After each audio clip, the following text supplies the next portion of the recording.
What are y'all doing up?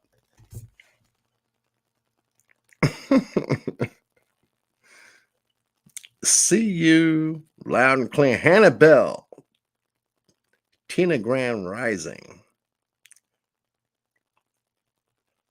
Miss Rickson is in the house. Well, at least y'all notifications work. I'm just doing a little testing right now. Couple of things.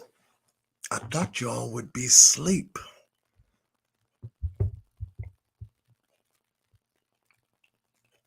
Yeah, you passed. Miss Hannah, you passed. Yes, you did. Y'all should be asleep. I said, let me sneak on here and see if I can do a little bit of a quiet test to make sure that the upcoming live was going to pan out. And here y'all come. I would expect y'all to be asleep. What am I testing? Just my equipment. You got to do these things from time to time, but the only way that I can really do it is if I go live, like I'm doing now. But you're not supposed to be in here. None of you are supposed to be in here.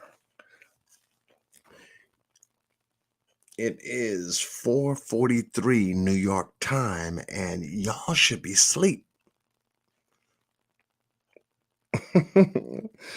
Miss Kathy Bennett, she's sitting up there smiling. Okay, well, John Q, what are you doing up? I got your notification. There ain't nothing on. You popped up. Well, shit. I'm gonna pop in and see how you doing. I appreciate that.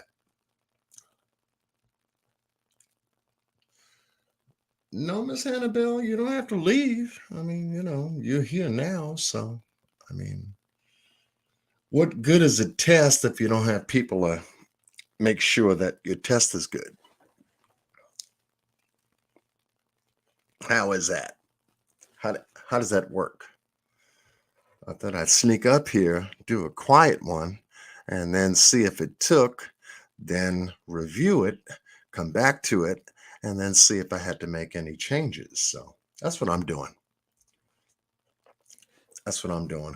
Hopefully everybody's doing good after crazy week and weekend and getting ready to filter in here for the Memorial holiday. So I said, well, what better time than to do it now? So if y'all gonna stick around, then that's good. That's good. At least you guys have somebody to talk to. And I do too. I do too. Mamacita, good morning to you. Kathy Bennett, Marley 13, one of the premier channel holders of John Q. How are you, love? Days 276 is in the house. What are you doing up? Y'all got to be kidding me. Y'all are up this early? Well, then again, we have different time frames. So you could be here in the United States on Eastern time, Central time, Mountain time, Pacific time. Okay, I get it. But then again, if you're from the UK or Australia, then it's what, 5 to 6 hour difference. So it would be well into the morning there, as it, I guess, is here. But damn, it's only 4:46. So, but much love to you all for being up and wanting to pop in to see what I'm doing. And no, none of y'all are nosy, and I won't say that, y'all were here. But anyway, I'm just doing a couple of things. So hang in there with me. Since we're here, I might as well go ahead and do it. Y'all can tell me if I'm coming in loud and clear, testing a mic. So if the microphone is coming in loud and clear, you can tell me that. Type, let's see. We're not going to do a number 1. Let's do a 5. If the microphone is nice, do a 5. Type of 5. Okay, loud and clear. Okay. Miss Rhonda, thank you. Oh, she came in here too. Miss Rhonda Kotal. Y'all are typing a 5. Christina is in the house. Miss Rhonda is in the house. Miss Hannah is in the house. Okay. All right. So I was just doing a couple of things and wanted to make sure that been working on the New York Buffalo shooting. They took my last video down.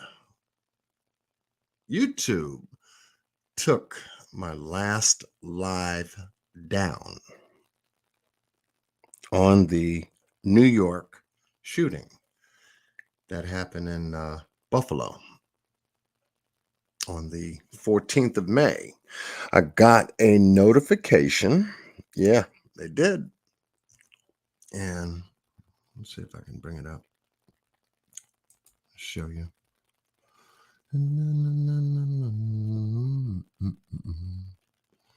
I'll show it to you. I was like, what? I didn't show no video or nothing. Nothing. So I'll do this real quick. Now, y'all don't share out my email. All right. So let me do this real quick.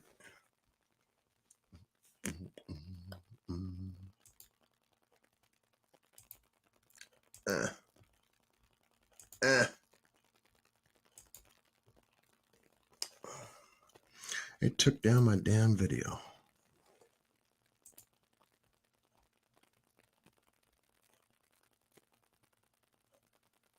Yeah, took it down. On the 23rd of May, I don't know if you can see that. He sent me a notification. Hi, John Q. We wanted to let you know our team reviewed your content and we think it violates our violent or graphic content policy. We know that you may not have realized it. This was a violation of our policies, so we're not applying a strike to your channel. Okay, good. However, we have removed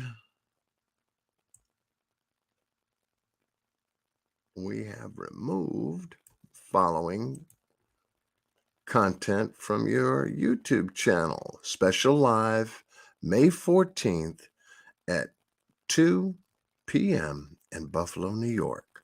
Let's take a look. We realize this may be disappointing news, but it's our job to make sure that YouTube is a safe place for all. If you think we've made a mistake, you can appeal this decision. You'll find more details below. In short. Yeah. So I thought about it. I said, okay, this stuff happened. They are controlling a narrative which was put out there, and I'm not going to interfere. Let's see where they go. Let's see what they do. Let's see what they do. Good morning, Rachel Hodges. Raquel, Rachel, Raquel, Rachel. Every time you look at Rachel, you'll think of Raquel, and then you'll go back and say, is it Raquel or Rachel? So if you don't mind both, you know who you are.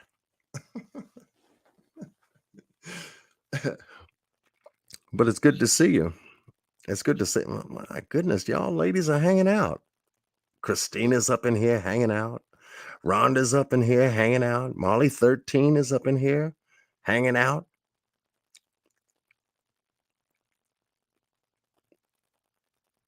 Yeah, I hope so, Miss Hannah. If they're doing all this cracking down on videos that we're putting up, they better get to those trolls. Keep them from screwing up people's platforms. I get that. I do get that. Yeah. Well, thank you, Miss Molly 13. Yeah, I was, gonna cover a lot in detail. When I got that, I said, uh-oh. Uh ooh, what did I do? What did I do? What did I do? I showed screenshots. That's all I did. No video streaming of that Buffalo shooting. And I was determining how they were coining video filming. Let's go back to it.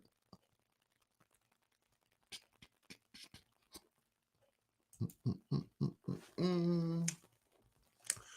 to the email real quick.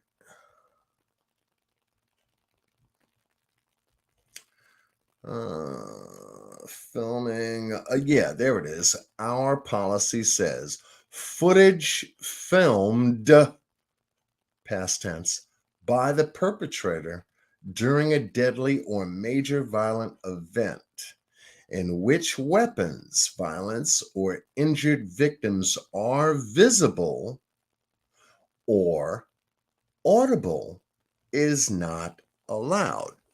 Now, on the last video, I showed neither of anyone getting hurt or any sound to that specific incidents because I wasn't playing video. There was nothing being filmed.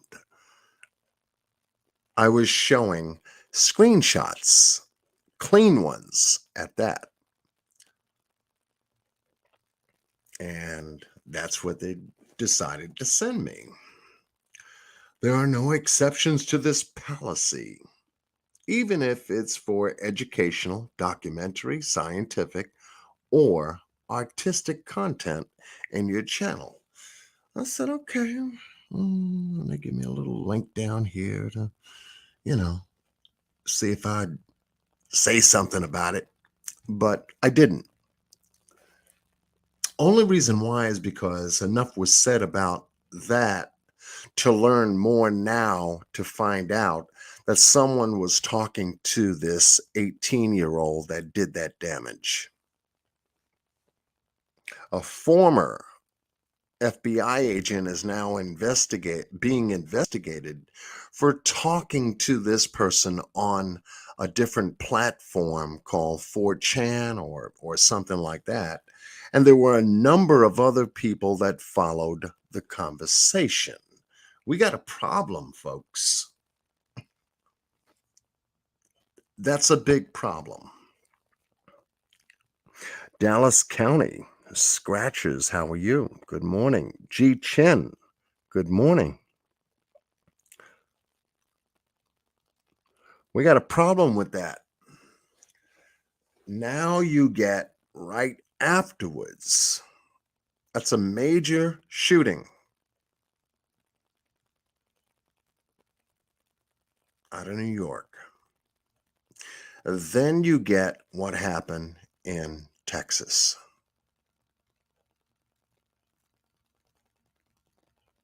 Now that's something different.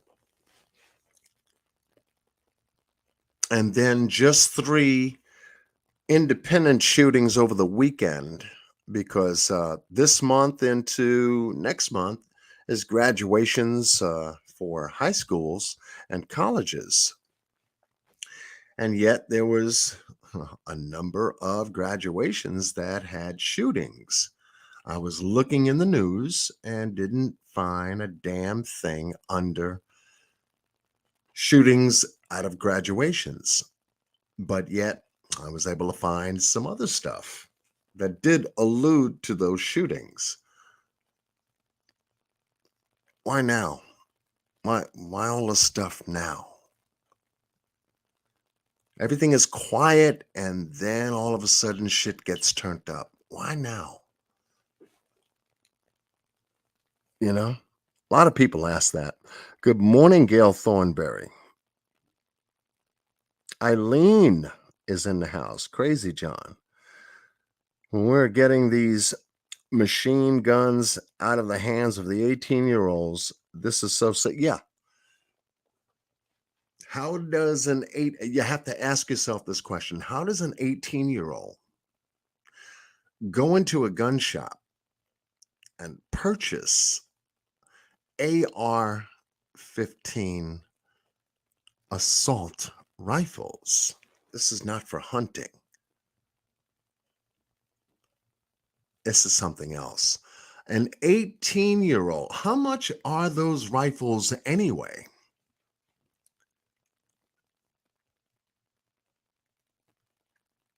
I don't know, $50, 75, $100, $150 for these rifles plus ammunition. And we're sitting up here thinking that they're supposed to go through a background check. This background check is supposed to take at least a week. Remember when that first came out? You do a background check, you get a weapon, you purchase it. Okay, it's on a secure purchase. We just got to get your shit back. Fill out this form, yada, yada, yada. And we'll let you know in 5 days, a week the most. How does this 18-year-old, another 18-year-old, think about it, like the one in New York, in Texas, goes into a shop and purchases 2 of them because it's his birthday? How did the 18-year-old out of Conklin, New York, go into a gun shop and was able to get an XM AR-15 from the gun shop with ammunition? With the ammunition, folks, they're not just selling the guns. The ammunition, the magazines, the straps, all the accessories come with that. How does that work? How does that work? 18. I'm sorry.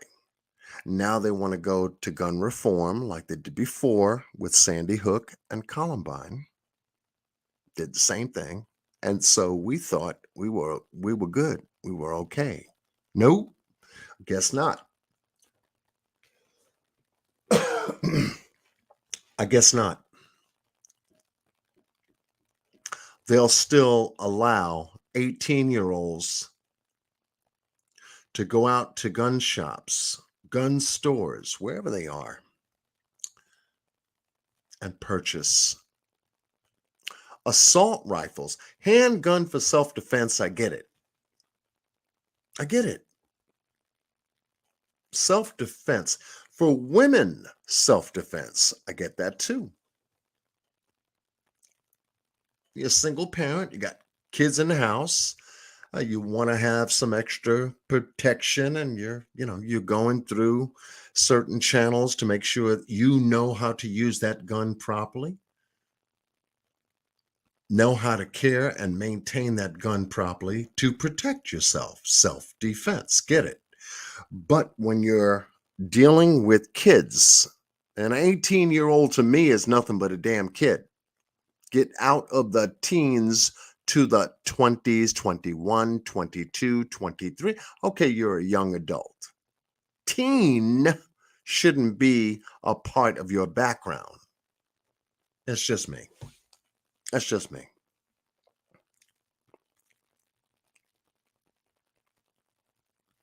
Okay, the man above is in the house. My brother up late dropping that knowledge. Salute to you, King. Salute to you. I was doing a test, and that's all I'm doing. I'm following up on the Buffalo, New York shooting. I'm following up on the Texas shooting, I'm comparing notes, and I said, well, let me go on live and just do a test on some of the things that I can show, but not say. I can't quote certain things, or else my words and what I do show will be flagged. I just got finished showing everyone the recent email I got on the 22nd. We're not going to strike your channel for talking about this particular situation, but what you're showing people is graphic and violent and not suitable. So our policy says you can't have it on your channel. So we're going to remove it without your consent. You do have the right to appeal, which they did mention, but I'm not going to appeal shit. I'm not. I'm just going to watch what happens. Regulations on YouTube, Facebook, Instagram, and all platforms. I'm watching. Meanwhile, we have to be subjected to what's going on at the same time. So that which the media, the mainstream media controls as information is one thing. And we're learning a lot about the two certain situations, the separate situations between Buffalo, New York, and Texas as it unfolds today. Buffalo, New York, there's a former FBI and several other people having a conversations with an 18-year-old that plans to shoot up a store. Really? Could have stopped him, may have stopped him, might have stopped him, but didn't stop him. Okay, let's see how far that goes.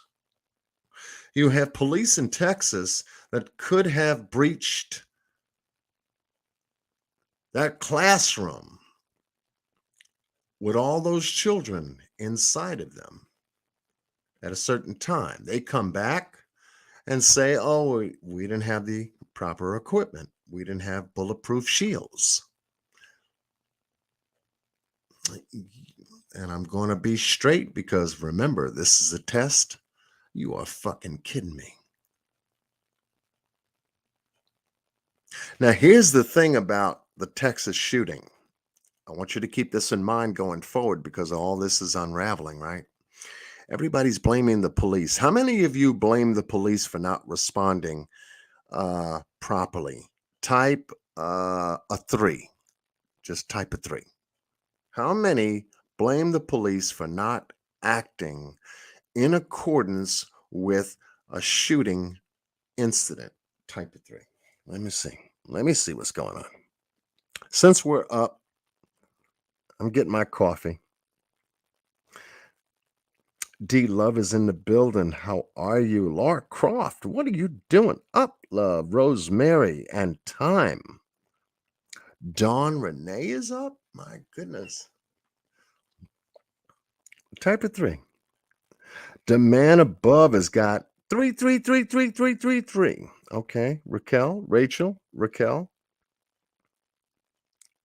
Guess what? Oh, thank you, Laura. She sends me a kiss and some sunshine up here in New York. Thank you, Laura. Dallas County Scratchers, number 2, 3. I told 90 minutes to respond. So I do blame them. Okay, Dallas. She types a 3. Okay. All right. Those of you who've typed a 3 have been looking at what we're told. I'm looking at it like this. I follow the narrative. They said this young man shot his grandmother. 552 Dias Avenue, something like that. Right around the corner to the right, 2 blocks down, is that ditch where he drove her vehicle, that black truck, into a water ravine. He broke through the gate or the water ravine. How he did that, I don't know. That's still a missing piece. Got to figure out why he did that. That's a beautiful fucking truck, four wheels down on the road, and you drive off to almost like a dead end. A dead end. Wait a minute. Wait.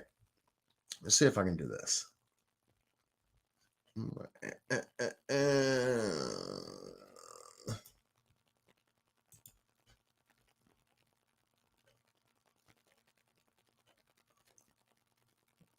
Oh, I got that. Okay.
Okay.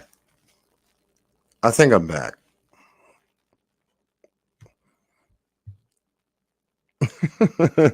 Type of one if I'm back.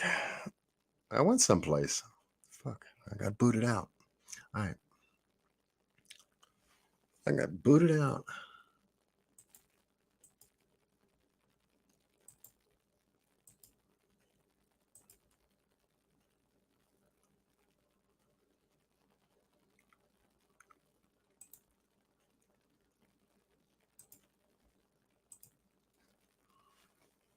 Let me know when you can see that. I got booted out. Okay. Loud and clear. Cool. I got booted out.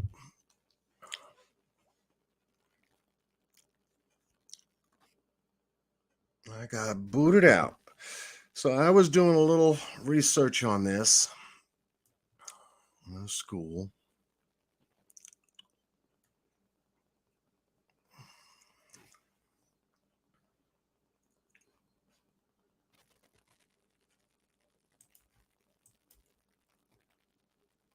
Mm-hmm. If y'all can see that, that is the school terrain. It is a full block in length.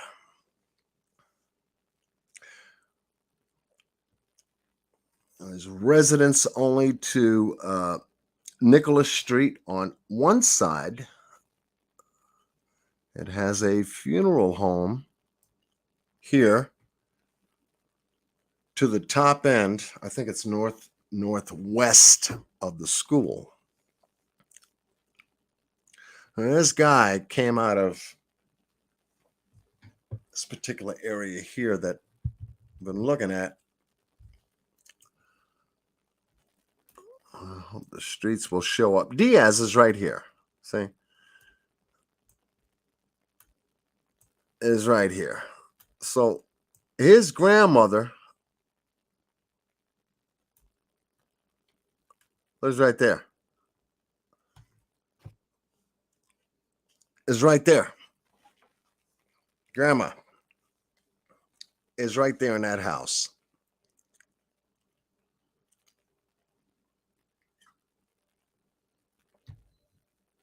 So whatever happened in terms of a conversation, argument, whatever, came from there. He left from this particular resident, came on to Diaz Street, traveled that street all the way down until he got here, South Grove Street. Once he got here, made a right turn and came right here, not too far, and something on Geraldine and Grove happened, because here is where his truck ended up, in a water ravine. It's a conduit. This thing is about maybe 10 to 15 feet deep on an oxy vertical water trap here. And this thing runs all the way down. Obviously, you can see it's a water ravine. Runs alongside of the school. So this guy ends up here, there. So if I take my little guy, you ready to take a look at something? Let's take a look at something. Let's get down there and take a look at what we don't see. Whoop. All right. So now we're down here on the ground where we can see shit. All right. So this is where this guy ended up, in this water ravine here. It pitches down at least 10 feet, give or take, on both sides. And it's to pitch the water away from property so it doesn't build up. So this is a low level area, probably a flood zone. And this guy, according to what I saw on the news report, broke one of these metal, I think it was more so this one here, this metal railing here. This broke off into the ravine down there where the truck is. It's got a broken axle. A back tire is broken right off the axle stem. And I said, okay, he ain't going nowhere. Why he did that, I have no idea. How it happened, no idea. But now the truck is in this ravine. He survives the crash. He gets his equipment with backpack and comes up out of this ravine. And they say he climbed over a fence. This fence leads to the school, as you can see here.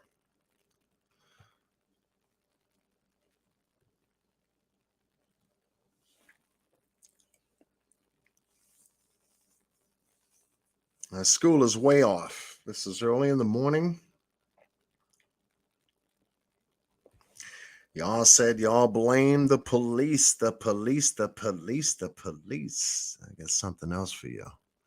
He climbs over this fence, hits the terrain, and for some strange reason, let me see if I can get down here.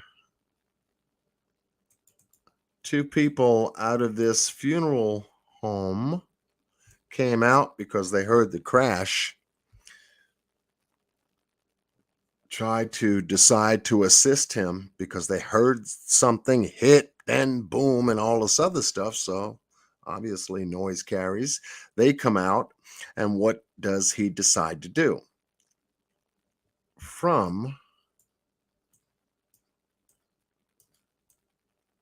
the opposite side of the field, when he got out of that area here,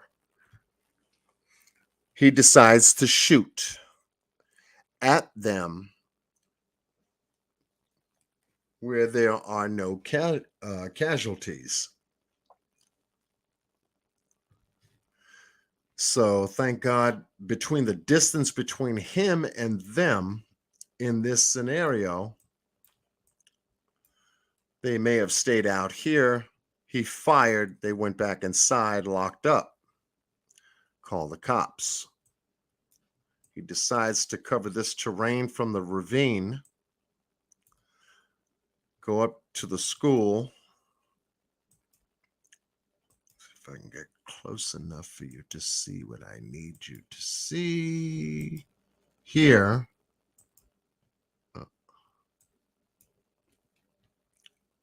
Out in this field, up in this direction.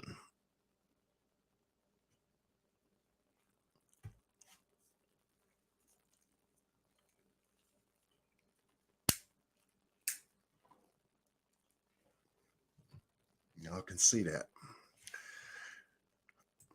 Something got his attention called cameras, and hence he begins to shoot out any and all exterior cameras from this point, is what we're learning from authorities. Okay. As he cuts across this field here, these are classrooms. There are 5 classrooms that lay across this area here of the building. Each classroom has 2 windows. 1, 2, 3, 4, 5.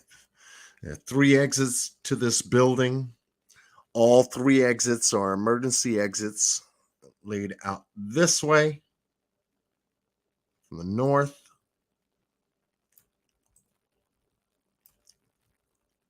and this way.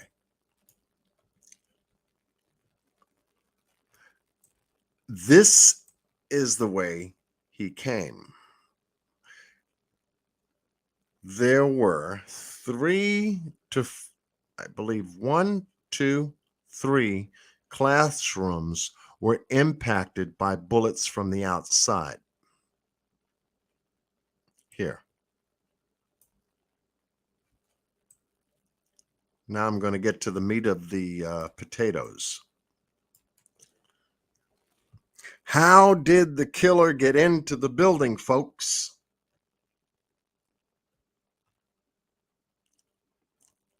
How did he get in there?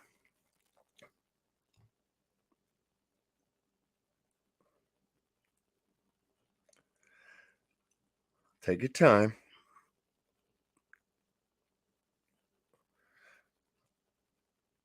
Eileen says an open door. Okay, you're close, Eileen. Teacher opened the door. Some beach. Unlocked door. No.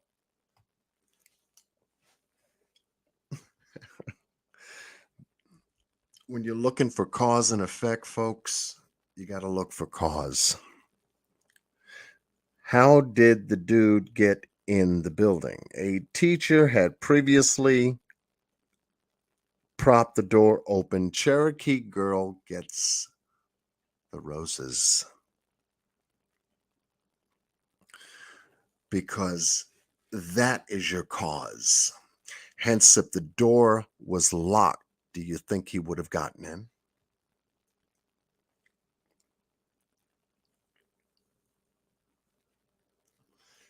If the teacher didn't prop the door open in an air conditioned elementary school in Texas,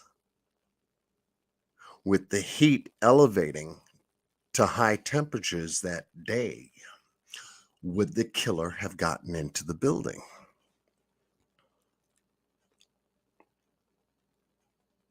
Absolutely not, Angelina said. Correct. Hence, if the door was secured on that side of the building, he would have walked off elsewhere, knowing he could not have entered that building.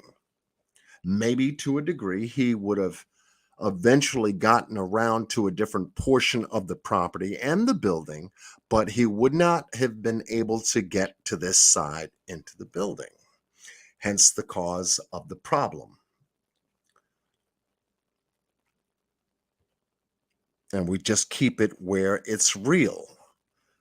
If you didn't get into the building, there would not have been the problem. The problem may have been created elsewhere alongside of the building, maybe to another building, but most certainly not this building that has,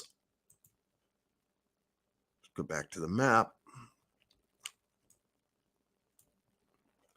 and the walkway and the building itself here. He would not have gotten or been able to get into 10 or an area which has a hallway, 2 bathrooms, there's a restroom, there's a work station, maintenance station in there. Would not have been able to get into these compartments. You can see the classrooms by the shade of the tile on the roof. 1, 2, 3, 4, 5. And then adjoining or adjacent classrooms opposite. 1, 2, 3, 4, 5. 10 classrooms in that building alone. He would not have been able to breach this area of the building. He would have had to go around and search for an area of entry. By that time, with him shooting out the windows and cameras on this side, that school would have been on total lockdown. On total lockdown. And those kids would still be alive today with the 2 teachers. That's just my point of view, observing and scoping this for the last week.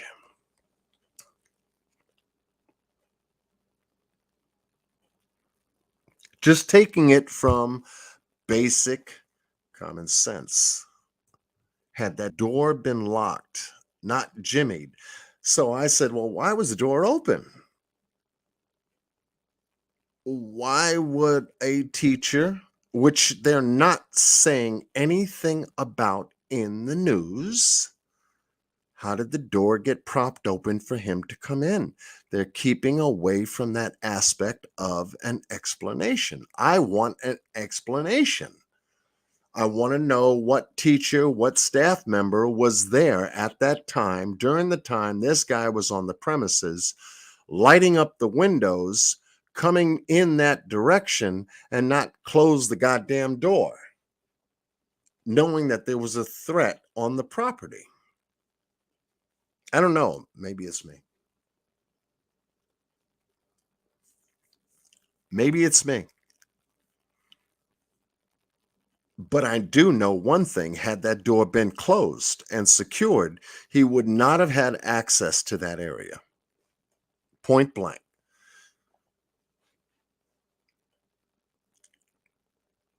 Enough to have gotten in and taken control of that area.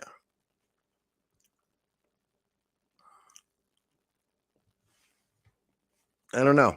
You tell me. You tell me. Crime stories obsess Miss Emma. Mwah. How are you? Love you.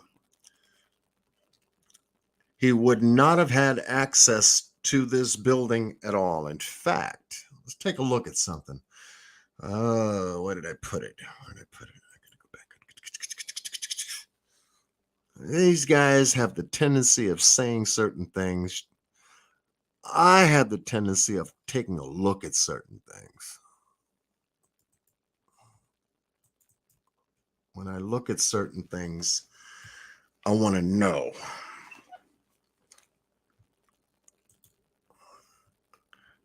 Let me know when you can see that. Because here's the diagram of the interior portion of that building as they explained it.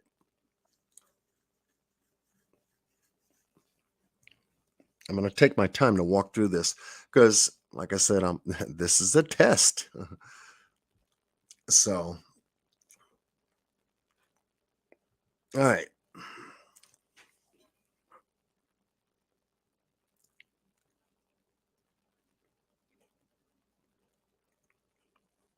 Yeah, I know the time difference. I do know the time difference, Emma. Oh, much love to you. I catch you on your time and you catch me on mine. I'm not supposed to be up this early. It's probably what, noon, almost noon your time, where you guys are. Much love to the folks outside of the United States that is a channel holder and is doing a great job on the Summer Wells case. But here you have a diagram of this guy's footpath. And as you can see here on that area where we first started, rooms 102, 103, 104 was impacted with bullet gunfire through the windows. So we've got 3 classes that have been impacted, assaulted, if you will. Hence, we have this teacher here that propped that door open here and didn't close the frickin' door. On this guy's way, the way they gave us the footpath to enter that building, once he did and breached that whole entire building, he had full control. Classrooms 132, 131, 130, 129, 2 restrooms, boys and girls, with a workstation in the back, 127 on the exterior portion of the building going the opposite direction, also having an exit area. So he blocked 2 of the main exits in one line. And he stayed up here at the strong end of the T in the building to control the hallway. 19 officers got piled up in here somewhere between these areas here. Just across from classrooms 105 and 106, we've got 112 and 111. The difference between these classrooms and the ones adjoining opposite is that this is an open area. So they are 2 joint classrooms with an open access point here in the middle.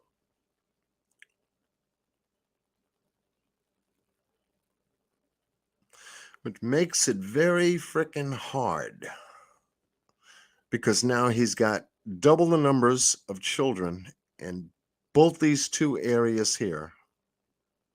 And he has a petition between the 2 to maintain both these doors, which is in close proximity of the petition, not allowing anyone to enter those 2 doorways, as we see in proximity of how these doorways are structured here. He had full reign of this whole entire area here.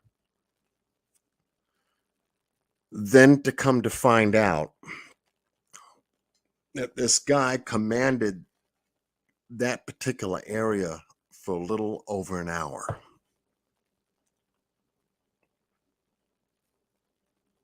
A little over an hour.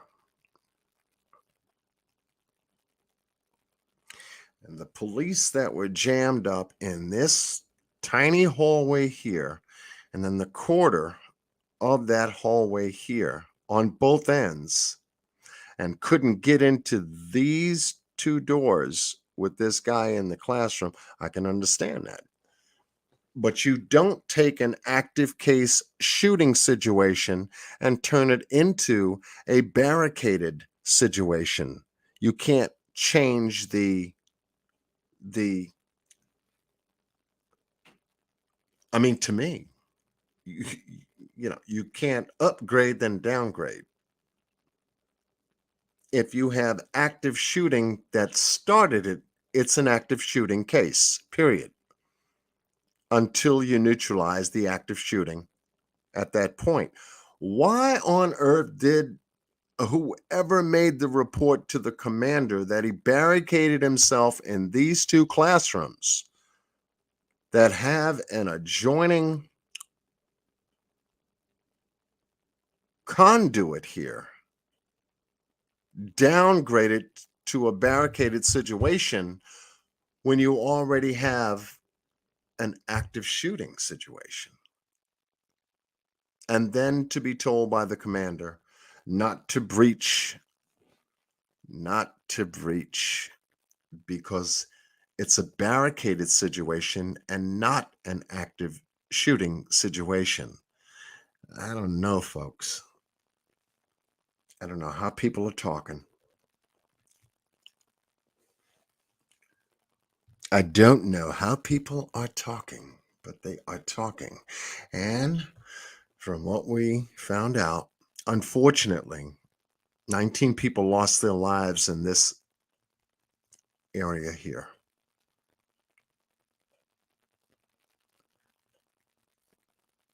Well, actually, 21, they say, with the two adults. 19 children, two adults. 21. The killer included, let's go 22. I say, what was the mistake of this situation? Once again, is it the police's fault that they could not get to this guy in a better, timely fashion? They got there, they responded to 911 calls. The thing that killed me was the fact that they were there and they were still getting 911 calls from the kids. That's what bothered me. So you got these children in the class barricaded in there with this guy, and however they got the phones, was still making calls to the police for help. Was still making calls to the police for help.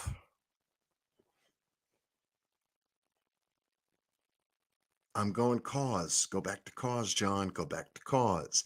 How did he get in the building? Well, he came this way. Why did he get in that way? Well, the door was propped open. Who propped the fucking door open?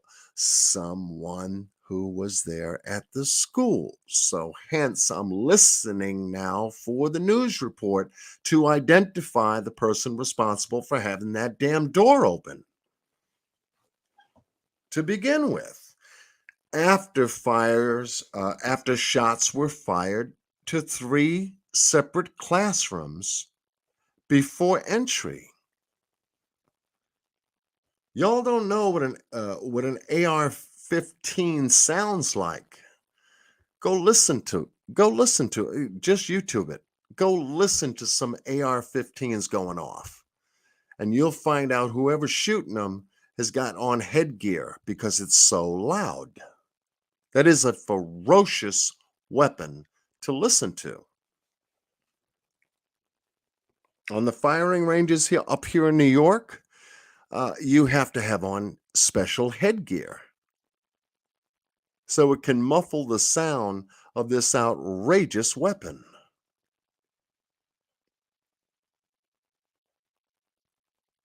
And you're talking about terrain. Let's go back to the map here for a second.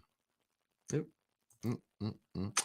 You're talking about terrain that's open and very wide. So the sound of that will travel. There's no obstruction here if you can take a look at the map. Take a look at that for a moment.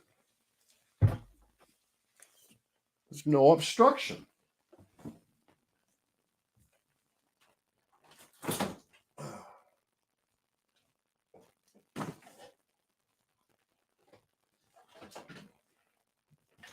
The sound is going to travel as well as anything else.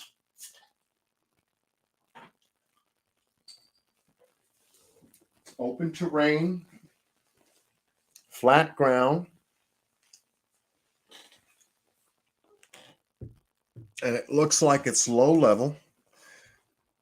So I'm thinking that they have a flood plan here. This guy put his truck in the approximate area here. Why he crashed through that rail, how he hit that rail. Now we have to remember police were after him for shooting his grandmother. So we've got officers already activated on this guy from 552 DR Street. So this is an active pursuit from where this guy came from, which is right here.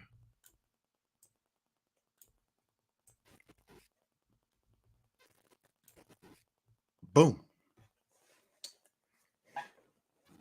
I understand, according to the police report, right off of South Farm to Market Road and Diaz here, she's didn't succumb to her wounds being shot in the face. Now I know he didn't most likely use an AR-15 to do it. Maybe there was a handgun or a secondary weapon. But what we do know is that there were magazine cartridges in the school and in his vehicle. Each magazine cartridge, I think, had, from what the report said, and I can gather here, 30 rounds per magazine times 7. Do the math.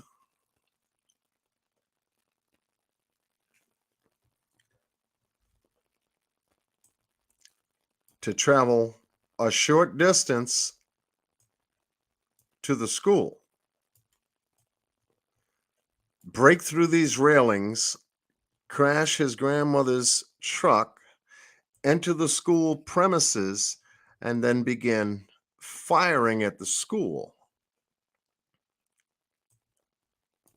only to get to a point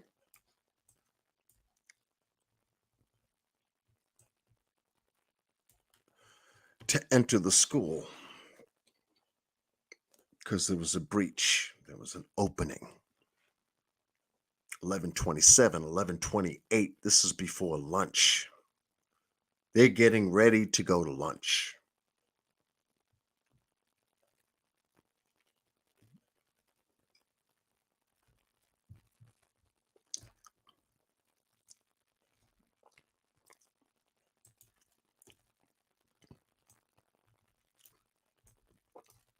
So I was doing a little homework on that. I'm not satisfied until we understand who had that door breached, the reasons for that door to be open at that particular time. And I said, well, John, just off the table, why would somebody crack a door open?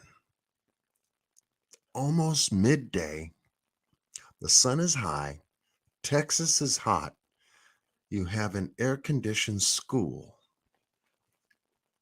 Why would you need the door open? Why would you need a door open? Can anyone Tell me, why would you need a door open, cracked, jimmied open? Whatever language they use, that's what they used. Mr. Bossman is in the house. My brother. Why would you need a door open? I'll give you guys you know me. I'll give you a little time. Why would you need the door open? Please give me an answer. Give me an answer. This is Texas. It's almost midday. Temperatures are rising. It's hot as shit outside. You've got an air-conditioned building with children inside getting ready to go to lunch in a half hour. Or probably getting ready to go to lunch in 15 minutes, give or take. Why would you need that door cracked? Tell me.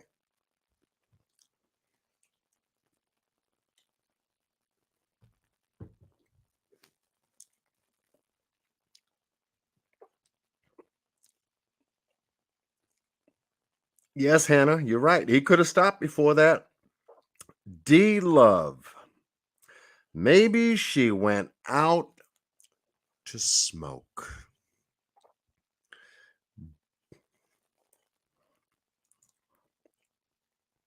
That's why I love women who think. Miss D Love said maybe she went out to smoke.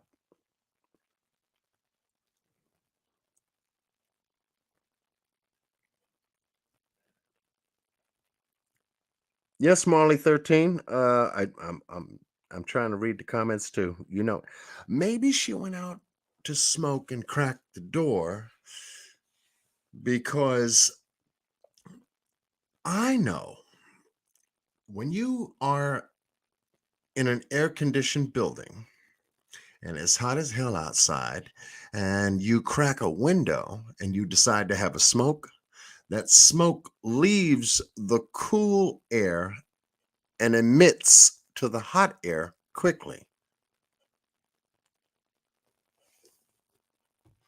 I thought that right away. I said, damn, maybe it was someone who couldn't wait for the break, decided to take a quick smoke, crack the door, stay there, and then hear this gunfire, throw the cigarette out, and whatever the hell was jimmying open, holding the door open, they totally forgot. Left the area to go back where they once were. And this guy got in.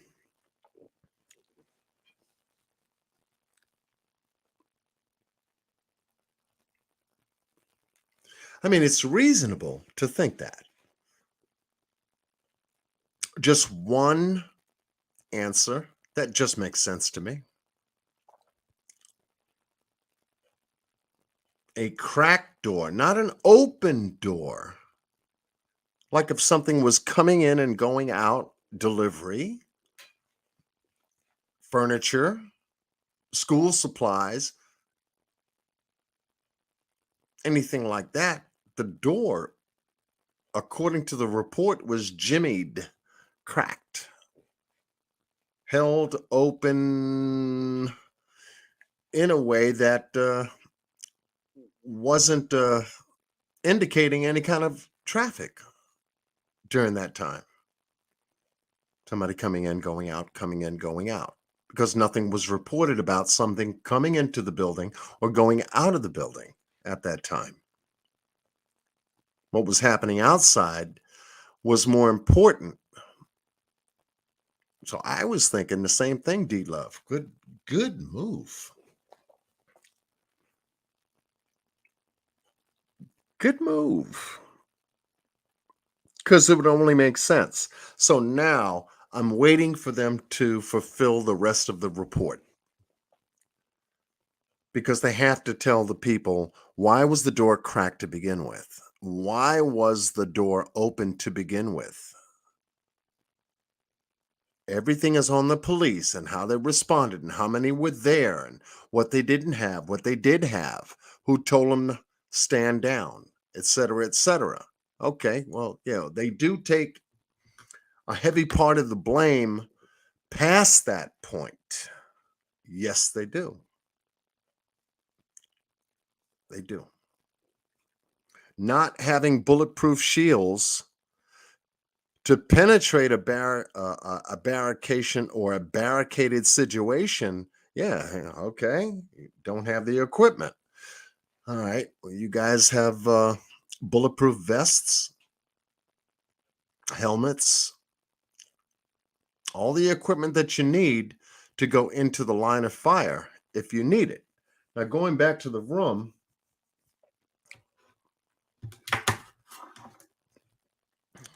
uh, there. Just me, folks, just me.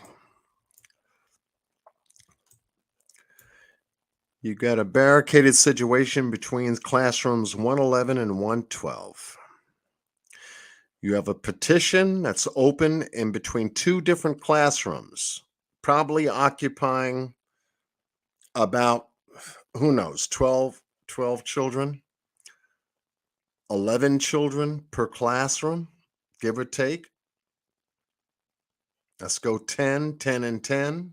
If they're still under COVID restrictions, the exterior portion of this building has windows on the opposite side. Here. If you notice where my mouse is and this white thing between 111 and 112. First things up, give three, not one, three snipers on that side, outside, that can cut me a view into those windows, as small as they are. Let's see if we can get this guy through the window. And as soon as you got a green light, take it.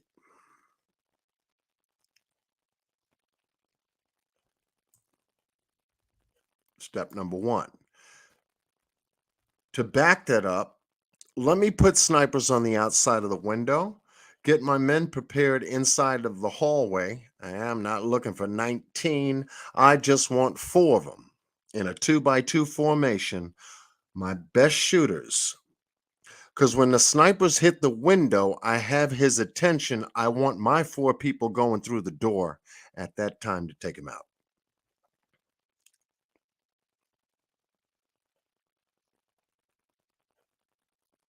I want action on one side of the building to get his attention. I want action to take him out on the other. Plain and simple. And the damn thing that really squoze my fucking brain was the fact that they let this man hold this place down for over an hour. That's the thing that bothers me.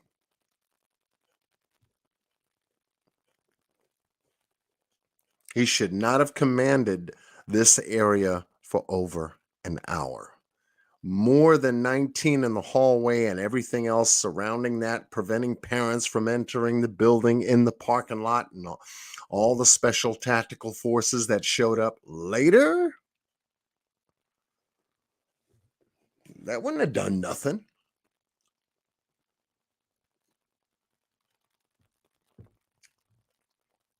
Two by two in the hallway, and give me 3 of my best snipers on the outside. That's all it would take. And when the time is right, you rush the building. You got kids inside. And then my mind took me someplace else. The screams from the gunfire, the yelling and the screaming, and then him screaming, "Shut up, quiet down," all this other stuff. He's trying to get his head around where the hell he is and what the hell he's doing. Whether he was on psychotropic drugs or not, we don't know. We'll never know now, because they can tell us anything. He's no longer here.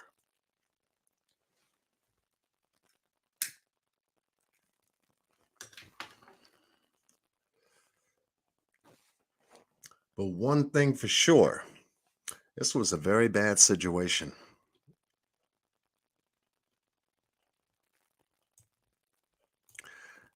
And the last thing we ever want to hear from a situation like this is when our children are being subjected to something like this. Public school, private school, I don't care where it is. It's just bad. But when you know the cause, and I go back to that open door, that's your cause. I don't believe any of this would have happened if the door was locked like it should have been.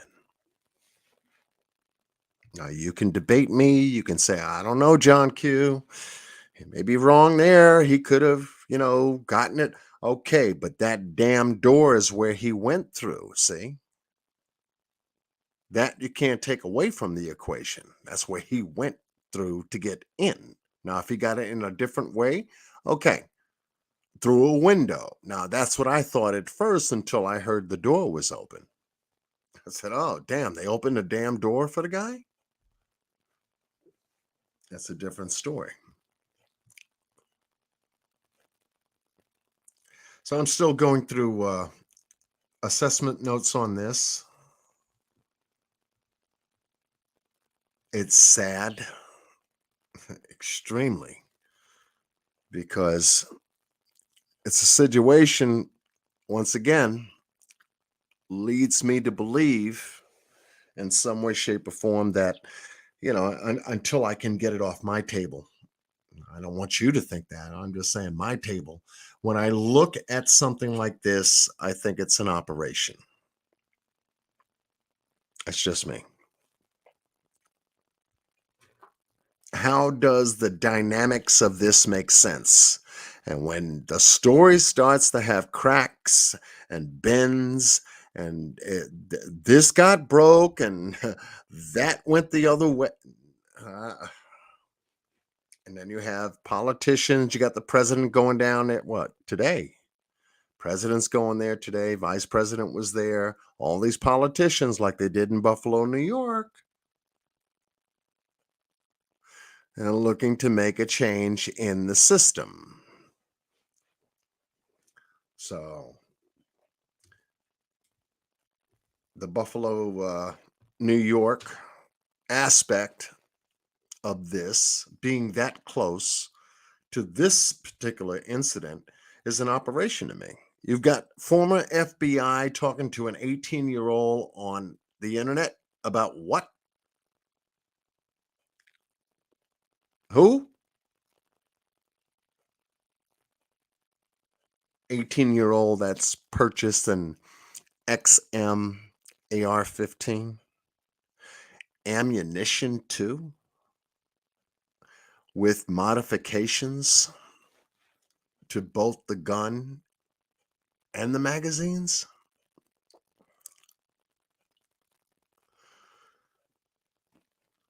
Where are you getting all this information from, folks? 18 years old, it's okay to purchase an assault weapon. Okay. Now, he lived, this guy didn't. They had to take him out, but the other guy lived. What sense they'll make out of it? Well, guess what? They control both the narrative in both situations.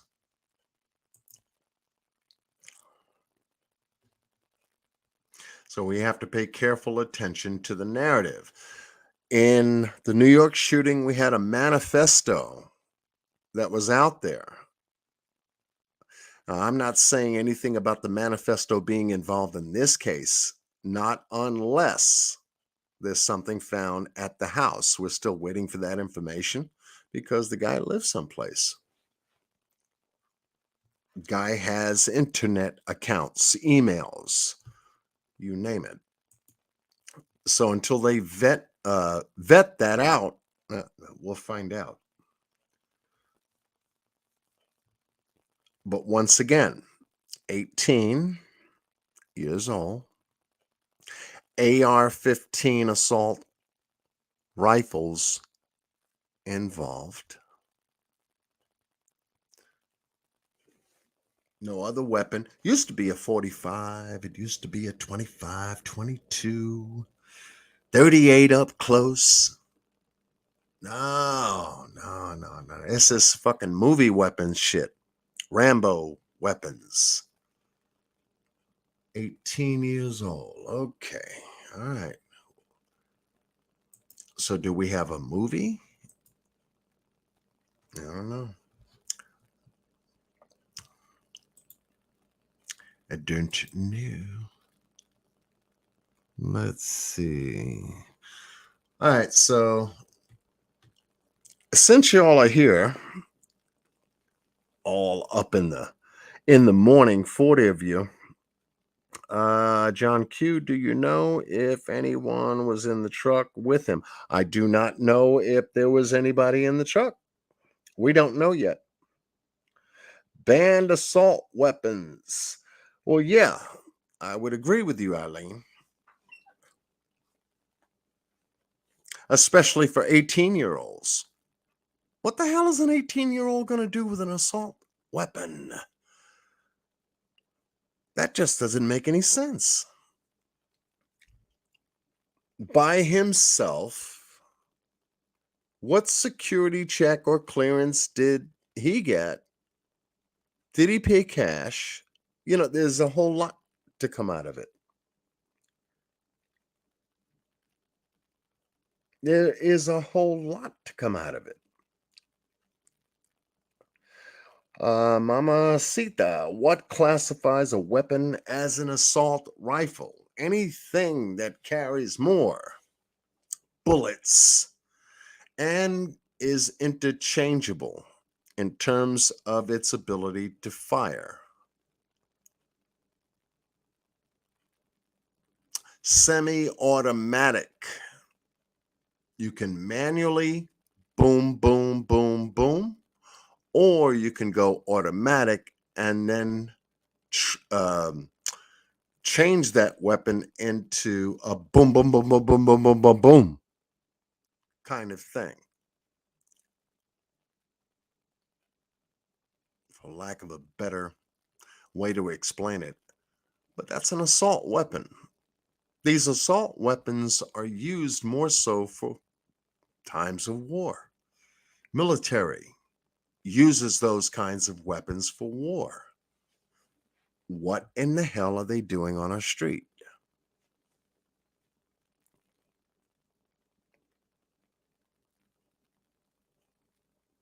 "30-second, 30 rounds." Yeah.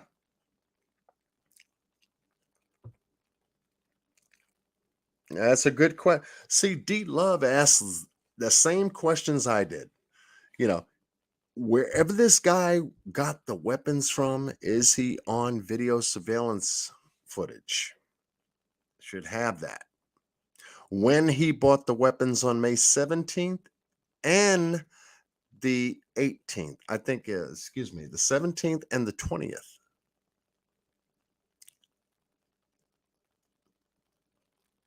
Went back twice. He got his first weapon, went back. Oh, that was it. Got another one.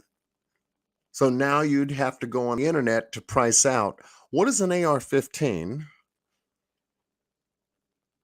assault rifle cost on the open market, used and brand new. Do your research. And then you'd have to ask yourself, an 18-year-old, what, in junior high school? High school? What would he be doing with that kind of money to buy those kinds of weapons that quick with ammunition?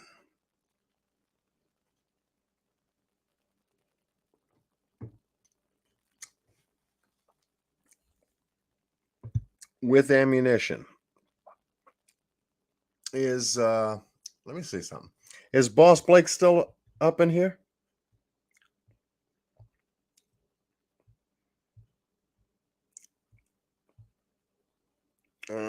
5:40, almost 6. Oh, damn, almost 45 minutes. All right, so let's see if we can take a look at something here. Remember, folks, I'm just testing.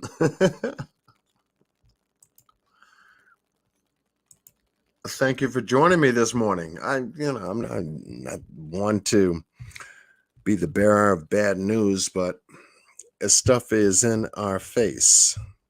And I just wanted to make sure that what I covered here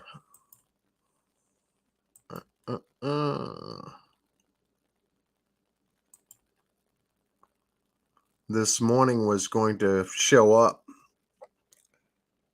Doing some screen checking. John, you can tell we had a tough week. Yes, Eileen. Yeah, we had a rough week. More so than you think. The month of May every year is always a weird month. Coming into spring. Month of May coming into spring after a long ass winter. It always starts rough. And we have no idea of, where this is going yet. 6:02. Boss Blake is still in the house. Okay, so let me do this before I do this. Boop. Mr. Boss Blake is in the house. My brother. All right, so Blake is in the house. Boom. I'm going to throw that out there. Boss, I dropped the link.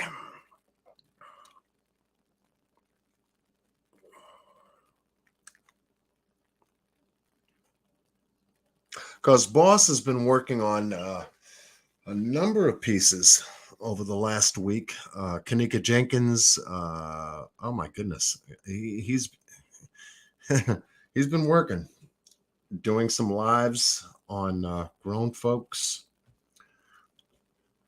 Late Night Vibes. So I know he's working, and I've just been on the quiet end because of a couple of things, but busy behind the scenes. When aren't I not busy? I said, I have to just test a couple of things. So let me go in the wee hours of the early morning.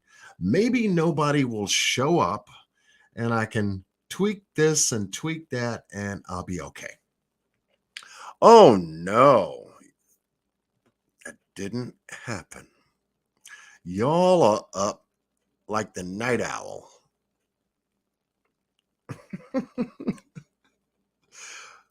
Oh shit, John Q is on. Wait. It must be something important. Cut me out of my time zone. All right.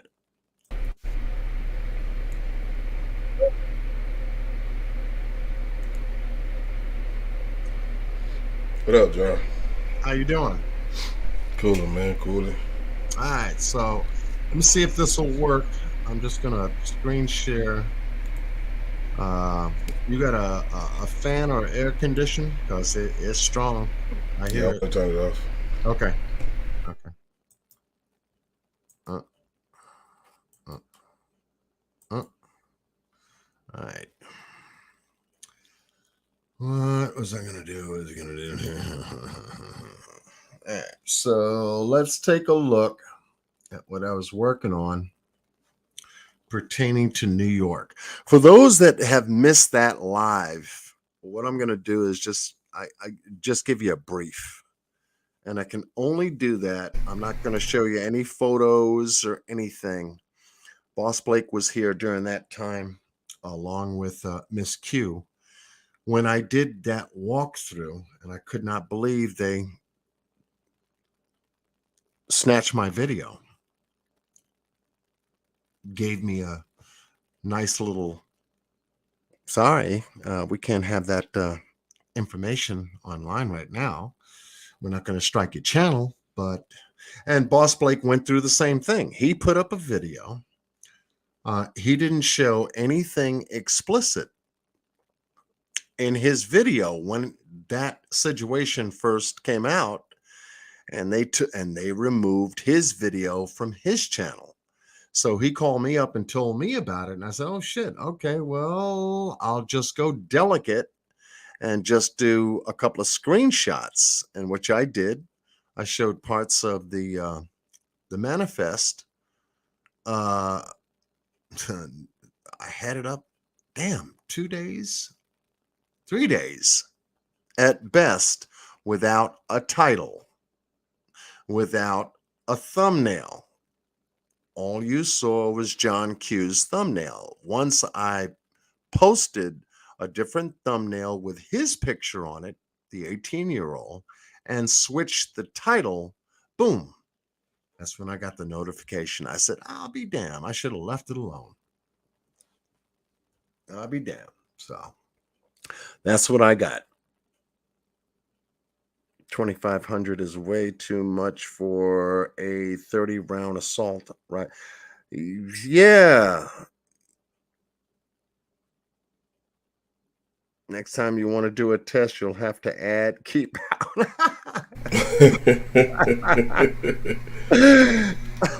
Okay, Hannah. Maybe he got money for his birthday. Who knows? Yeah, that's money for his birthday. Who's sending him that kind of money to buy two of them? Jesus Christ. Two of them. Not one. Two of them. Never know. So I'm like, okay. But this is still dripping out. And I'm just still shaking my head.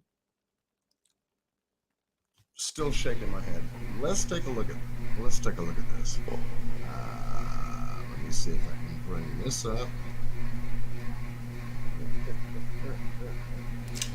First, let me know if you can hear this, boss. Yep.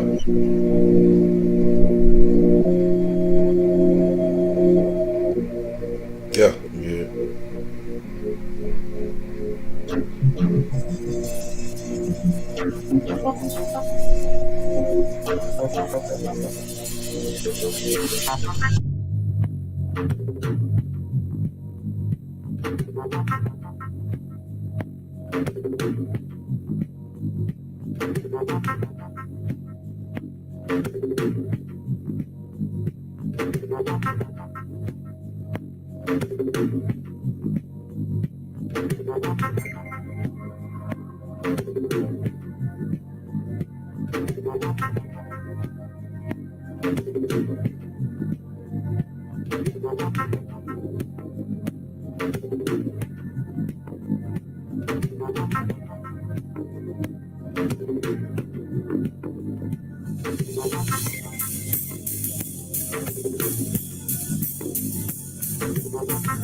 This guy came from Sherman Street, where we just came from. That auto repair shop, just the way you saw it. An abandoned parking situation where he got geared up. connected from Sherman to Best, made a left, went 1 block down, turned right onto Waller Street or Waller's Avenue, and came here to this location, Landon Street, then made a left.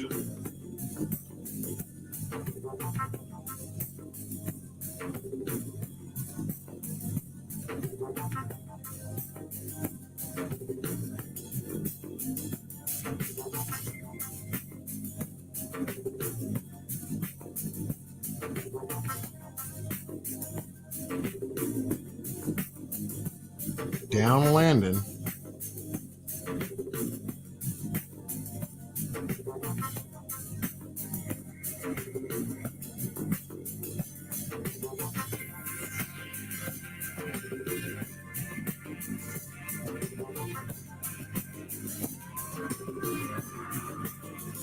all the way to the store.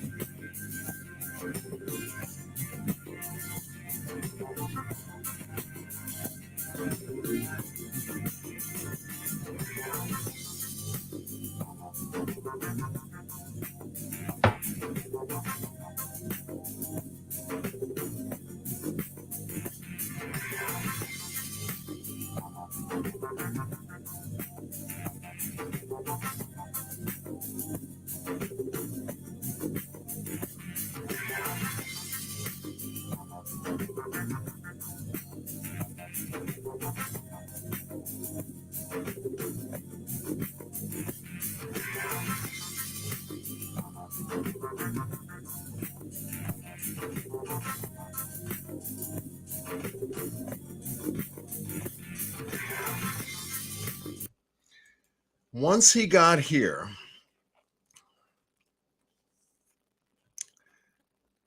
this dude off of Landon made a left turn into the parking lot.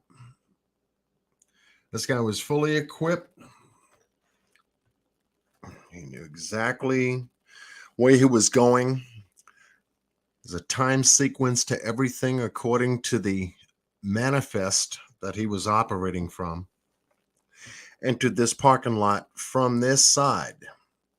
Now, Mr. Boss Blake had sent me a video clip which I cannot show, nor could I show any pictures because I did that the last time, and that's what got my video taken down. That's right. Okay. So, according to the video piece that Mr. Boss Blake had sent me, and watching this guy do his drive and enter off of Landon Street, he makes a left turn into the parking lot, enters the first aisle of the parking lot, and begins making a right turn and comes down the first aisle of the parking lot, makes a right turn and cuts into one of these parking slots here. This guy made sure that on Sherman Street, he activated his live stream. Not only that, on Discord, I think there was 2 other platforms that he made sure that he was streaming from during that time. This was a little after midday on the 14th of May. And in the video, we see him enter this parking area, cut into this parking space here, thereabout, back up, and then proceed down the parking aisle here. He says some words to himself. He knows he's recording. It's time to do this. Let's do it. Let's get it, whatever. Little self-pep talk. Cuts to the right. Gets in front of the store. Past the first bar grilled area here for pedestrians past the stop, and comes to right here. I want to give my thanks and appreciation to Mr. Boss Blake, who studied not only the video surveillance footage, but distance and platform areas where he was at the time. We went backstage, and when he first released this, it left Miss Q and myself totally speechless. And he was able to share with us every single step this guy did from this point forward. Now, if any of you have seen that video, you know what I'm talking about. If you haven't seen the video, it's been scrubbed from the internet, and it is very, very graphic. Yes, it is. Yes, it is. It's X-rated graphic, if there is such a thing, because it just shows you live killing going on our streets. The thing about this particular event, which captured my whole being, was the first person that was taken down right outside here. There were 4 to 5 people, 2 exterior to the building, 3 underneath the vestibule here, just doing their normal everyday shopping.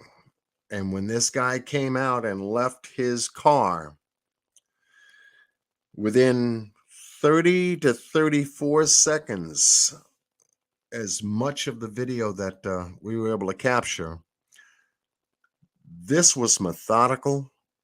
This was all in time sequence, and just downright brutal. Once again, an XM AR-15 was used in this event. And the thing about this is that the guy had an interior map of the store. In fact, if you can see it, that's the map. So he knew his points of entry. He knew his timing points as to how much time he would spend where. This guy had magazines strapped to his utility belt. Took down 4 people, 2 in the exterior loading area, 2 in the exterior vestibule, and continued in blue, in the light blue here,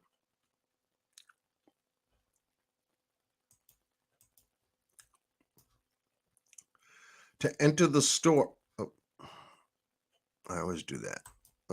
To enter the store in a way to where he was time controlling the store in blue. This is his map. So everywhere that you see the light blue sketchings inside the store, this was his route of destruction. Killing 3 more people, 3 to 4 more people inside the store once he entered to the left. The orange indicates where security would have been, and he was on time there. Management's office, cashier, customer service area, here and here. He was to follow a route all the way in blue alongside the building to the back of the building, where you see this marker here in X. X is a marker only to indicate that the back of the building was near the meat department, deli department, and the back dock. The back dock, according to this,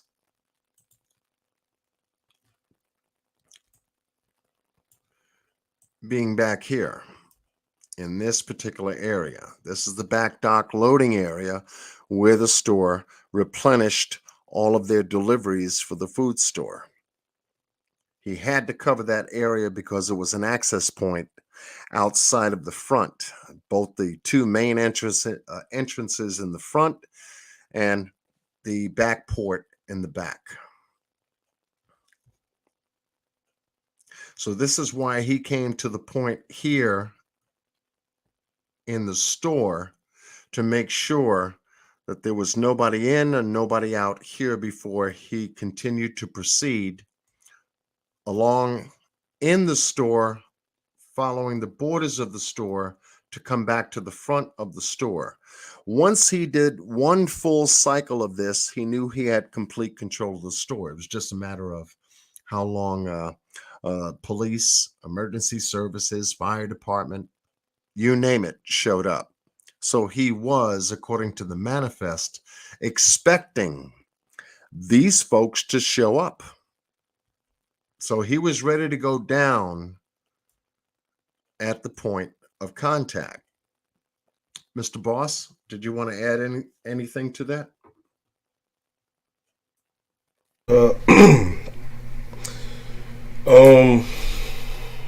One thing that I don't even want to take it there, but the way he planned this out. We remember when I don't know if everyone or anybody actually seen this, but when he went through the front at the beginning of the store, of course, he killed those first 2-3 people right there. And you remember when he got to towards the end of the aisle in front of a register, there was a manager on the floor. Right. And he pointed the weapon at him, and the manager said, "Hey, whoa!" He stopped and said, "Oh, I'm sorry," and kept going. Now, out of all these people he killed, he chose not to kill that man. I don't want to put any blame or make him look like a suspect, but that, of course, we know this was racial. We all know that. There's no doubt about that. Yeah. But he did hit a couple of white people as well. Yeah. I don't know if it was an accident, because in his manifesto he said he's not trained, which could have fooled me. He said, I'm going to make some mistakes. And maybe they were mistakes. Maybe he didn't mean to shoot them. I don't know. But that particular part of that footage, it just won't leave my head. Yeah, that bothered me too. And it bothered me till this day, because I'm waiting for that guy to show up on the news to say something about that experience, which he has not shown. See, and it's not. I'm gonna tell you this. A lot of people might say, "Okay, if you know it's racial, then that's why he didn't shoot him." No, I know that. It's not the fact that he didn't shoot him. It's the fact that man knew to say something, so he wouldn't shoot him. Right. That's what bothers me. Yeah, it was at that point. I get you. Nobody else yelled out, "Hey, no, don't shoot!" But him. Man, you finna shoot me? What are you doing? That just bothers me, man. Yeah, and he was nuzzled. Go back. He had him. Oh, okay. He had himself in the front. Now, these purple areas here represent the cash registers, right? Alongside of one another. This guy was nuzzled maybe about between the third and the fourth, but definitely here. I would say in the middle, because he stepped into this area and cut down, possibly, I'm thinking, the security officer at that time, somebody coming out of the office Which I had no idea or why he would do hiding that. back here, they definitely got hit. I don't know And why they came out the office. at that time, right? Right. And this guy was on the floor in between the registers, 3 and 4, let's just say, on the floor, curled up. And as soon as he was recognized by the shooter, he balled up and said, no, no, hey, Yeah. Yeah. gave him a yelling indication. Oops, I'm sorry. And And he this said guy it's. Go ahead. I'm turned sorry. from that position and went back toward the main entrance and left him alone. After he had shot down, according to what we have seen, 2 females, these were the mature females that were right in front of the register. He nestled into an area. It was like an end cap. Yeah, an end capsule, right. And that's where he reloaded. He loaded, right. And he's panting, and one of the people that he shot was already down on their back, and they were panting for air. And as soon as he finished reloading Shot him and in the making head. sure that he was back in action, hearing the individual panting, he decided to take care of the rest of the business there the way he did. And in this short clip, from seeing him go from the front to that location and cover this area so quickly, one, he's trained to use that weapon. 2, everything was on a time code. He had to be in and out and around this whole entire facility, hold on, in a short space of time before he knew his time was up. We don't see him in the video go to the back area here where the dock area is, because it's an access point. It cuts off, for live streaming, according to, I guess, Discord or whoever he was live streaming to take it down, to cover this whole entire area in blue. And as you can see, the area in blue goes all the way through to the back to the dock area. So this was part of going through this area to the dock area, through the meat department, and back out of the meat department alongside of the deli and bakery department in this sector, and then drop back down to produce, and then go back to the front doors, knowing he had full control and command of the whole entire store. Now, we don't see him take that route, but Right. we know he killed what, 11 people, wasn't it? Yeah, at that point. All right. Well, I don't know if it was at that point when he got to the guy, because I think he killed 4 outside and 1, 2, 3, maybe 3 more as he went towards that manager. So that's a Right. total of 7. So he had to go elsewhere. So I think when he was supposed to go around all the way to the back, he came back the opposite way and took that trip the other way around. That's what I think he did. Okay. Now, I don't have no evidence, but if Yeah. we only seen him kill 7 people, he had to kill 4 more. And I'm pretty sure on his way back towards the front door, there was nobody there. You would be crazy to be there. Yeah. No, I get you. Now, if there were anywhere between 1, 2, 3, 4, 5, 6, 7, 8, 9, 10, 11, 12, 13, 14 aisles, typical, in a food supermarket, he may have caught somebody anywhere in between covering these aisles here. Of course he did. I don't know if you've seen that interview where a mom and her daughter, they was in there. They ran towards the back, and you remember when Right. he actually came, and right before he reloaded, I showed you where it was a lady who got away and ran towards the back as well. So we know it was more people in the store towards the back, and it could have been more people that was there than he killed. So of course some people did survive. Some, I think, probably barricaded themselves maybe in the bathroom back there. I don't know if there's one back there or not. Right. But he I don't know if he actually followed through and went through the meat market or not. I mean, we don't know that. But it could have been people back there that he didn't see. True. Or, you know what I'm saying? Or it could have been somebody who made it out that back door. Who knows? Right.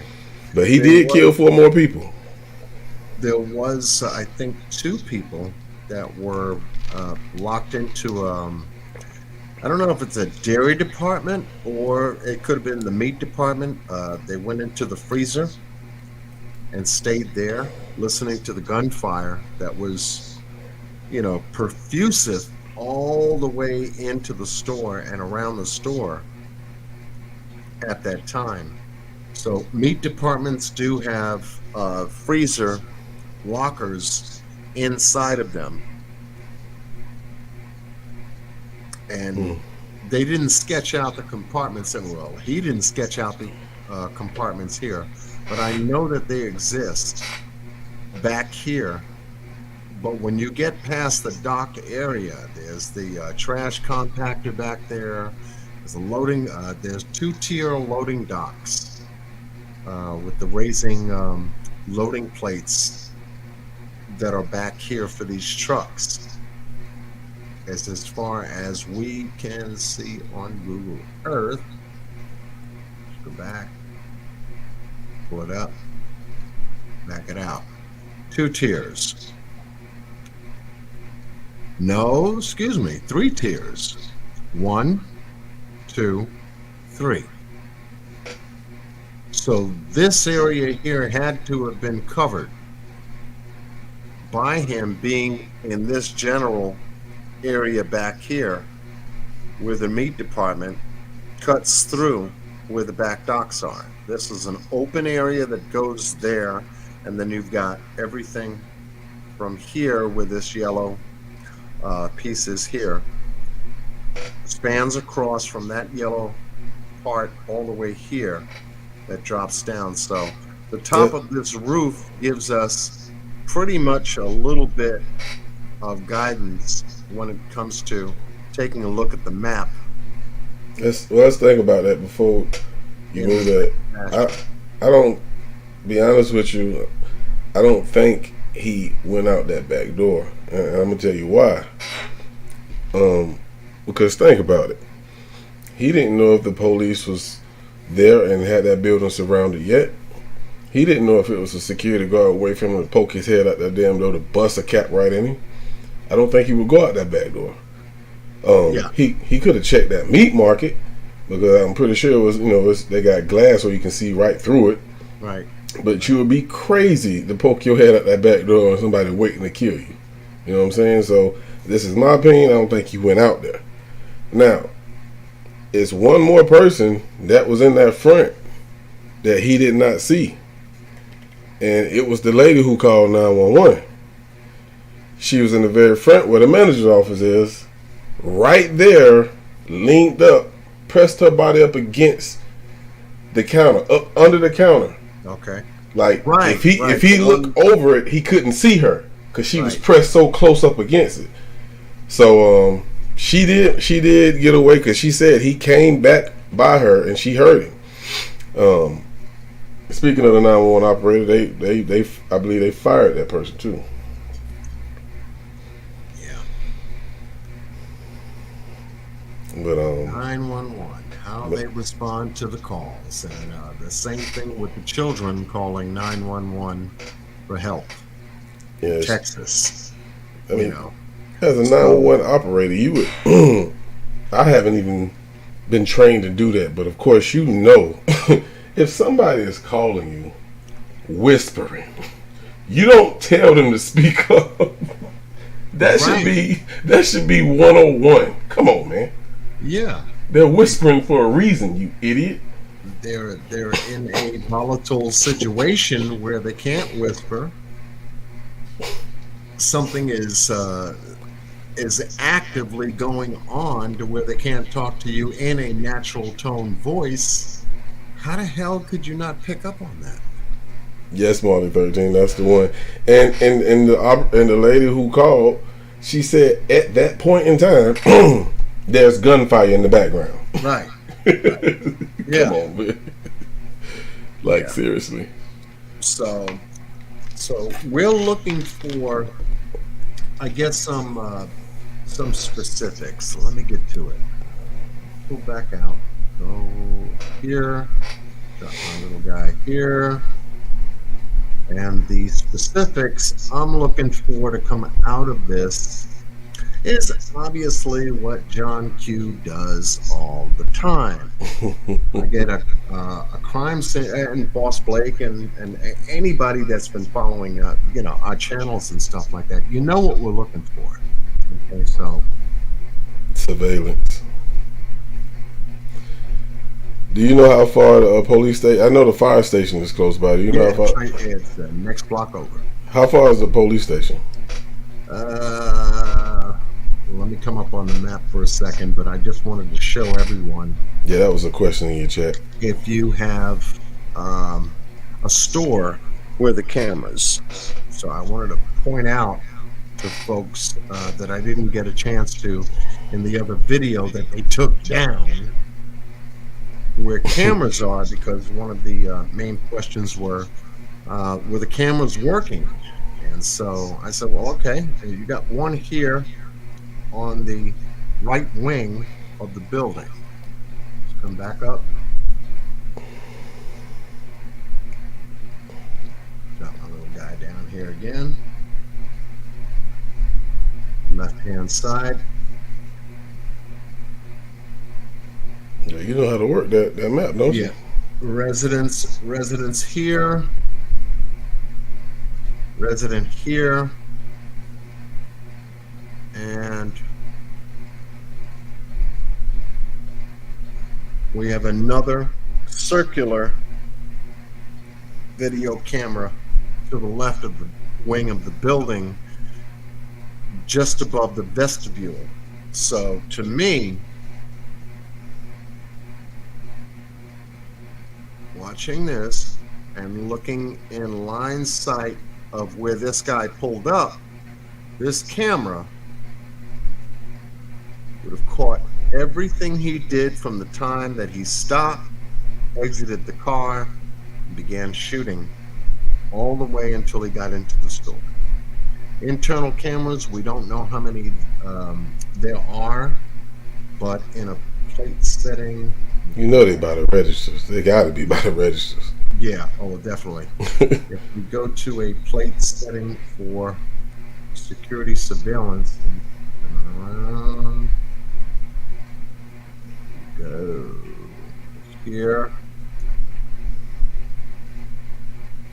Okay. In security, they have what is called as a plate setting in structures. One is the front, where your money is, covering all registers. Office, main office, employee, punch out, time cards, and all this other stuff are always handled at the courtesy booth or in the front. You'll have at least two cameras, one to the left in the corner, one just in the vicinity, and then one to the right of it. In this case, it would have been off of produce. Center mass to the building, there would have been the same outline. One to the middle, extreme middle, and then off to the right. When you're dealing with meat, produce, and dock areas, you're going to have at least four cameras. One to the extreme left, middle, extreme right, and then the dock area itself. All to reduce liability of employee theft and all this other stuff going out the back door. However, I said there has got to be, I mean, for my own satisfaction. See if I can turn this around. In a dock area, well, here in New York anyway, I wanted to know from this dock area whether there was a camera here. It's got an external pole. It's got to be well lit, number one. But let's see if I can find it. Alongside of the back dock area. Let me see if I can turn it here. This way. I tried to find a back camera to the dock area that goes alongside of the dock area. 2 ports in the dock area. Somebody came up? Hold on. Oh, you're back. Okay. 2 ports in the dock area. Here. And it should be, it's got to be a rear exterior dock area camera. Now, it may not be showing up on Google. That's just typical. But according to standards, there's always one back here. That could be it here, and I can't go any closer. One should be on the port side of the building facing the dock, but it's not here. I don't see it anywhere over here. But this would be the main area, because now you have your product transfer from delivering the LOD, line of delivery for those products, get shipped into the store. They're signed off. Truck driver takes his hat and leaves the store back out into the street once they're done. So one here at the extreme corner of the building would be one angle or area a dock camera could be, or just the above area here, just above the dock area. I'm looking for footage here.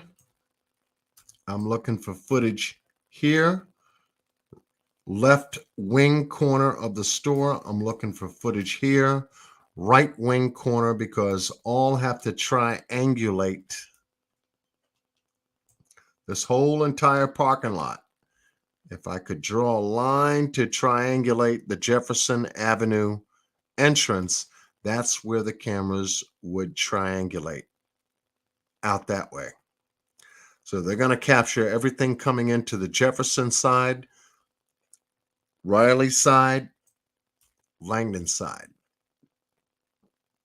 because they're circular motion cameras. So you're going to get everything. What's inside is going to be, I guess, kept from us. Confidential. We can't show you that, this, that, and the other thing.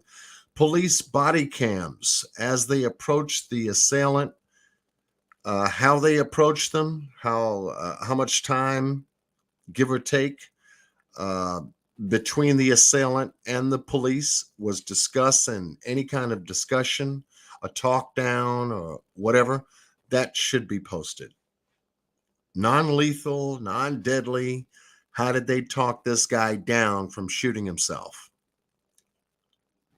Body cams. So we'll see what comes out of this. However, let me take a look at this whole scenario. Why does John Q think it might be an operation? Well, real simple. Simple answer to that to me is they didn't kill him. That's how I feel like. Yeah. Thank you. You said it right there. Okay. We got to get off the live now. Okay. threatened to shoot him down. AR-15. He's getting ready to off himself. Why not? Why not? Yeah. Why not? They should have did like Soo Young said in Rush Hour 3. Push the goddamn button. Yeah. Pull the goddamn trigger. Shit. You coward. Yeah, that's it. I mean, give or take. So when you can go from this kind of a mass shooting to what happened in Texas, entirely different, both in broad daylight, both having AR-15s, is a breach of security. Well, to the supermarket, there is no breach because this is an open facility on a Saturday afternoon for people shopping. Whereas a school in broad daylight should not have had that breach of security for that shooter to get into the building. He killed old people. It's when you look at it, you have to look at it hard. Yep. I don't take what they tell me on the news. It's all choppy, and as we are seeing now from both Texas and Buffalo, there's some choppy information now starting to come up to say, well, we didn't include this, and we didn't get this when we first told you. And here in Buffalo, it seemed like a former FBI agent was actually in communication with the shooter. That's a damn big red flag. See, now you telling me something I didn't know. I didn't know that he was a former FBI agent. On a social media platform? I did not know that. I know he came in contact with someone. I didn't know it was a former FBI agent. Yeah, this is former FBI, and I think it was Homeland Security, Deputy Director of Homeland Security was, let's just say, not too happy to hear that. That's crazy. Because now you're implicating former, not current, but former law enforcement officers interacting with these psycho jobs out here.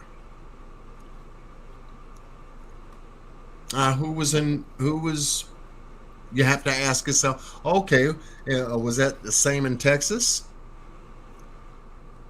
They let this guy buy 2 AR-15s for his birthday. Ammunition, magazines, the works for his birthday. Did you happen to see the footage when the guy went in the door? In the school? Yeah. I wasn't able to find anything. Yeah, I actually seen it. Why? You got some? I mean, I don't know if you want to show it or not, but I can find it. It was the news showed it. Oh, So, grab it up. If it's not, well. I mean, I don't know. I never showed it because I found it after my live, but it actually shows him going in the back door because it was someone like video recording him go through the back door, and that was okay. So this was a bystander taking a video shot of him making his moves, right? Yes, and it's weird because like, I don't know if they seen him get in a car accident. Maybe that's why they start recording him. I don't know. But it's weird. Like, why are you recording this dude go in the back door? Did you see the guns? Did you see, I don't know. But I'll try to find it. Give me 1 second. Oh, yeah. Go ahead. I mean, I know it's not going to show what happened here in Buffalo, because that's up close and personal. That was someone who wanted to show what he was doing versus somebody that didn't want to show anybody what he was doing. He just wanted to send a message, I guess. but hell of a message. And for those of you still joining us, my goodness, staying up in the wee hours of the morning. Put it in slow motion. I can take a look at the chat here for a quick minute. Do either of you know how close the police station is to the store? We're going to take a look at that, Miss D. Love. Are there shot spotters in the air? Okay. How about that? So he was on a rampage before he got to the school and wasn't intercepted, right? This gets worse and worse. Yeah, every move. Edie, every move.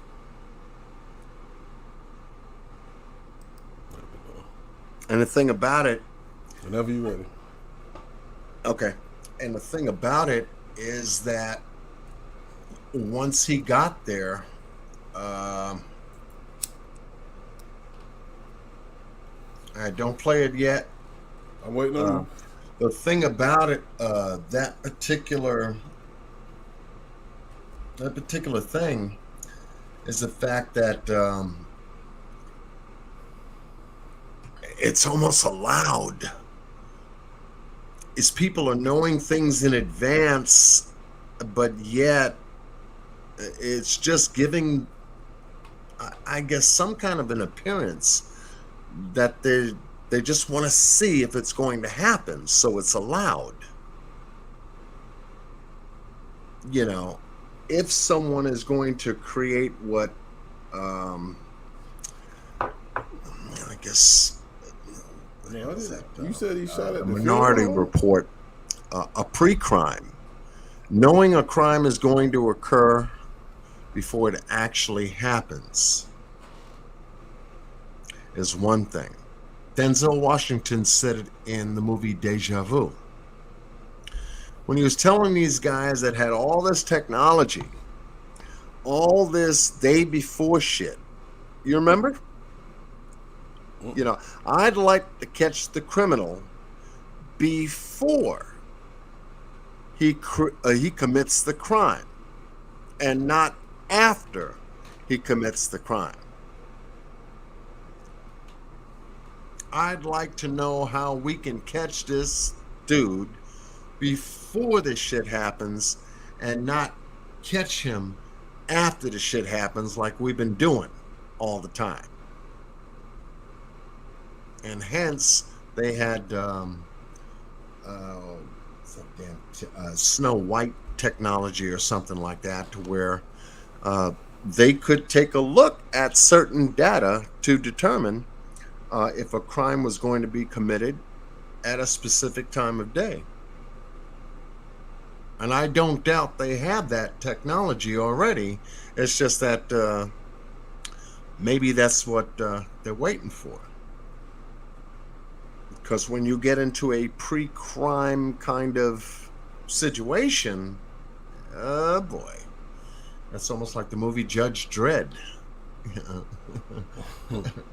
Judge, jury, and execution all in one, you know. So, okay, Mr. Boss Blake, when you're ready, is this in slow motion, natural speed, or what? I put it in slow motion. Okay, so it looks like we're taking a look at the outside of the building. Yes. Okay. I'm getting a reflection of the parking lot outside of the building, I guess on the side where the classroom is. All right, so at 11:33 a.m. All right, let's take a look.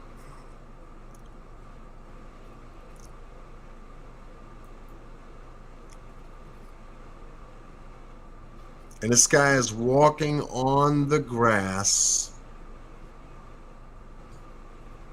alongside to that damn doorway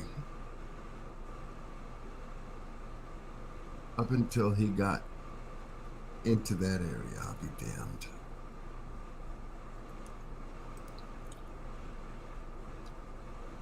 Now he was that close to the building. Damn. Yeah. What this the back door looks like to me. Yeah, this is from the parking area, 1140, 1133, 1140. He's like traveling the side of the building on the grass.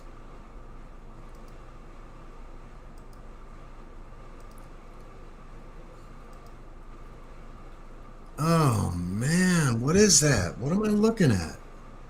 That's him holding that gun. I know that. Left to right, right to left. No, right to left, right to left, right to left. He's like just walking up to the freaking door. He's not running. I put it in a regular speed just so we can. Yeah, no problem, no problem.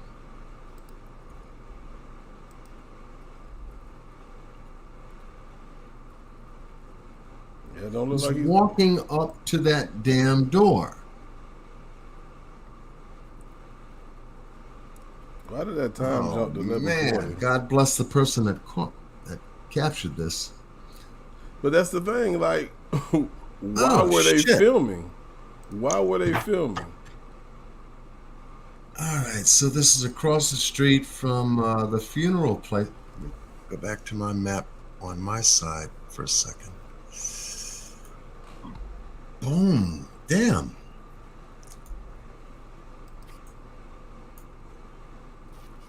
That had to be here.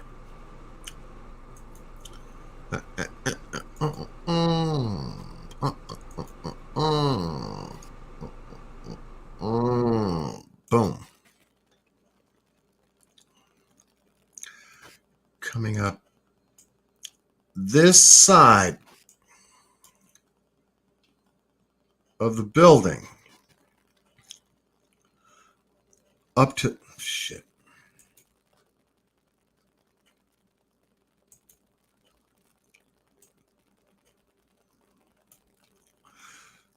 Along the grass, coming up this side of the building,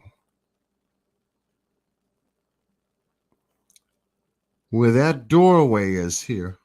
Do this. See a little bit better. Fuck all that.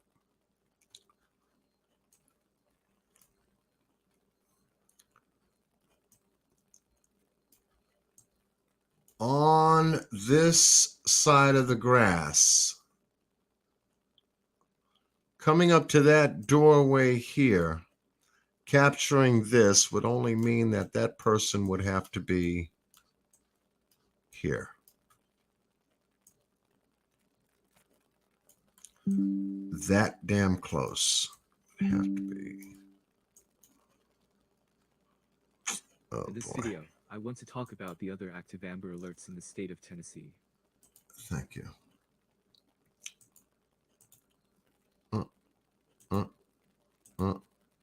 Okay. Gotta go back.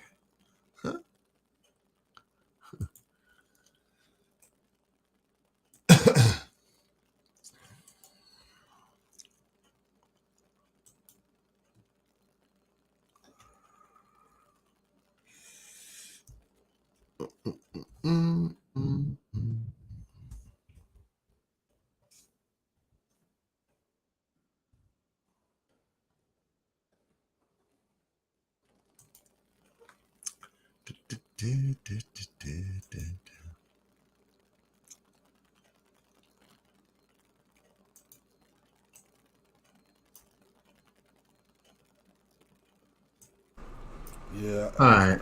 I was asking myself Here. the same question. Was that Here. cell phone footage? Because that was some poor ass cell phone footage. It'd have to be directly across the street on Perez Street. Right there. Capturing him walking alongside that building, they had to have been filming right there. It would only make sense. And that's probably why it was so blurry, because it's kind of far away. Yeah. Yeah. And they were trying to do a zoom Yep. up on that angle of the building. Let me see. Switch this around a little bit. Yep. because the angle makes sense. Yep, that's it right there. Right there. The angle of it makes sense. Somewhere here, behind the building, trying to take a look at him walking that building. Then again, Where did it could he? have been from this building here too. Where did he wreck at?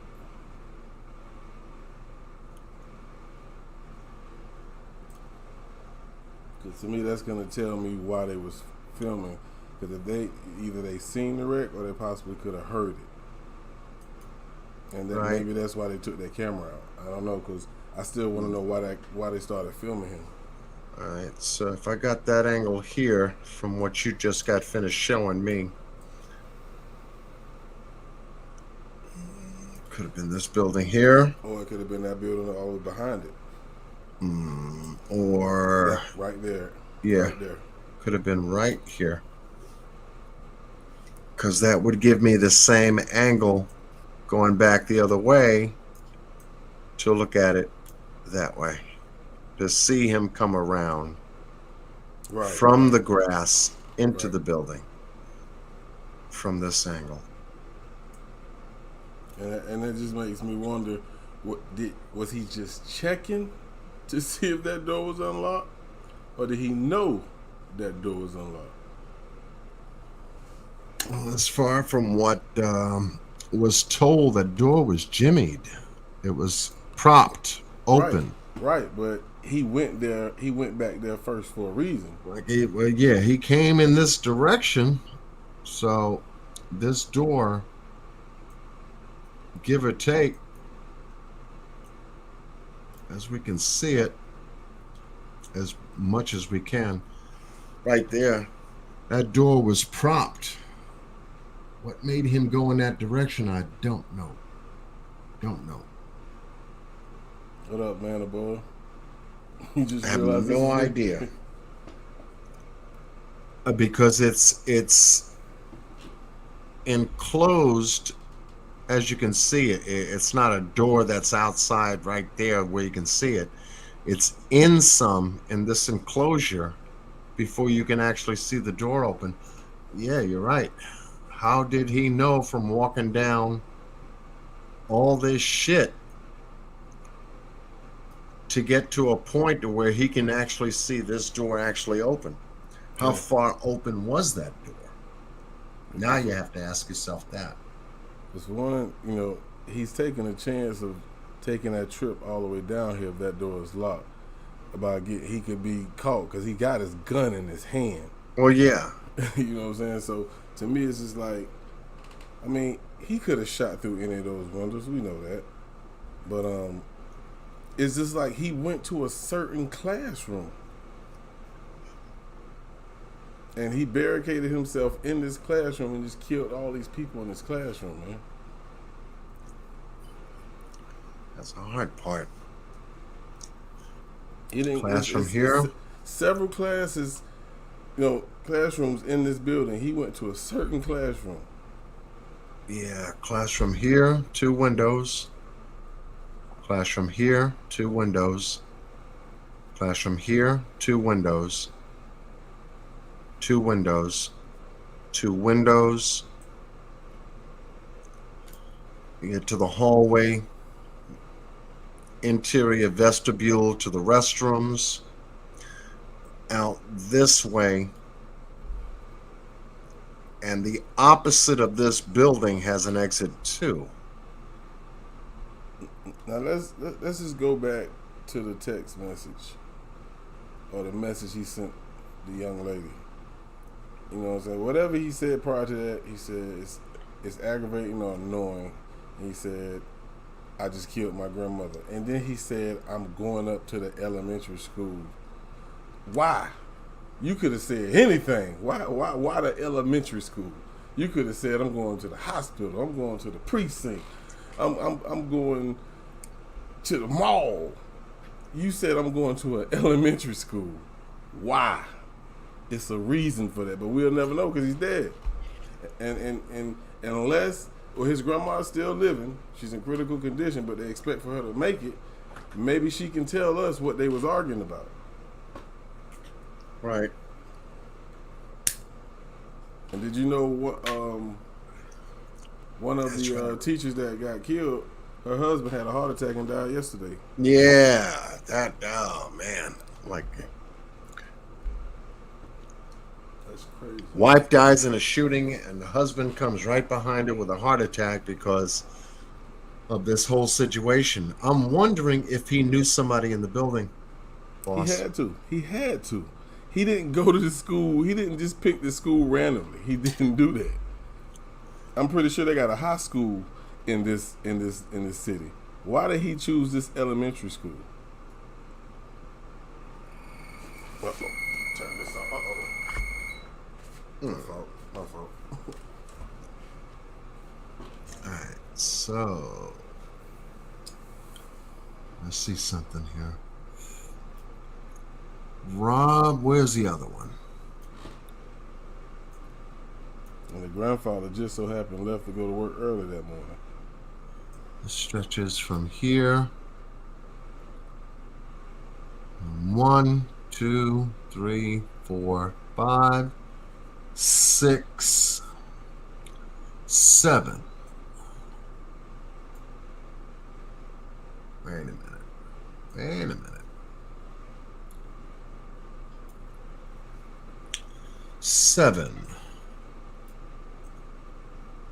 Okay. 7. Let's go down here. 7. What the hell is that? Elementary. Da, da, da, da, da, da. Office. That way. This is wheelchair accessible. It's got to be an administrative building here. Hold on.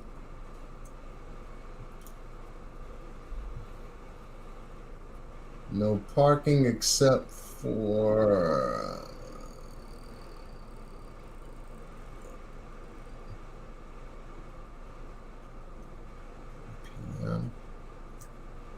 street is this? You got a question in the chat. Marley want to know, did he shoot through the windows or did he only shoot at the funeral home outside?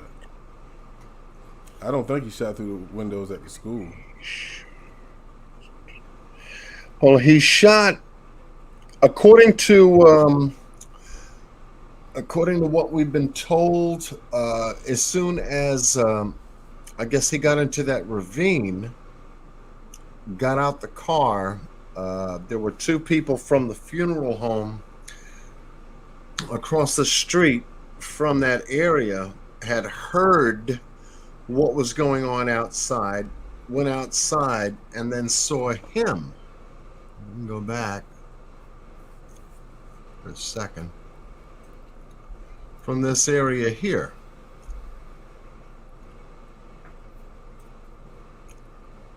Right there. There's a school. And here's where the truck ended up landing. In the water ravine. All right, now point back towards that school again. Yeah. Right there. So that house that we say was filming is on the other side of that school, correct? It's on the opposite side, right? It's on this side of the street, to the left. So hold on, then. Hold on.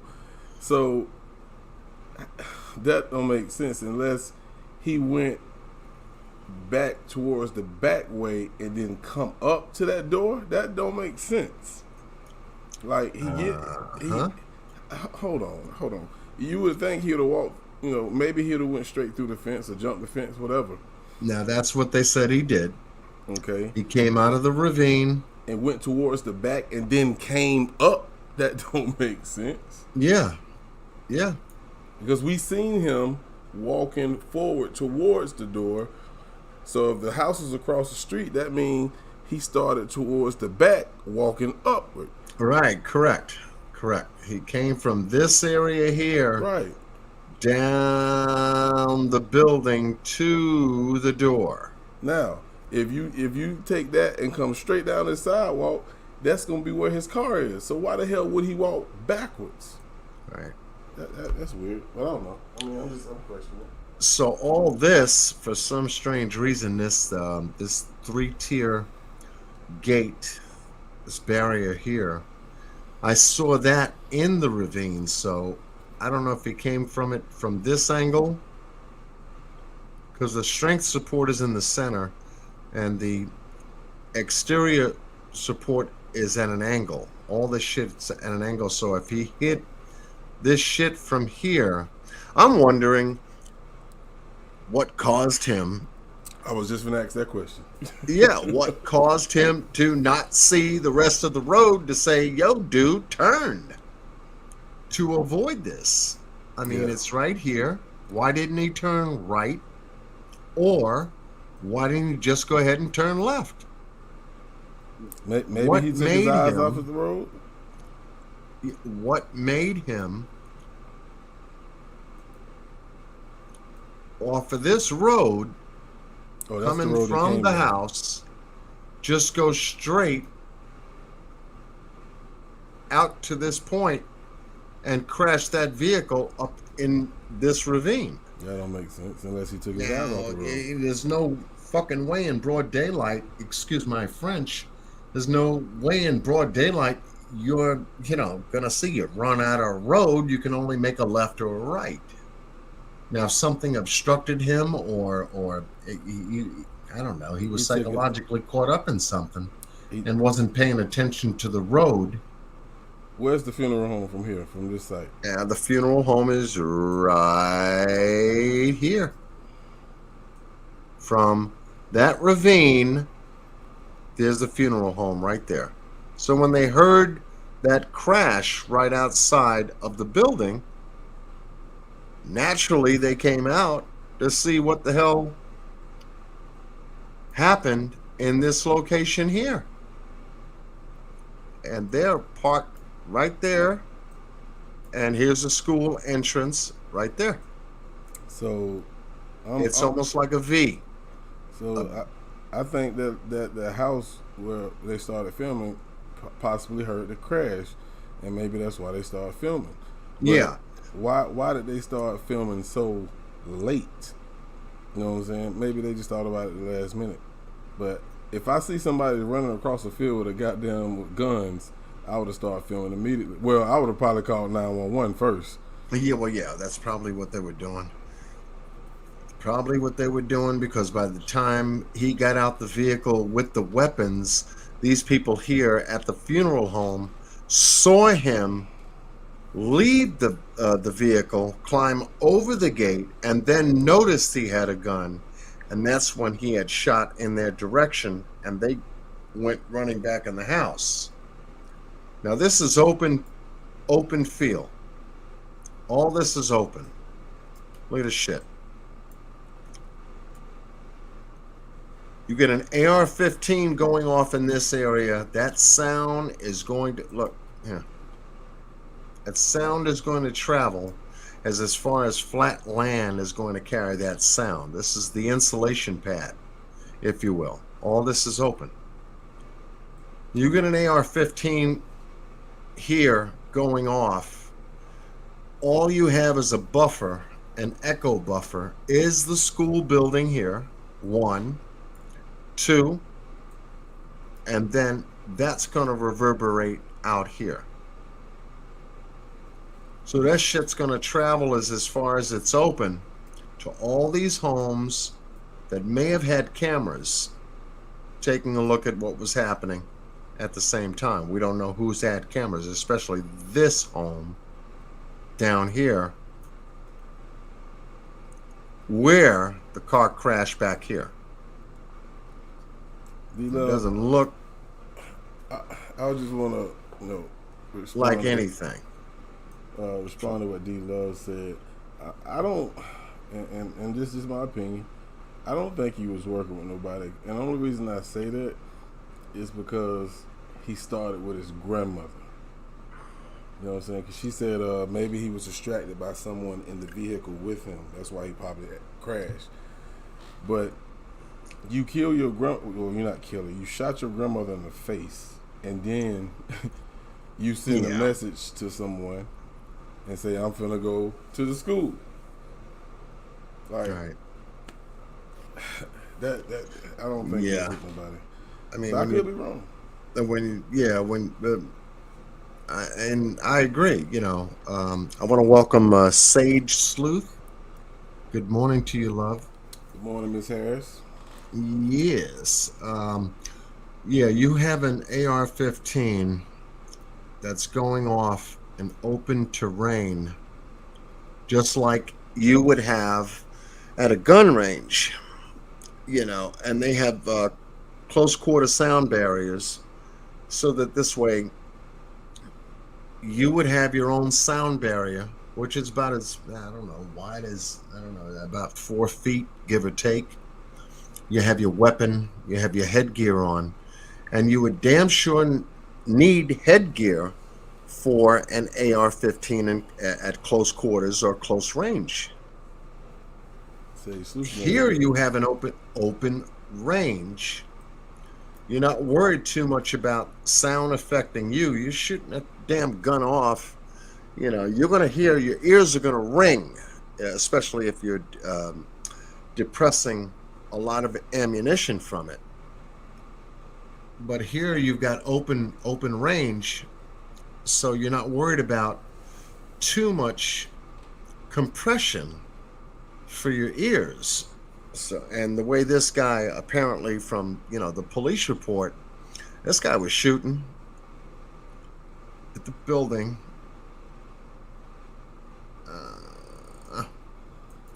from an angle from here, coming from this direction here, out of the ravine, going in this direction rather than the street direction. And shit, I don't want nobody to see me. Let me go down in here. Why? I don't know, but it would only tell me one. You've got a number of buildings here. 1, 2, 3, 4, 5, 6, 7, 8. 8 buildings.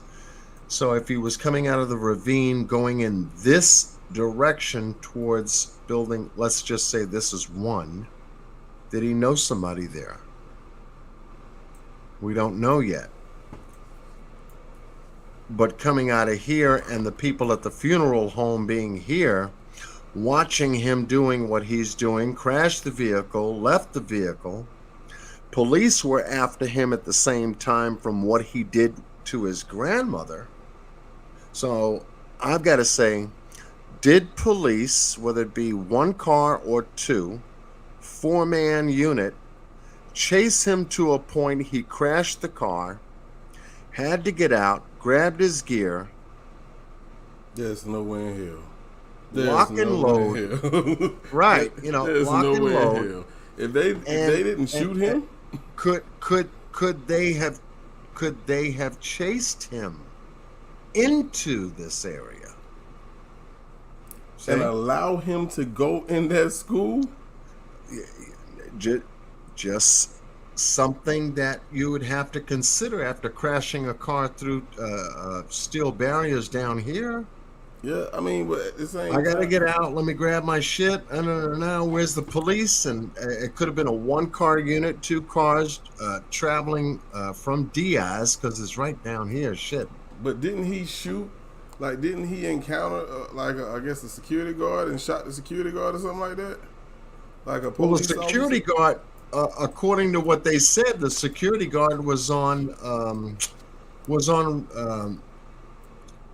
security surveillance rotation at the time. So he was already in motion when this guy was out here. But what, the way I heard them describe it, and he passed them in the damn parking lot. He encountered them and he shot them. Because I think it was like, maybe I'm wrong, maybe I'm getting it mixed up, but I could have sworn they say 2 officers were shot. Right? Yeah, I picked that up as being in the building. Okay, in the building. Yeah, inside the building, yeah. Okay. When he was shooting through the doors. Okay, I got you. Nothing outside other than how this security officer managed to get his vehicle in this area and not see him. Now there were cars parked here.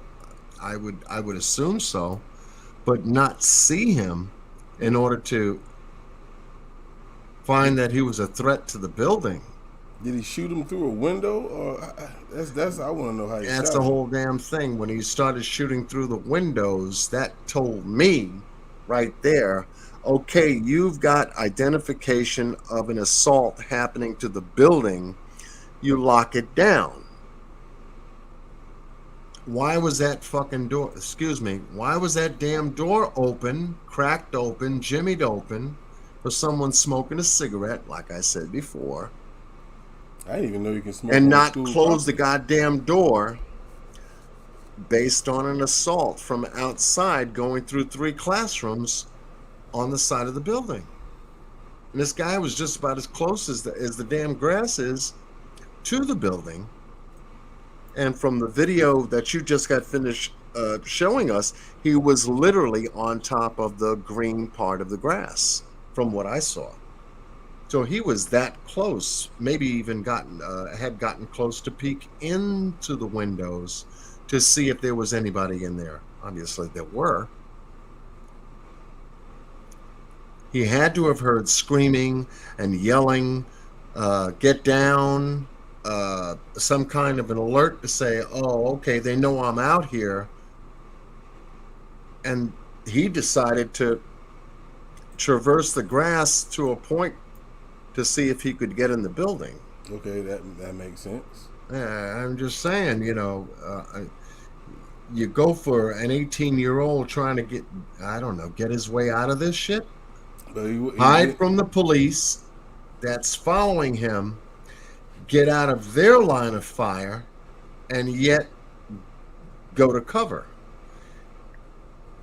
So he used the school as cover, only to find he lucked out by being able to get into the damn building. Well, I mean, we seen him. He was not running. Right. See, to me, you have an AR-15, and you're fully loaded. You ain't got to run too far.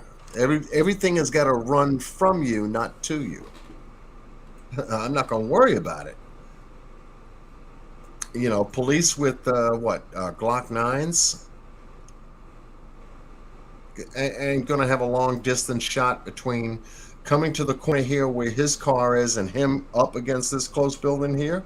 He's got far more of a better range to get to them than they could get to him But, on Johnny, a handgun. you gotta think about if they were behind him when he wrecked in that ravine. How did he get so far away from them if they were directly behind him? Yeah, That don't make sense because Yeah. if he wrecked and they behind him, he had to get out the car and they're watching him do this. That don't make sense. maybe they gave him that time. To go put a school full of kids in harm's way. Boss, you made a point. You That's made a crazy. point. That's crazy, bro. Maybe they gave him that time because they weren't out there in gear. We're talking about regular popo. They're not out there in gear. This guy's got a AR-15. But if somebody reach, I'm not gonna take it there, but if somebody reach for their cell phone, they kill him. Come on, man. You see this man with AR-15s and ammo, and you quick to shoot somebody because you think they got a gun, but you see this man with this gun and you let him get to that damn school. At first, I didn't want to blame the police because I didn't know that they was chasing him from his grandmother's house. I thought they got called once he wrecked in that ravine. So I felt like he had an opportunity and time enough to get to the school. But if they were Right. behind him and they allowed this dude to get to that school, shame on them, man. Shame on them. And we also have to consider the time factor too, because this was just before 12. Marley 13 is that the door that the kids would go out for recess. Now, I would think, yes, especially with the classes being, that close to that exit access point. Will they prop the doors open when they go outside for recess? And I would think so on both sides of the building, because there's an exit on the opposite side where the parents were trying to get in. Let me see if I can do this. They gonna sue that school. Somebody gonna sue that school. I'm telling you. Over, where are we at? Okay, here.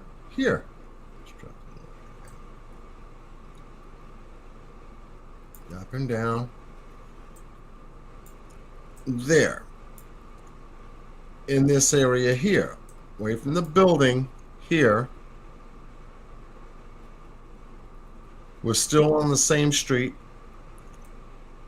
to this point here. So when we come back up, we had parents trying to infiltrate this area way on the street here.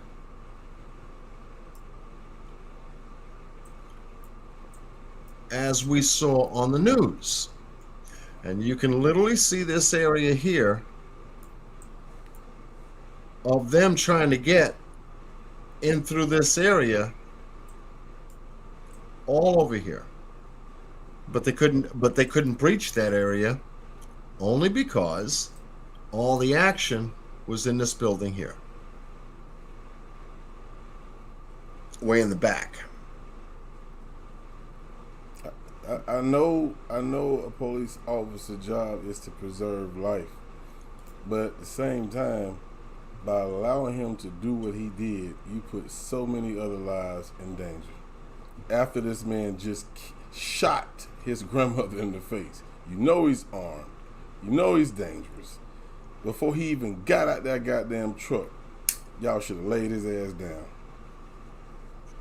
Point blank period. Soon as you seen him wreck, you stop, guns drawn. Soon as he get out, bussing, damn all that, bussing.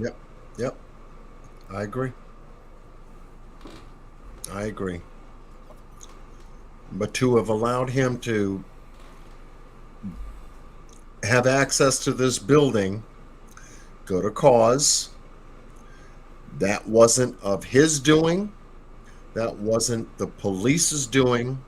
That was someone inside that did that left that door open.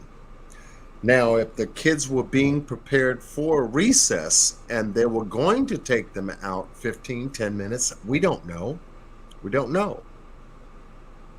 And that door was propped open just for that purpose. That's what they normally do. Well, let it come out in the report.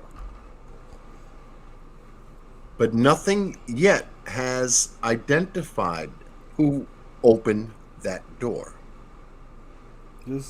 And I'm waiting for that report to say this was the teacher's aide, or this was a faculty member, a teacher, whoever opened that door. They're going to blame that shit on the student, man. Watch. That's what I'm saying. They're going to blame that shit on the student. I promise you, because they do not want to be sued, bro.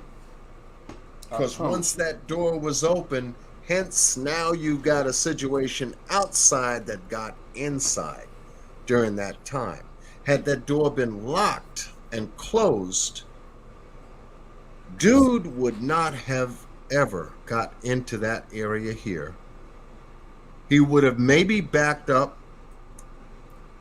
to go back around this area here and do something else.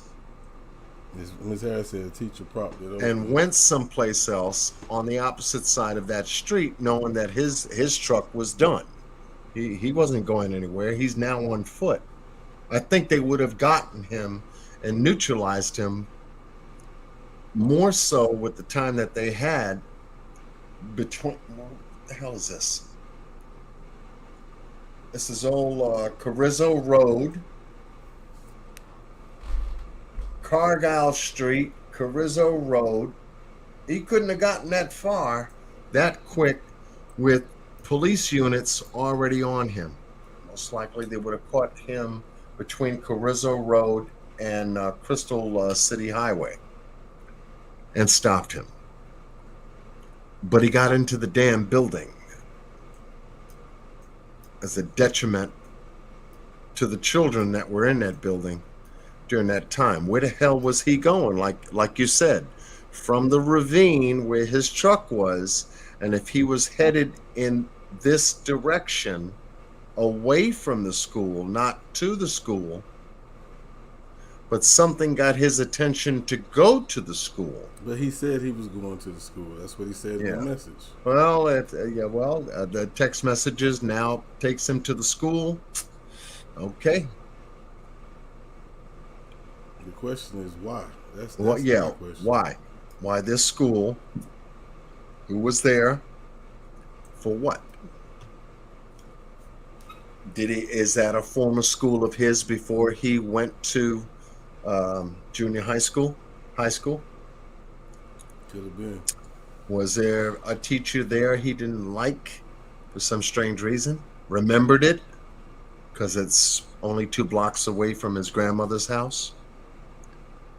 Was he that much in a boil to remember all the people that he hated and then remembered the neighborhood he was in? But I'm trying to figure out what caused him to go into the ravine in the first place. I think Sage Sleuth made a great idea because we was actually talking about the text messages that he sent. Maybe he took his eyes off the road while he was texting. Who knows? Yeah.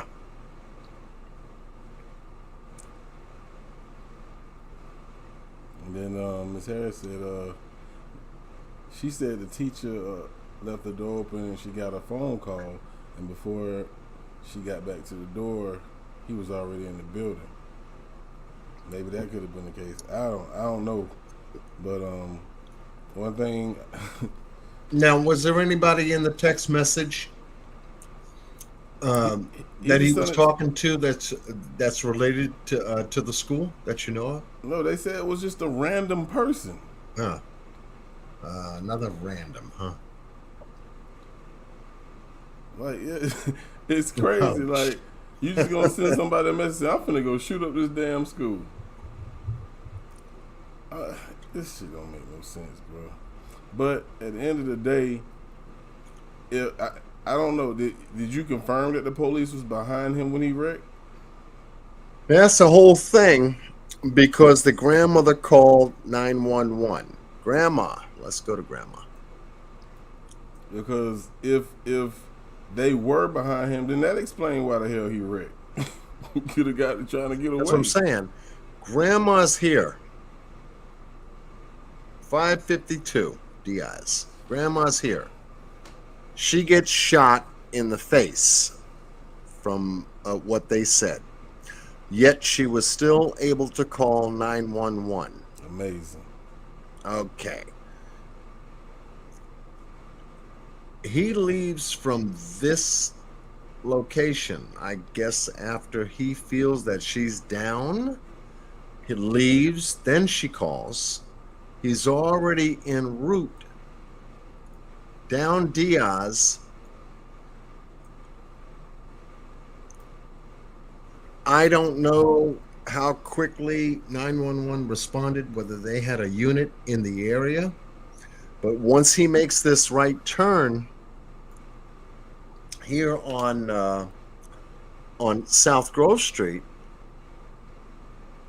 Let's stop right there. Yeah. there.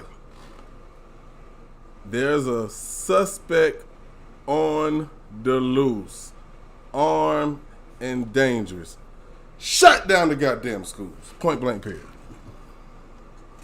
School should have been shut down right then and there. He's not too far from that school. Right. What time did they say what time the text message was received? I have no, I don't know. Timeline. Because if the text message went out before he got to this point. But it doesn't. It really doesn't matter about the text message. He just shot his grandmother in the face. Yeah. She called 911. I'm pretty sure she said he left in my vehicle. Right then and there's an armed and dangerous guy in the vicinity Of a of school. a school. You shut it down. Point blank, period. You don't wait till he get close to the school. Going down 1, That's not that far. 2, end of 2 blocks. And Here's it's the a school. ravine he Come crashed on, through. bruh. Come on, bro. Here's the ravine he crashed through right here. You see how Right close there. that is? And this is this point here bothers me.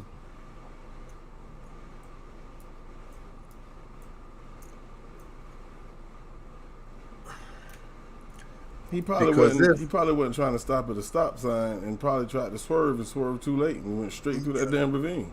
Or whatever, because he took part of this gate down there with him, and I saw that the back driver's side wheel was completely broken off the axle.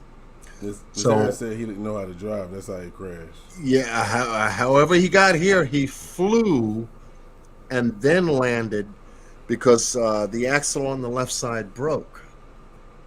I was hoping to get better pictures of the front, the side, and everything else, because it was said, according to the people over here at this funeral home, that he got out of the passenger door here when they saw him with the gun.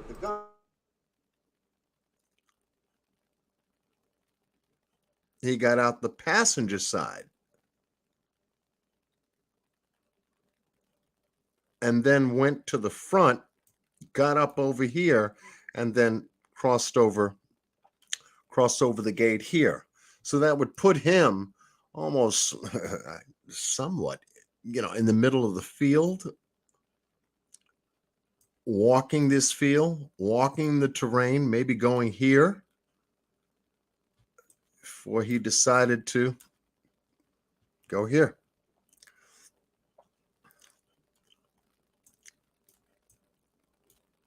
But this is a big question mark to me. How did he crash that vehicle?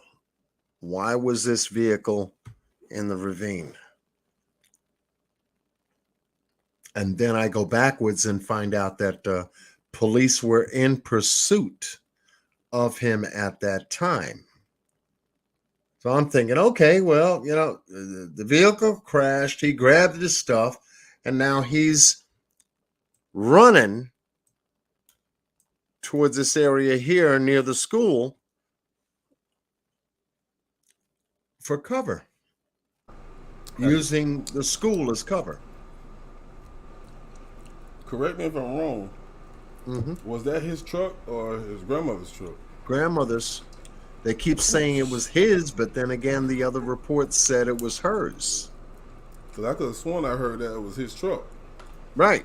I kept hearing that too until we heard conflicting reports that, it's the grandmother's truck. And I said, okay, whose truck is it? He's 18. Can he afford that truck with insurance?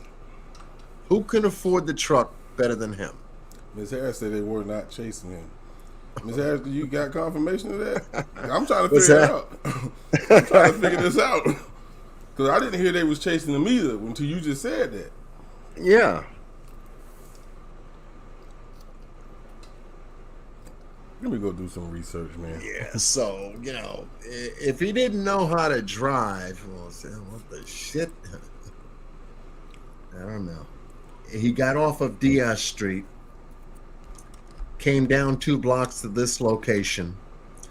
He had weapons in the car, munitions in the car. 18 years old.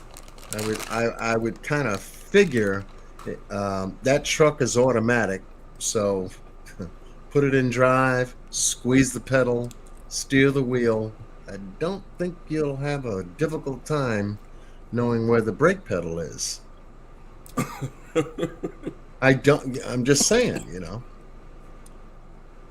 not unless something obstructed his vision, got in his way.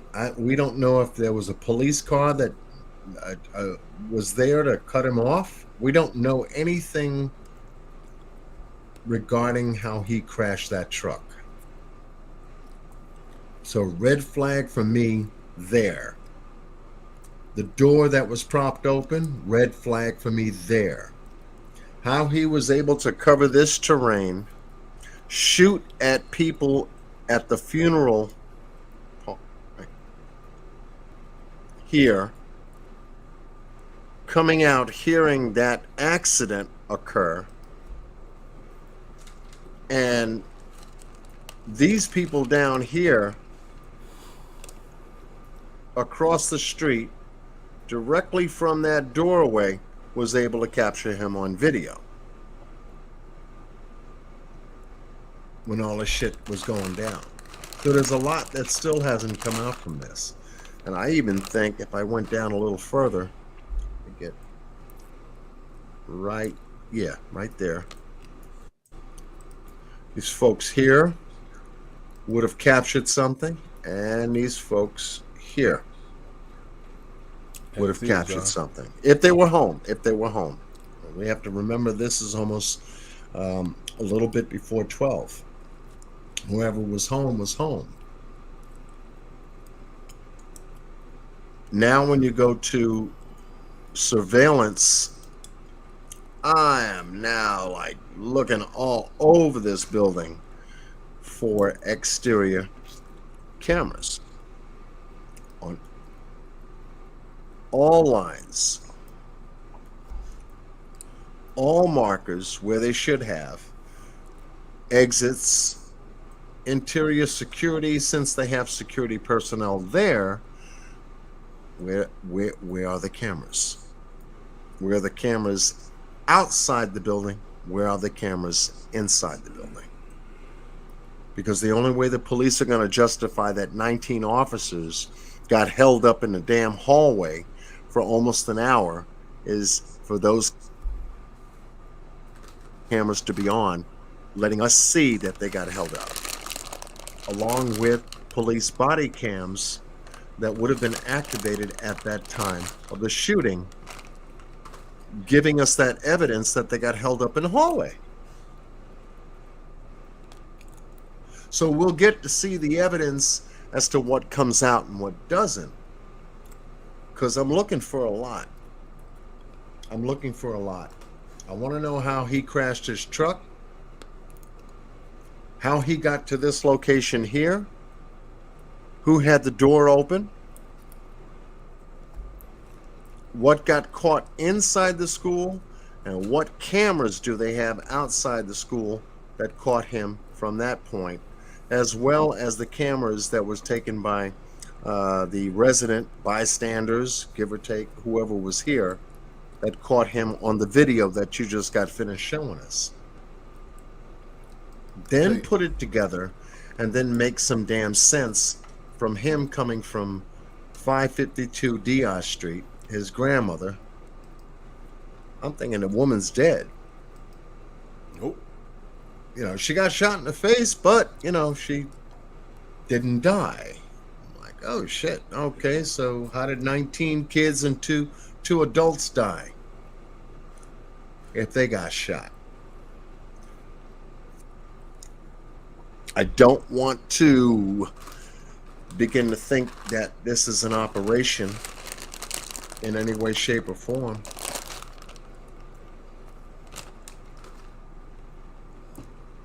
I'm thinking more so that what happened in Buffalo was more of an operation because somebody was in contact with that 18-year-old. He came out of Conklin, New York. Dude's about 4 hours from me. Buffalo is 4 hours from me. He's going to decide on a Saturday to get the hell up early in the morning, get in that blue four-door sedan that he got in, load his shit up, and go take a 3 hour and 46-minute drive all the way out to Buffalo Jefferson Avenue, just so he can pull the trigger and then end up in the police's hands, according to the manifest? Wow. Yeah. I mean, when you look at it, in that way, it's like, oh, okay, that's what he did. Then you go to your question, my question too. Why? Hey, check this out. As I'm trying to find this information about the police following him, I'm reading the article where two parents, well, a couple of a student that got killed, they chose not to meet with the governor, saying because their kid did not like the governor. Isn't that crazy, bro? Say it again. Come closer to the mic. Oh, my fault. Two parents of one of the kids that was killed. Yeah. They denied meeting with the governor because their daughter didn't even like the governor. Oh, Governor Abbott? Yeah, that's crazy. Like, why would a elementary student not like the governor? Isn't that crazy?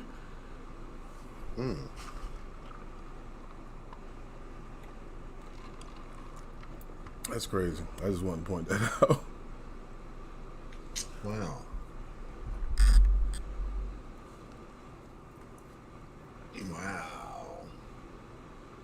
Yeah, because in my opinion,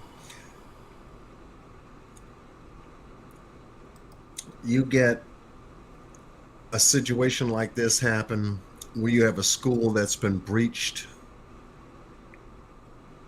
in a heavy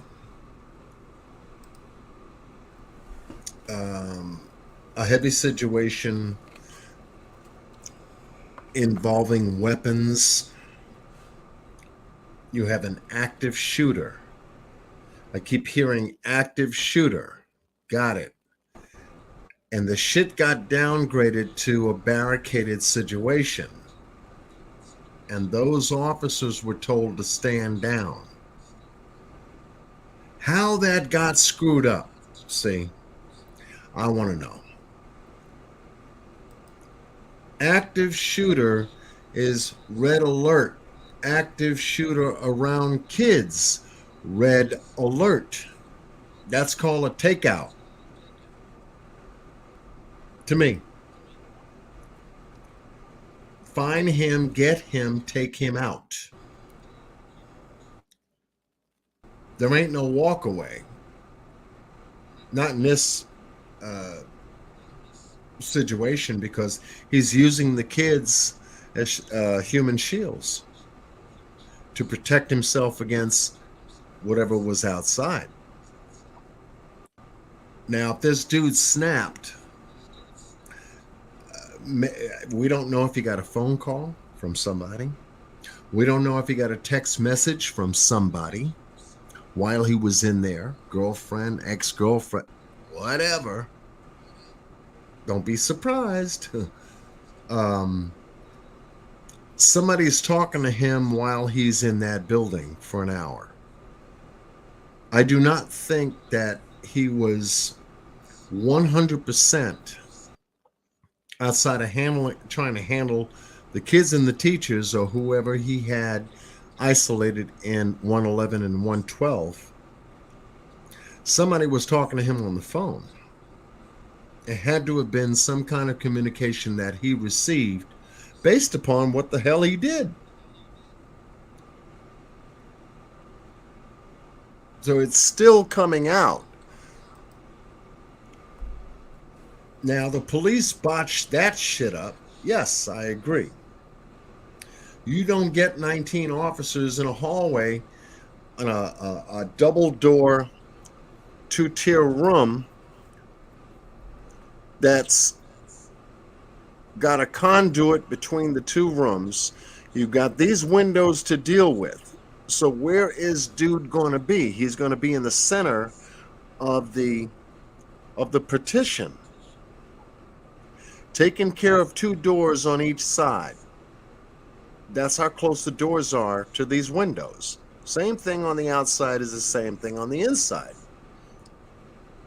They're looking for him, so give me your best snipers from the outside. I need a look on the inside. Don't give me these 2 windows. Give me all 4 windows that's attached to this petition.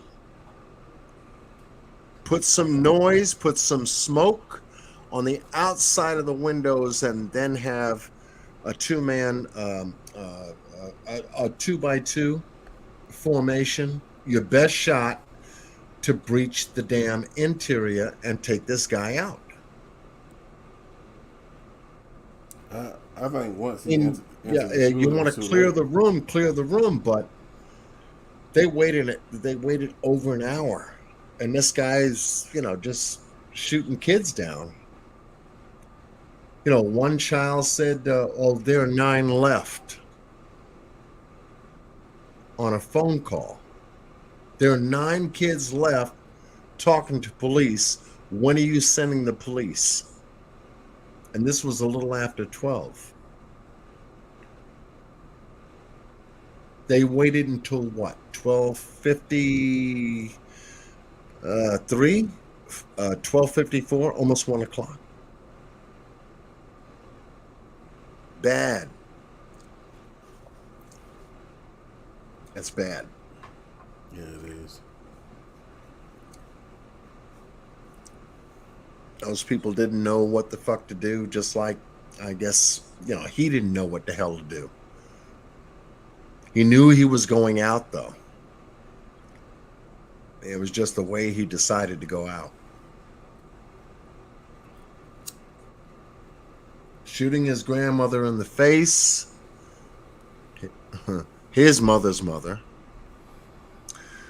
I kind of told you where he was stepping on the pedal right there. I mean, if that's what happened.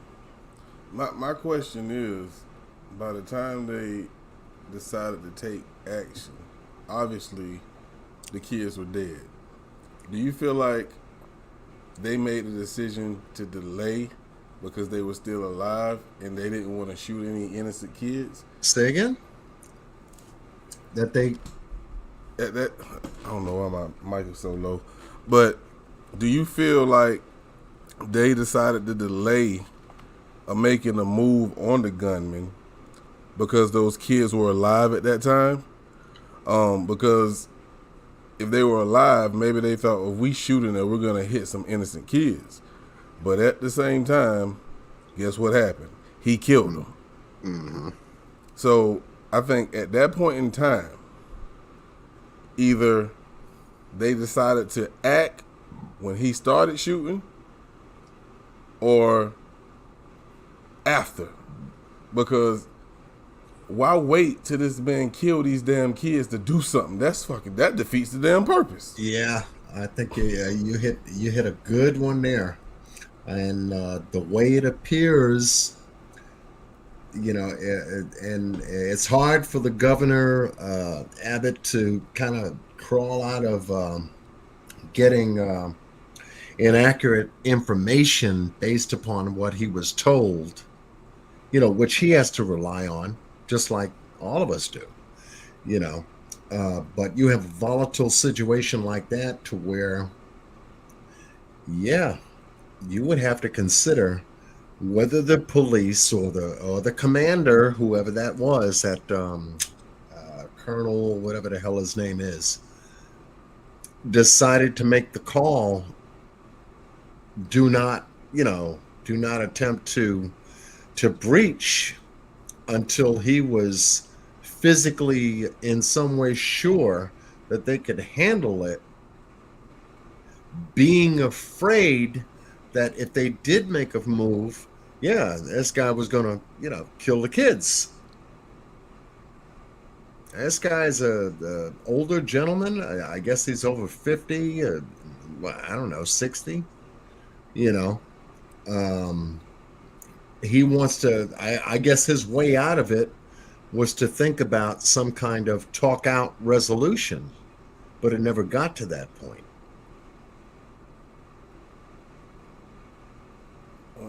Hence, this kid, started shooting him, and They could have waited to a point to where he was done shooting and the only person left is him. He Now was, they can take him out. and he was in. They were out in the hallway, correct? Right. Now, so they had to be able to have eyes on this guys unless he covered up the windows of the door, because the classroom doors got a window on it. So, from what I just read, it felt like the children were no longer at risk before they decided to do something. That don't make sense, because now that makes me wonder, going against the same thing I just said, maybe he started shooting and that's when they started shooting. Yeah. And maybe, I hate to say this, maybe some of their bullets hit kids too. And that could be, as always, strong possibility.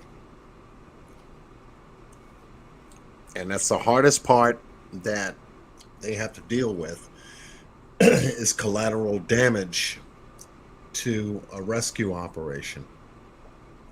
3 police officers followed Ramos in the building within 2 minutes. Within 2 minutes. Come on, man. As the gunman fired at students, law enforcement officers from other agencies urged the school police chief to let them move in because children were in danger, 2 law enforcement officials said. So, obviously, what I just said, it seems like that's what happened. It's a hard one, boss. This one, like all the cases that, I've looked at and gave an assessment to, and those cases that you've looked at, and, collaborating with you on certain cases where we see eye to eye on a lot of what we can assess and put together. This shit right here bothers me. It's where that damn truck ended up. That bothers me. I want to know the cause and effect of why that truck ended up in the ravine. One thing is attached to another. I get, okay, there was something on the road. There was a duck, a bird he didn't want to hit, a squirrel, I don't know. But it made him crash through these barriers here. Had that truck end up at least 20 to 25 feet within this ravine after hitting that, because the whole damn rail, and you'll find it, because that's why I'm pointing this out, the rail is inside the ravine. And I'm thinking, okay, so am I looking for bullet holes in the windshield? He couldn't see, so boom, the truck ended up there. Am I looking for bullet holes on the side, driver's side, or the passenger side, or even the back of the truck that may have shattered into the truck, causing him to take his attention off the road momentarily, and he didn't know he was going to end up in the ravine? What made this dude crash directly face frontal forward into this ravine and take that rail down? And you'll see the 3-tier rail in that ravine, and you'll have to say, did somebody sideswipe him? Did it? You got to understand why the rail went down. Then you'll understand why the truck is past the rail in the ravine. Right. Was this a car chase and it went bad? Was this police shooting behind him and that's why he went into the ravine? That's missing out of this story. Because a truck just doesn't end up in the ravine. I don't think this kid wanted to end up into the ravine. That is the first part of this whole story that doesn't make sense to me. Let alone from him getting out of the truck, transferring, going over the gate, traversing all of this to get to a school, to shoot to windows, and then go into the school. Even though he said in a text message that's what he was going to do, I don't think he was going to do it that way. Let me go in here, crash the truck first, grab my shit, go over the gate, shoot at some people at the funeral home that gets nosy, continue to go over this because I've got total control of this whole area with my AR-15, and anybody I see at the windows, I'm just going to shoot, let them know I'm here, and then have access to the building? What I'm reading here says when he got there was no police officers in the school. But they said when that officer did respond, he unknowingly drove past Ramos, who was crouched behind a parked car outside and firing at the building. Yeah. Wow. So in looking at this, and everyone in the chat, thank you so much. I haven't been really paying attention to the chat like I would normally do. Boss Blake usually picks up a whole lot better than I do. Yeah, I'm actually reading. I'm reading articles right now. Yeah, so when you can get to this certain point here, a lot of us, as parents that have children that young, would automatically think that, they would have adequate security covering these buildings. Talking about cameras, doorways, windows, obviously, but doorways, you have to, if you're going to go to the school, there is a certain main entrance while everything else is locked that you would have to get to in order to actually enter the school physically. A little bit of screening. Who are you? Who are you here to see? Or your son, let's just say his name is John. He's in, room 112. His class doesn't let out until 11:55 for lunch. Something like that. Could you sign the register to let us know that you've entered the building so we know you're here for a visit, dropping off lunch, something typical. Post-COVID pandemic, if you will. Some kind of regulation that will curb traffic into a certain area at certain times where everybody knows who's in and out of the building. You have somebody that breached security here. I want to know who that is. Why they had that door propped open. For what reason, if it wasn't for lunch?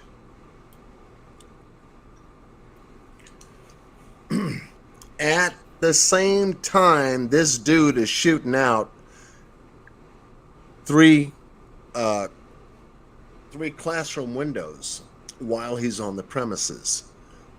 You mean to tell me with that door cracked open, and if somebody was here smoking a cigarette or they're getting ready to do recess, let me just say something proper about it. You hear gunfire, yet that door still remained open? I wonder if there's footage showing who left that door open, because I just don't feel like nobody. Please give it to us. Because I don't think nobody volunteered that information. Yeah, I don't know who left that door open. I don't think they did that. I think there's footage that shows that. And I think as slow as they've been coming out with the information about the breakdown that they had concerning getting into those classrooms with the kids, we're going to find a breakdown at the doorway too. They should have never waited an hour. There is no way in the world I would have allowed an hour. This is not a hostage situation. There was no negotiation going on. No ransom, no, give me this so that you guys can get the kids back. You're dealing with an active shooter that is going to clear out the building, let alone how many kids were there at that time before they were able to get the other kids out of the other classrooms, out of the other exits on the opposite side of the building. An hour before they responded. They were already there. And they actually waited where. Where's this guy at? Is he talking to somebody? Tell me somebody. Somebody tell me something. We're getting phone calls from inside this building from kids and or somebody is calling us and they keep calling us to send 911. We're here. That's the hard part. Where do these windows go to? I want angles. I want who is my best sniper? I need them all on every single window. They seem to have this guy isolated here.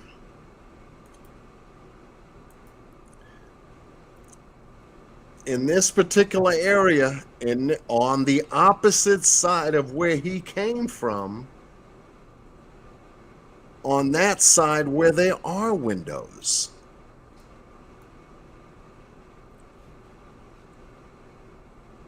I want my best taking a look at everything that they can see through those 4 windows out of those 2 classes, and best shot, take it. And don't take one, keep going until you know you're clean and clear. Because all you need, like I said, is a distraction. Even if it's a missed shot, this kid's going to hear it. And it's going to get his attention to look that way. Now you make the move from the hallway to get in there to take him out.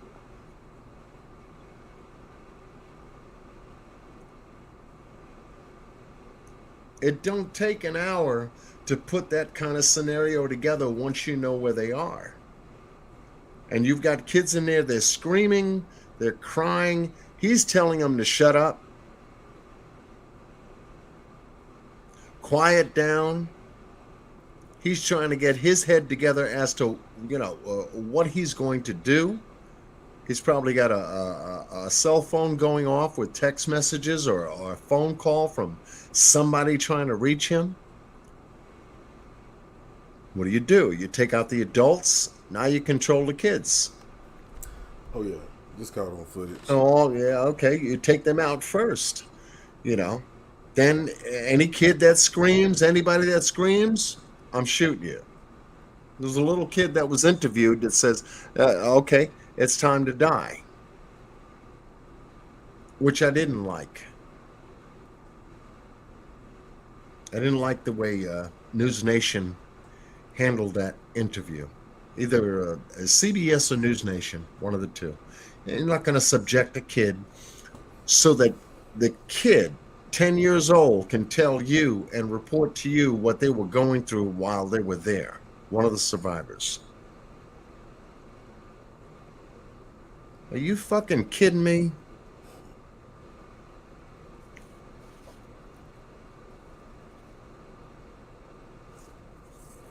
The shooter said, it's time to die.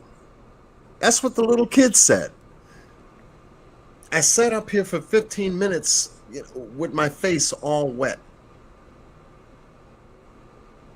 And that got me messed up because I said, how could they do this? They're subjecting these little kids to little interviews so that they can get coverage. I don't give a fuck about these people. No, not at all. Not at all. No black people here. There's no white people here. They all look Spanish, Mexican, whatever. Living in a very nice area. And none of them could figure out why this happened. None of them. I guess they didn't train for this particular situation, now did they? This is different. This is very different. You got a split decision to make, and a lot of them make split decisions in traffic stops, and they shoot and ask questions later. They didn't do that that day, excuse me. Yeah. And they had so many people lives endangered at that time with someone you knew had a gun, assault rifle, who just shot his grandmother in the face. If he didn't give a damn about his grandmother, what made you think he'd give a damn about these people at this school? Thank you. Come on, man. Mm-hmm. I'm gonna drop down. I gotta run an errand real quick, John. But I'll be Okay, in man. chat. I'll be in I chat. appreciate your company as always. No doubt, man. Thank you Appreciate so for much, having me, man. We'll hook up later. Okay, man. All right.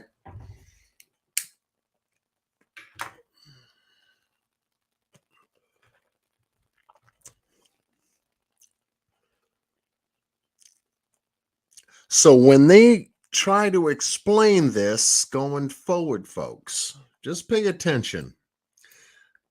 That's why I do what I do. I was on here for a test, but y'all got the test. Y'all passed. When they try to explain 111, 112, outside of 106, 105, shots fired through 102, 103, 104. Entryway is through the side area where that door was left open. The breach of security was right there in the center, in the T.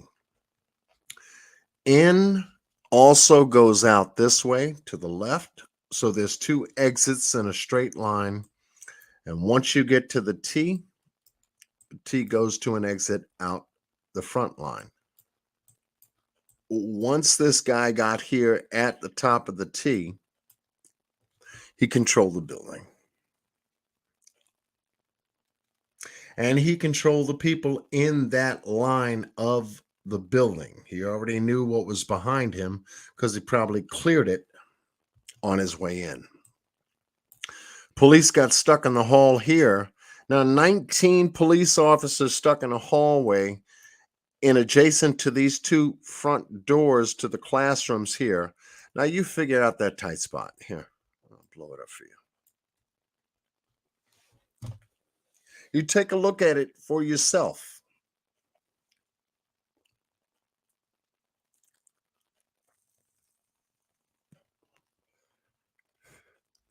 The best position that he could have taken to cover both these doorways from being breached is the center open partitioned area to hold his ground.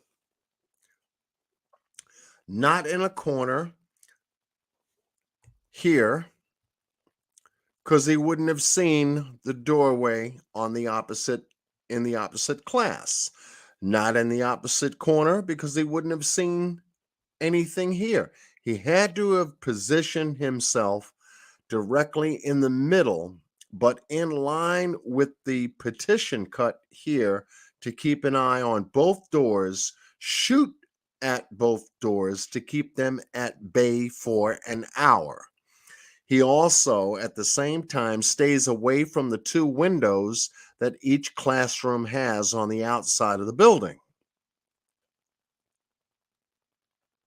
So he can't be seen when he's here.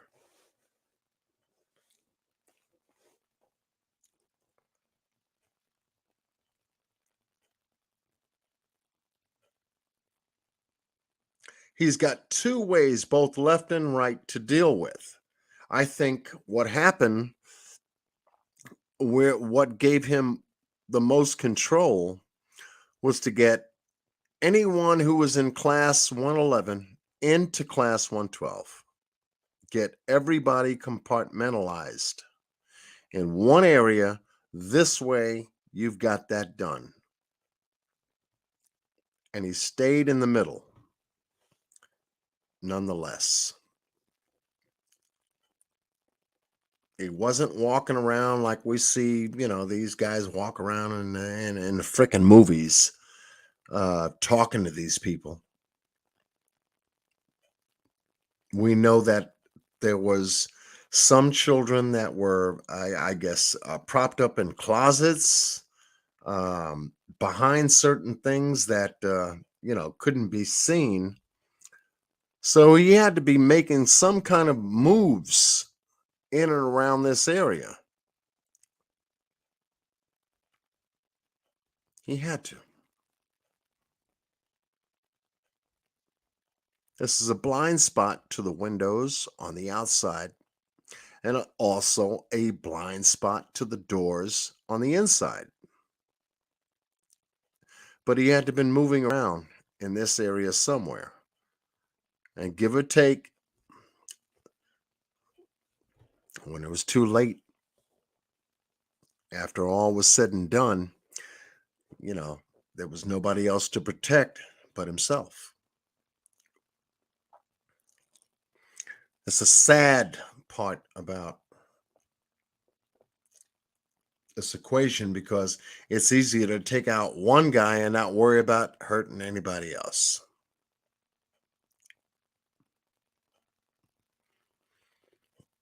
And this is a bad, very bad situation.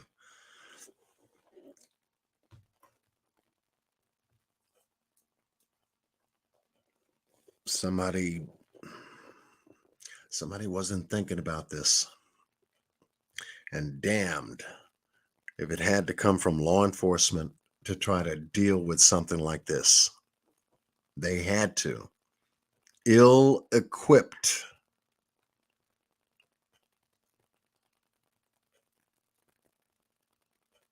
You thought they may have gotten wind from what happened in Buffalo, New York, just a week and a half prior to this shooting. Yet they would sit there and figure, well, who would think of anybody coming into a school to do that? Well, Columbine was one. Sandy Hook was another. Who would think about somebody like that coming into a school? It's real simple, folks. It's already happened. Yet they're not thinking about it. It's a regular Monday, Tuesday, Wednesday, Thursday, Friday typical day. There are no more typical days in America. Does anybody know that?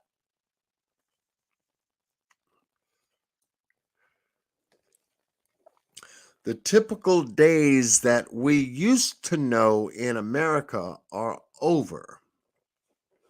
That's a done deal. That's a wrap.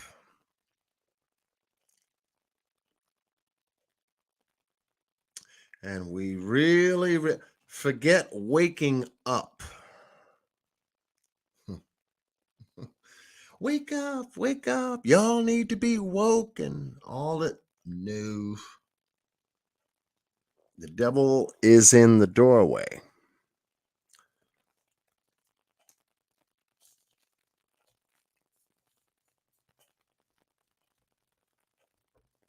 The devil is in the doorway. And the devil is targeting our children. They're not only going missing like Summer Wells and the West Boys. Now they're getting them direct.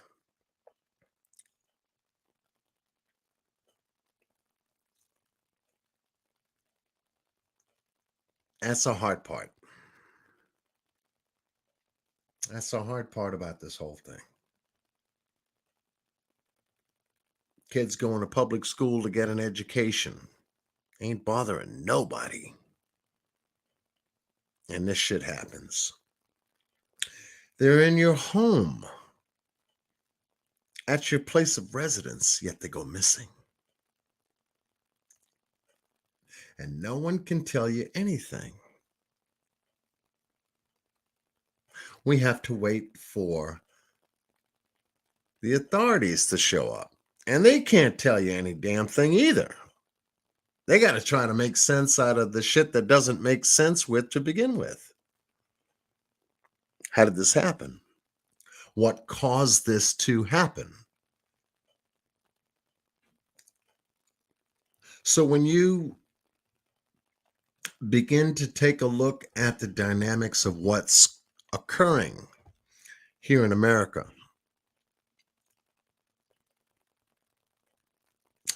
I said stay vigilant. Stay vigilant. But how? How do you stay vigilant? Keep your eyes and ears open. Listen hard. Approach with extreme caution. Everything and every place you go.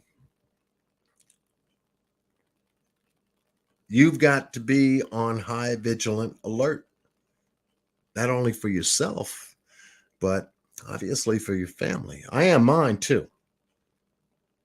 I'm not nuts about it, but they have to carry their water as well. You can only do but so much. And it's not a fear factor. It's just being smart. Just paying attention to the changing world we're living in. It's not so much the buildings or the places you go to that causes any of this stuff from happening. It's the people. This is a human moving organism element causing all this shit.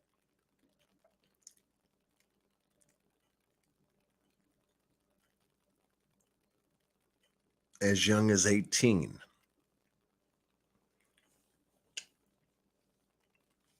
In broad daylight. Getting assault weapons. How on earth is that happening? 18 can buy an assault rifle, not a handgun,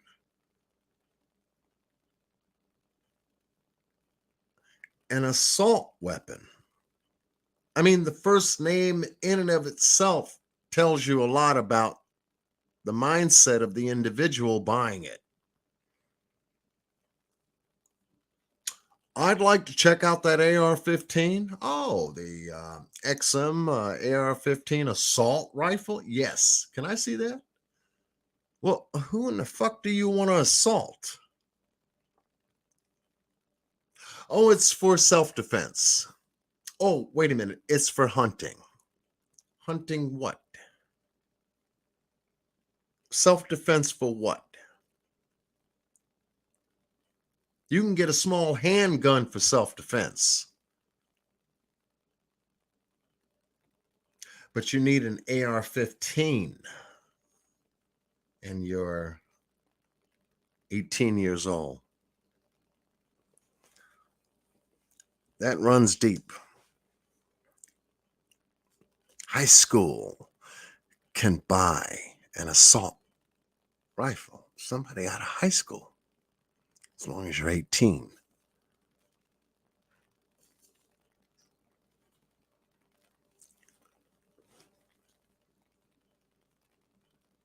Legal drinking age in New York is 21.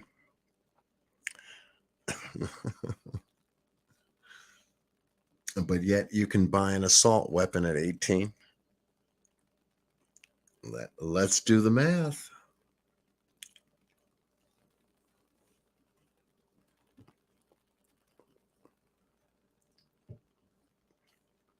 Do the math.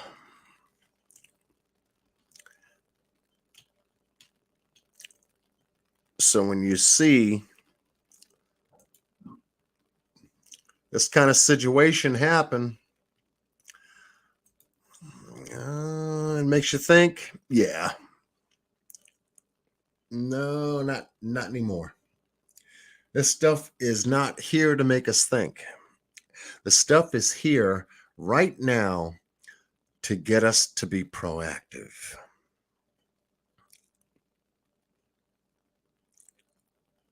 We have to be on alert. Over the last 25 years on TV, more pharmaceutical products have been advertised, if you noticed, from Viagra to Cialis to every other psychotropic drug. But you have to ask your doctor. They even tell you in the commercial, ask your doctor about this particular pharmaceutical. It's a quick commercial. The damn things used to last almost 2 minutes on TV. I couldn't stand them. Everybody having a joyous, happy life and all this other stuff with this drug.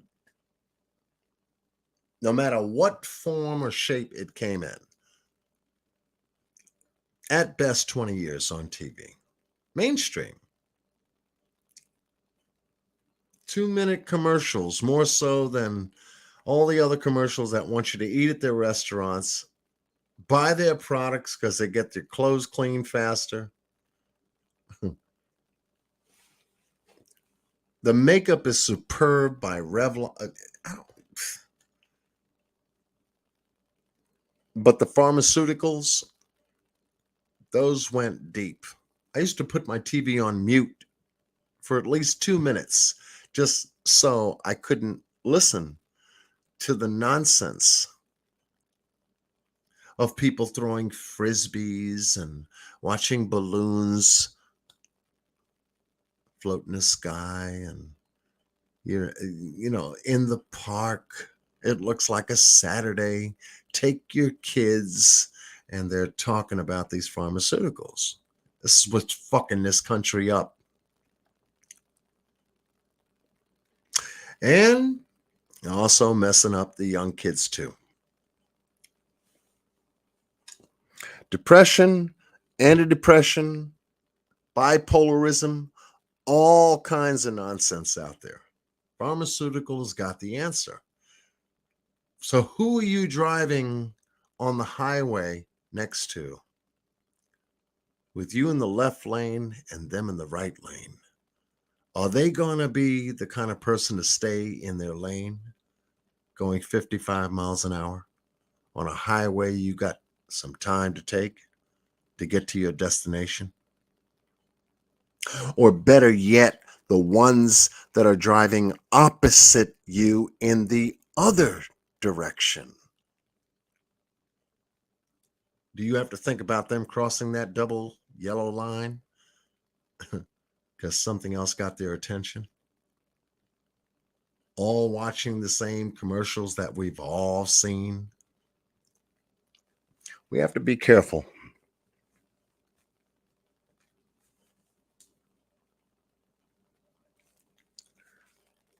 Kids are being affected by this. We're seeing kids now kill kids. It's not just adults doing it. This is something else. And they're giving them guns. That's something entirely something else. And we're sitting here and we're watching our little Netflix and our YouTubes and what's going on with the Summer Wells case, and everybody's stuck on one child versus all the children that have gone missing. That's the sad part for me. That is really sad. when you can begin to compartmentalize something so much that the rest of the world doesn't count. I've been watching it.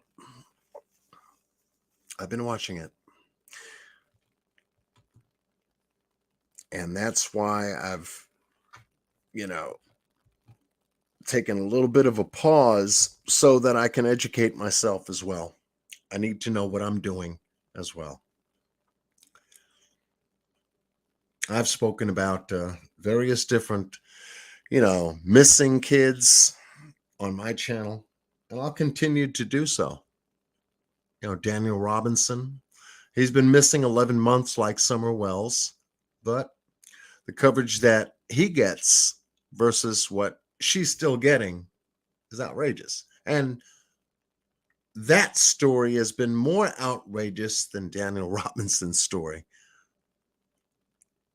because it doesn't have all that extra, but it's not getting enough attention.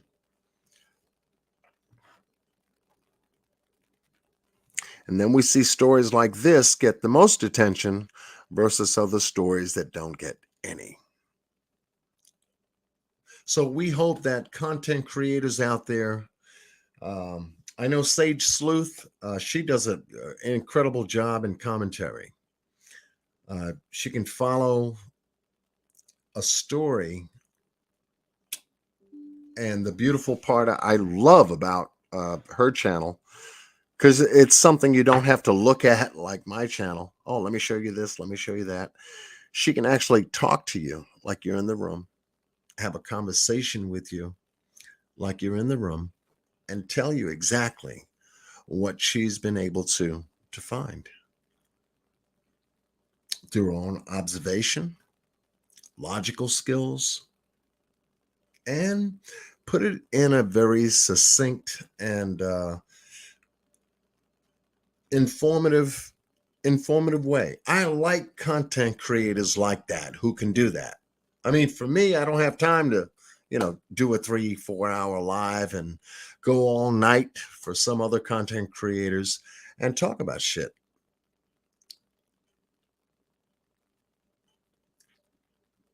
So I thank goodness for good content creators that can do that. And I can lay my head down on the pillow, don't have to look at nothing, and just listen to their voice, walk me through the story as they've outlined it to come to a general point, and then give you some food for thought at the end. So, Sage Sleuth, if you're still in the room, thank you. Thank you so much for having your channel. My goodness. But a lot's going on out here. I can only share with you but so much. It's a lot.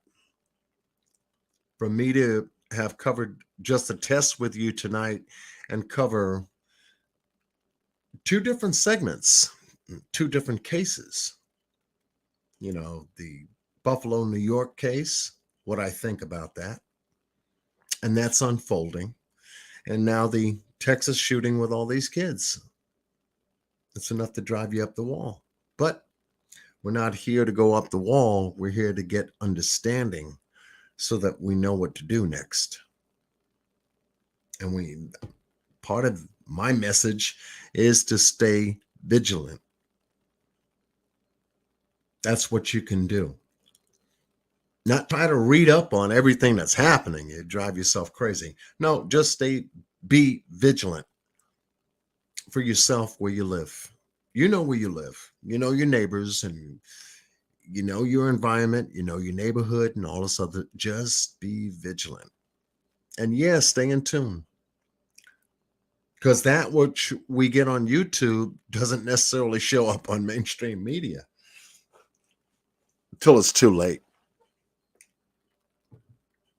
That's the crazy part about it.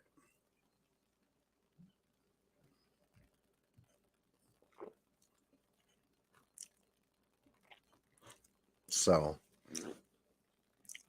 if you've heard anybody say, "Oh, make that phone call to that family member you haven't heard from You're waiting for them to call? No, stay proactive. You make the call. Don't call too much, but make the call yourself. That way you know for you. They don't have to know for them. You just know for you. You know. And yeah, Sage, I wish I could do more too. Only one person trying to handle all of this stuff that's just like it's a big dumping pile. And to get to understand it and maybe to even help, which I try to do on all the cases that I work. Not just talk about it, because that we can just get from, the other channels. If there's something I can do something about, if we can pull together and maybe make something happen, if it's a GoFundMe, if it's a little fundraiser, if it's a, something, okay, we can do that. If you need support, we could do that. You need somebody to send out an email, we can do that. Make a phone call, we can do that. That's what I want to use my channel to do, to try to help. But you know something? There's just so many of them out there, and they're happening so fast. It's hard to keep up. And with stories like this, in comparison to the West case or the Summer Wells case or the Cash Gurman case or any of those other cases out there, it's like, okay, you can only do but so much. There's a trial on the Cash Gurman case still pending. There's a trial headed up on the West case that's still pending. The story about Summer Wells is still stagnant, stuck in limbo somewhere. But I believe that's in motion. Parents have some kind of blame, not necessarily for her disappearance. I can't point that finger in that direction because I got no proof. Okay? However, on the other side, when it came to neglect that caused that to happen, it's there. Possible endangerment, evidence of it is there. Those are the only two aspects I can touch so far. Abuse, I can't, I've got no evidence of it.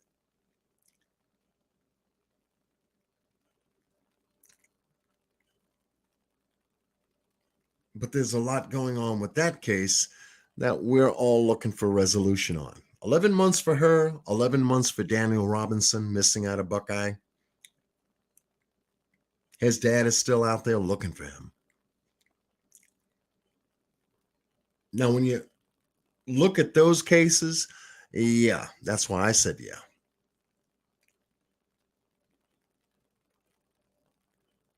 And I'll continue to say yes.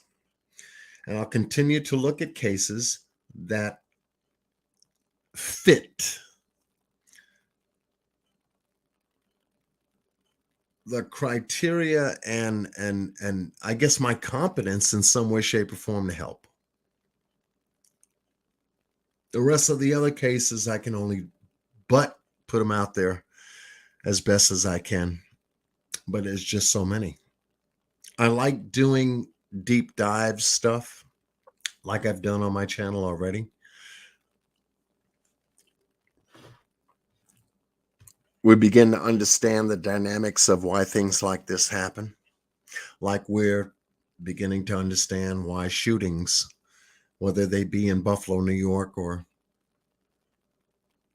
in Texas, why they happen. I'm looking for cause because we already know what the effect is.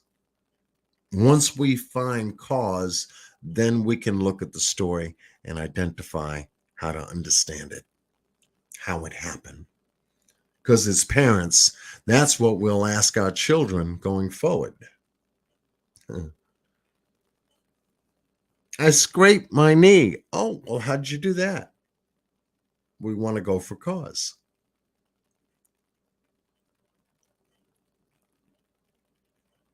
I was going down the stairs, left ankle twist. I fell on my knee and scraped it. Oh, okay. So were you walking or running? I was running. Main cause. So don't run when you go down the stairs next time. See?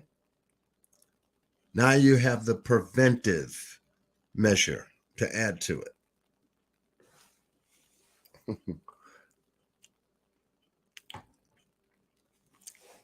Because that way it's a benefit. If you can have the preventive measure added to a cause that made something happen into an effect. All we've just been dealing with is the damn effects. And that sucks because we're trying to get to the causes.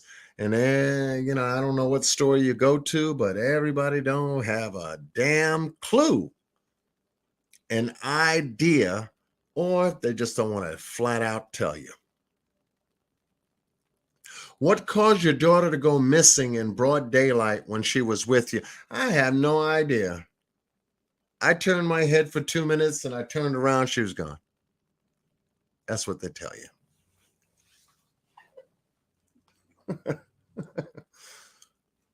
You mean you didn't hear nothing? Nope.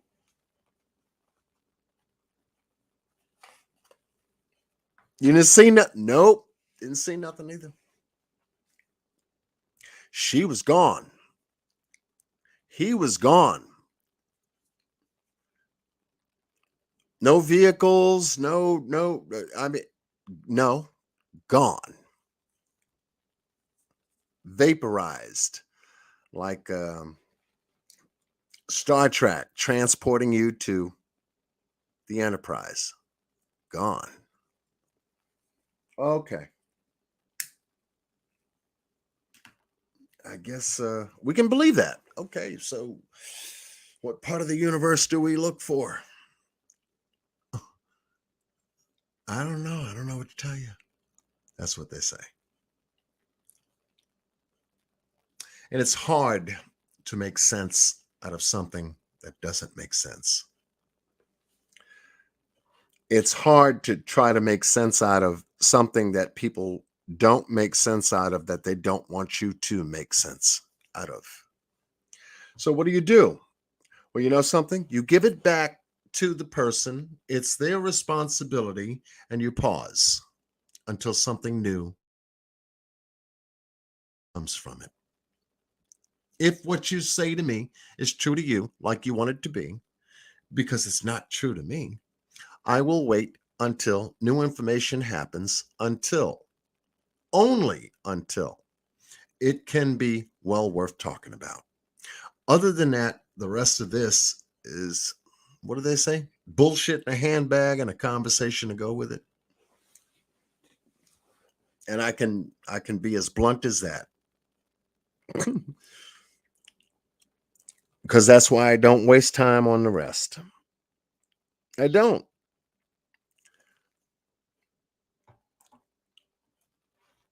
I don't. And you can't. I hope you don't. Because there's nothing new. If it is, it'll show up in the news.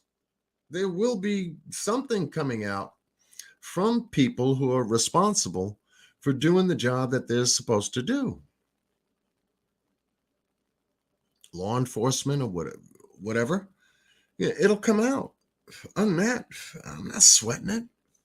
Hell, Don and Candace are not sweating it. Why should I?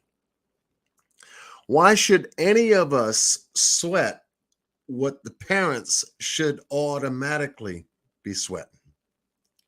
Think about it. Since they're not, why should you?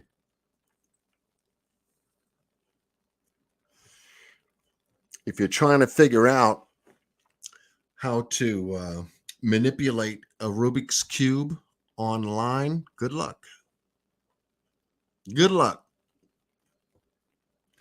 You're trying to get the colors to match. Good luck. I'm not going to sit here and do that. Something comes to mind that we need to take a look at, I'll bring it to your attention. Other than that, the rest of it, I'll leave alone because it's already been covered for the last 11 months. I'm waiting for additional information from the Daniel Robinson case that needs to unfold. Up until it does, I'm waiting for the update. You'll get that. Cash Gernon, you'll get that. The West Boys, you'll get that.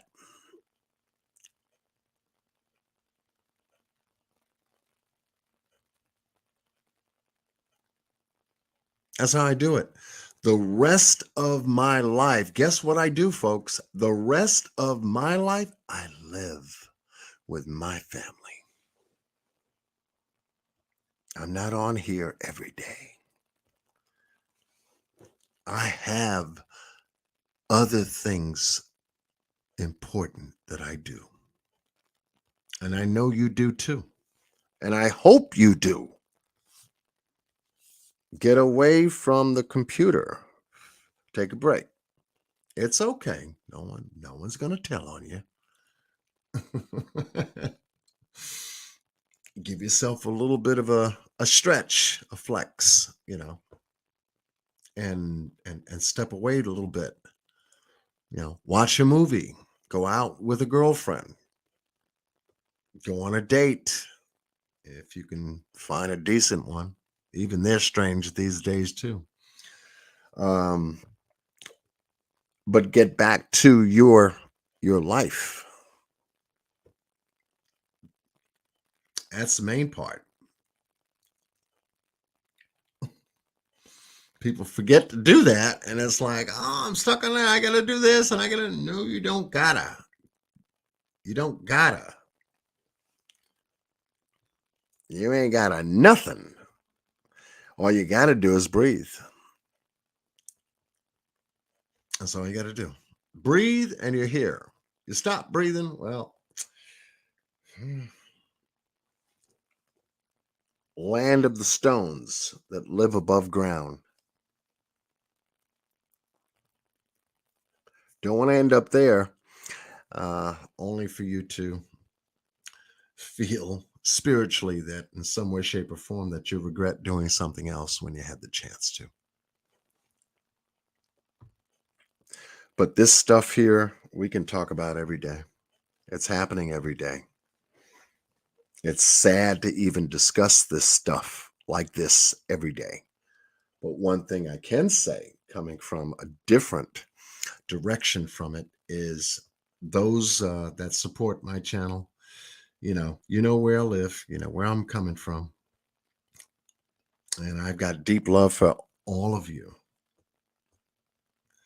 My channel doesn't need moderators because we don't have drama here. Nobody likes what I talk about from the outside. I ain't talking about nothing. Okay, good. And that's what keeps them away. It's like, raiding a bottle I ain't got to use.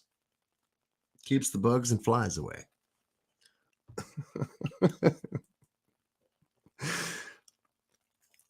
For lack of a better metaphor, I mean, that's the way it is.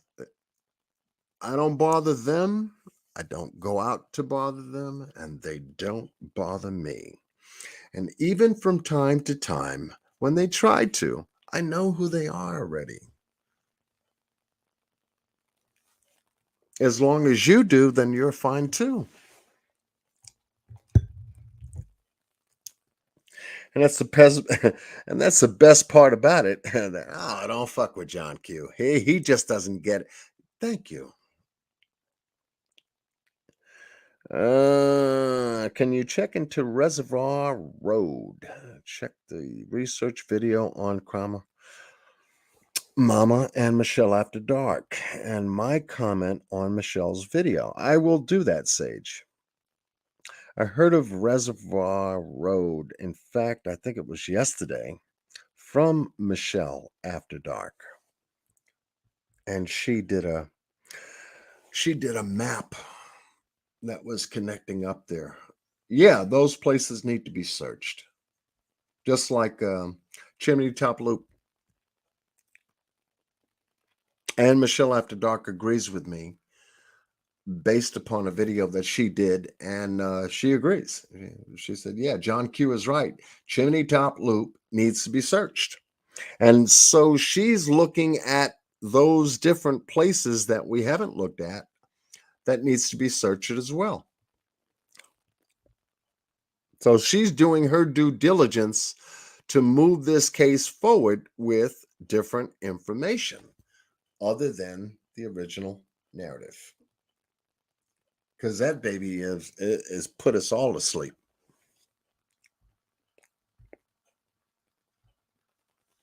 So, me, I'd rather spend my time on new information that can take you someplace, make you think, rethink, look at again, question it. If it shakes clean, okay, you've covered it. But if it doesn't shake clean, let's bring it up. It would only make sense to, and see what other people are looking at outside of everything else, pertaining to that particular case. So I agree. But if we can be the voice for the voiceless, we can do, I guess, what we're supposed to be doing on here on YouTube. Bringing awareness, providing as much factual information as you can possibly share. And maybe, even maybe, suggesting a good solution to it.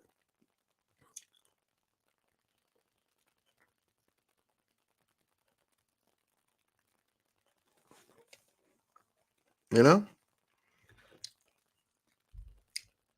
are no suggestions out there in reference to solutions. I'm looking for those channels that are suggesting solutions. Here's what we can do about it. Here's what we can do now. Here's what should be done. Solutions. Moving forward is the only way you get there. Just talking about the same stuff all over again as I'll see you tomorrow night. Boop. Come back on. Hey, everybody, I'll see you tomorrow night. Boop. Hey, everybody, I'll see you tomorrow night. Boop. One more again. Hey, everybody, I'll see you tomorrow night. No. You won't see me at all. I'm not going to be there.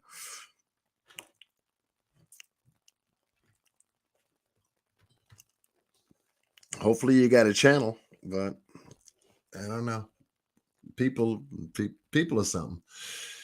Some of I'd say the majority of this is more entertaining than anything else. I don't know. I've come across a couple of channels. I'll sit there and laugh maybe about 10, 15 minutes, and I got to go. Because you already know what they're talking about.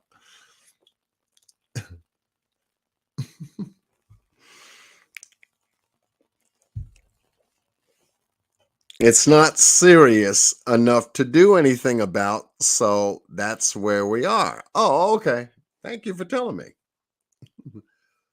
We're just hanging out, shooting the breeze, not saying much because we're not doing much. Okay. I appreciate that. Guess what I tell them? Gotta go. Good morning, funny face.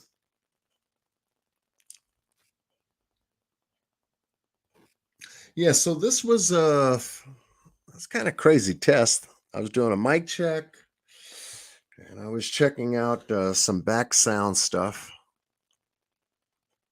And then y'all got me revved up to talk about Buffalo, New York, and Texas. I had Mr. Boss Blake up that early in the morning. We don't do lives this early. But I see y'all are up this early. Damn, I was on what, 5 o'clock? 6, 7, 8. Damn, I'm already 4 hours in. Yeah, 4 hours and 22 minutes sitting up here shooting the breeze. I guess I can get on live and do a test while everybody is asleep. Oh, hell no, John. There ain't one move you can make if you're going live that nobody wouldn't know. Are you crazy? You go live. Oh, what you doing? I just got your notification. I didn't see the title. What you talking about?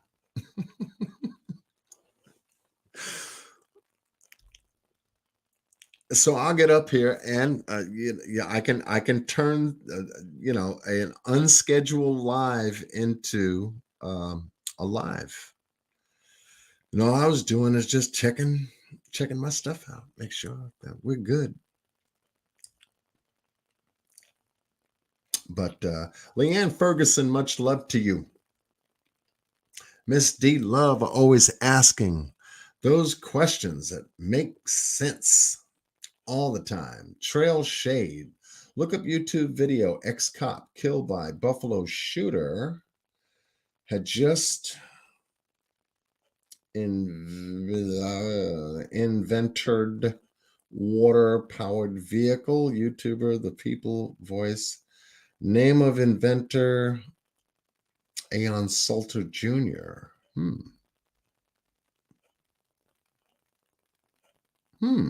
Okay. Thank you, Trail Shade. Laura gives me hugs and kisses. Okay.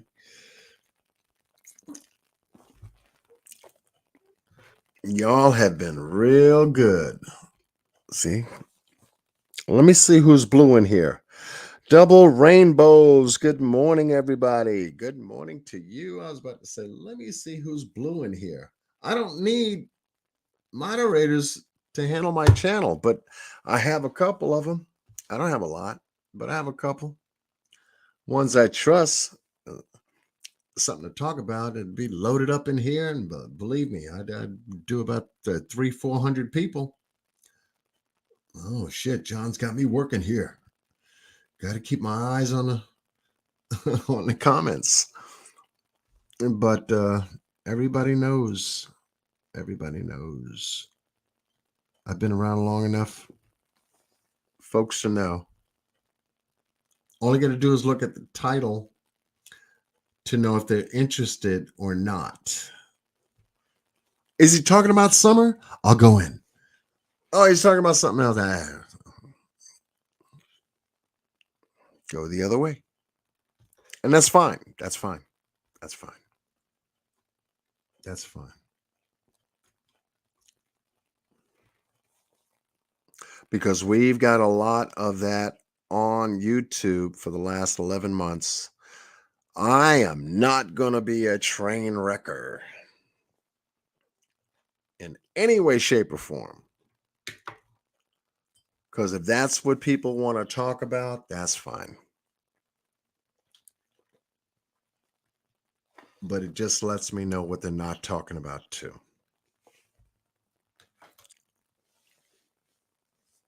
Just like you.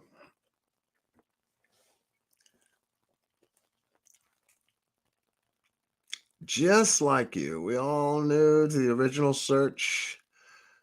We all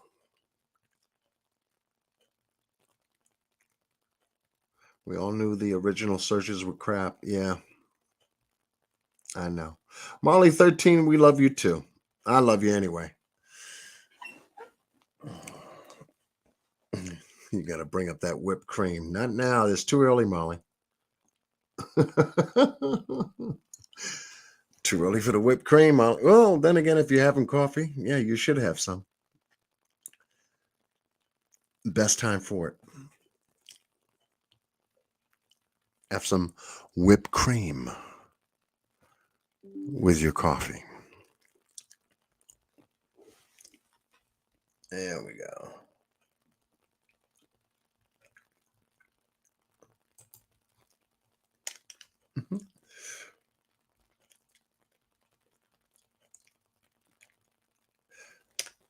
Yeah, Sage. Yeah, mine do too. No matter how hard it is you try to type with your thumbs, if you're doing any kind of messaging, yeah, they will get you in trouble. And if you really don't take your time to spell check it, you'll hit that send button and you'll say, oh, damn, I didn't mean to send that.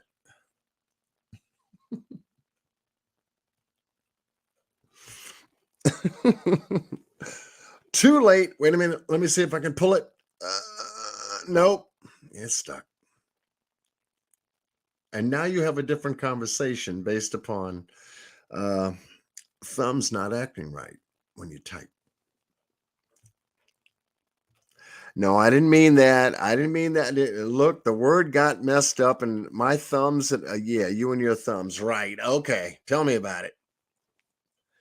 No, but serious. Yeah. Uh-huh.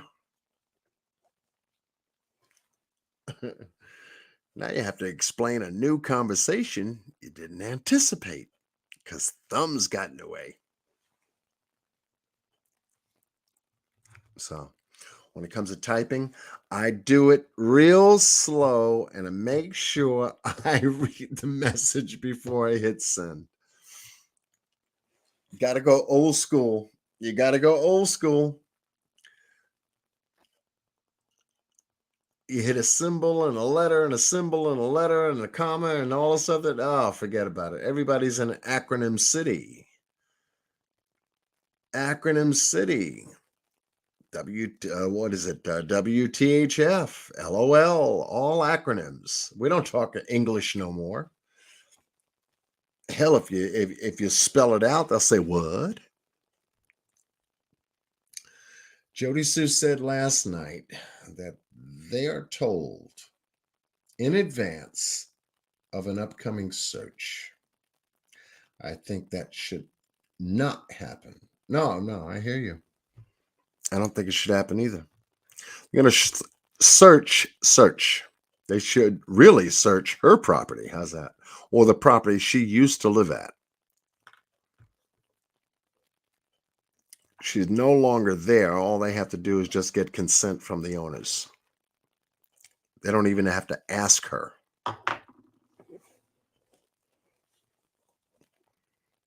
Because she's got really nothing to do with 125 anyway. All she was doing is taking up space.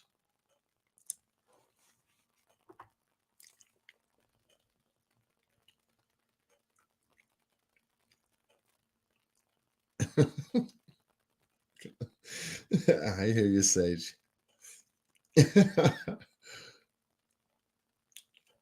My keyboard likes to type a different language than me. Yeah, double rainbows. Yeah, it happens to me too. You type in one thing and this thing is just like making up words and stuff. No, then you got to come back, correct it. No, too much. I'll do it slow.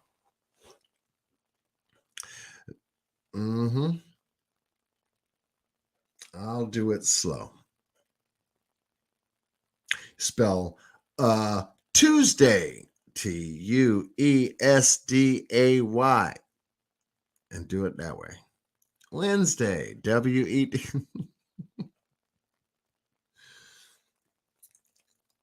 And it'll always try to give you the abbreviated version of Wednesday. No, I want the whole word spelt out.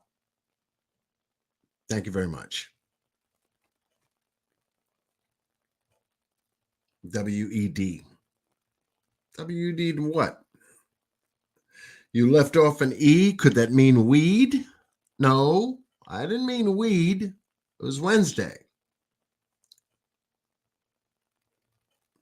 Were you talking about a wedding? No, I didn't mean wedding. I meant Wednesday.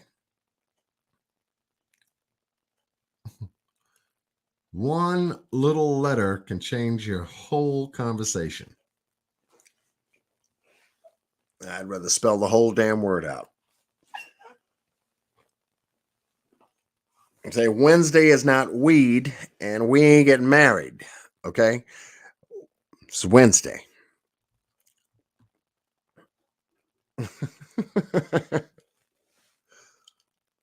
Keep it straight. Yeah, that autocorrect, you can't trust that either. Even that voice stuff on the phone. I hear a lot of people talking rather than text, they'll voice text it to their phone. It still comes up screwy. And even though they said it straight, the text doesn't come out right. And then they send it anyway.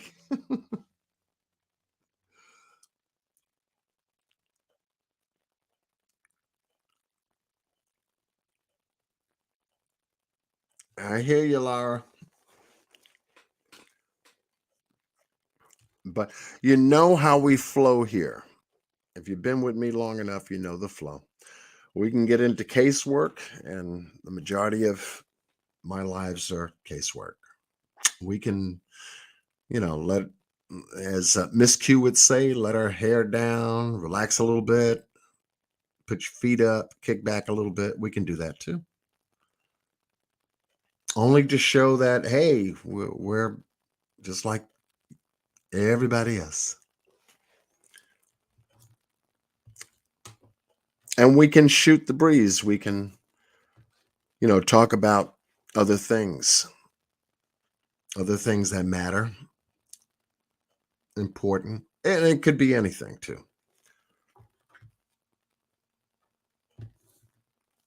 So, but I hope that everyone has got a good weekend going on. It's Memorial Day weekend. So hopefully everything stays straight, nice and quiet and calm. And you get to Tuesday and got the work week, a short one anyway. Going forward, ain't got to worry about too much.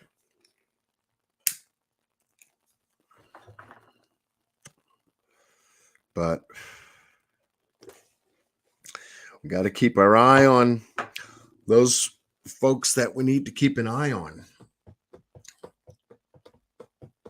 They're keeping us busy looking at one thing like the magician always does. When you're looking at one thing, you don't see what the other. You don't see what else is happening. The left hand don't know what the right hand is doing. Yet both hands are at work. And they come up with some hocus pocus stuff.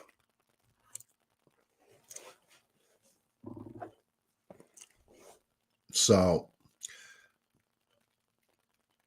personal trainer trying to ask, how many sets did you do? Client gets, how many sets did you do?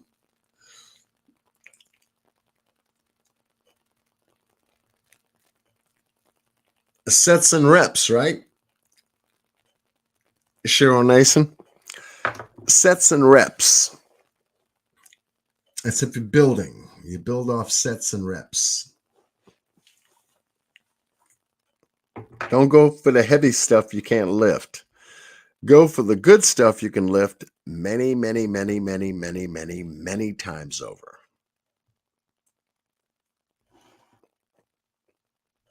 It's like, you can't mess up cooking rice if you know how to cook it.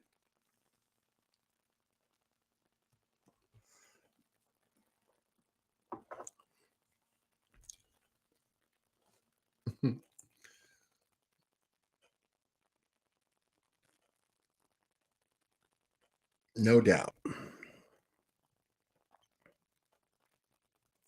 So, how many of you had your coffee so far?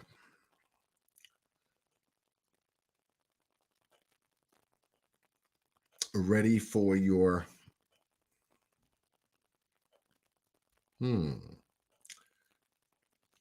your exquisite Sunday?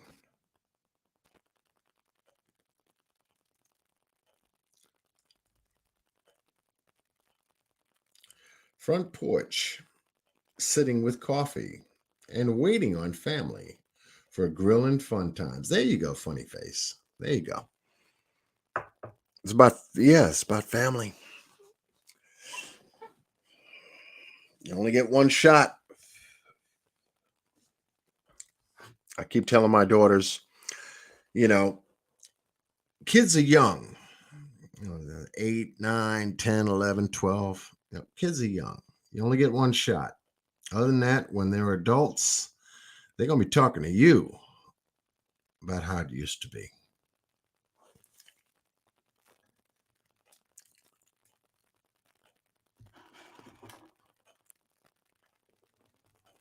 Capture those moments because you only get them once.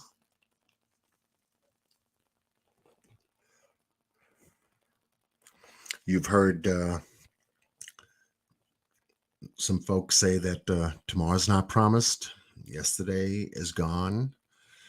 Today is the moment. Live in the moment. Grasp everything that you can in the moment. Be everything that you can be in the moment because you only get that moment to do it. After that, there are no takebacks. It's final. The beautiful part about it is that you have what is called as M&Ms. You know what M&Ms are, right? Still in bread, drinking a Coke and eating Pop-Tarts. Go ahead, Sage. I'm waiting for your next commentary. I love them, and I know that they do take time to put together. You know, you've been doing good. 30-minute commentaries, 45-minute. I like the long ones. Because you're able to break down and truly explain. To be understood as to where you're coming from when you make commentaries on your channel. I said, I'll see Sage when I go live. I know that. She does videos and they are good.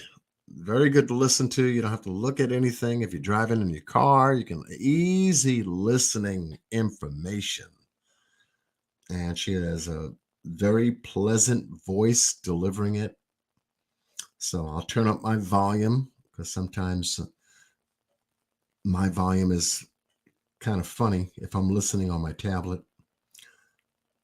I said, oh, Sage is on. Okay, good. She'll give you a nice picture to look at if you want to watch a picture, but it's not so much the picture, it's the message. And she knows how to deliver the message extremely well. So I found that channel. When I do go on an official live, not a test, Miss Sage, I'll make sure I blow your channel up. Share some love on your channel. Let people know that you got some stuff going on there for all of the folks that have followed the Summer Wells case. I think you've done an excellent job breaking down all of the people, because that's what makes this case very interesting to look at. It's the people. And we're getting to find out a lot about the people, more so than ever before.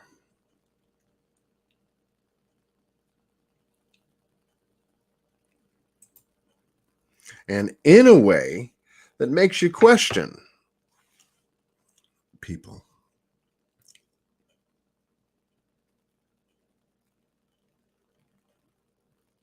So yes, I look forward to your commentary.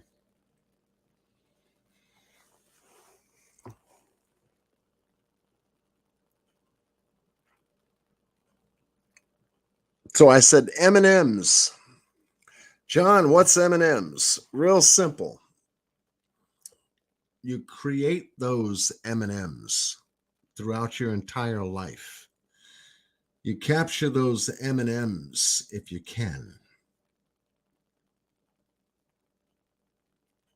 They're called memories and moments. Moments create the memories, and the memories are the moments that were created. So make sure that you capture a lot of M&Ms going forward. I ain't talking about the candy, folks.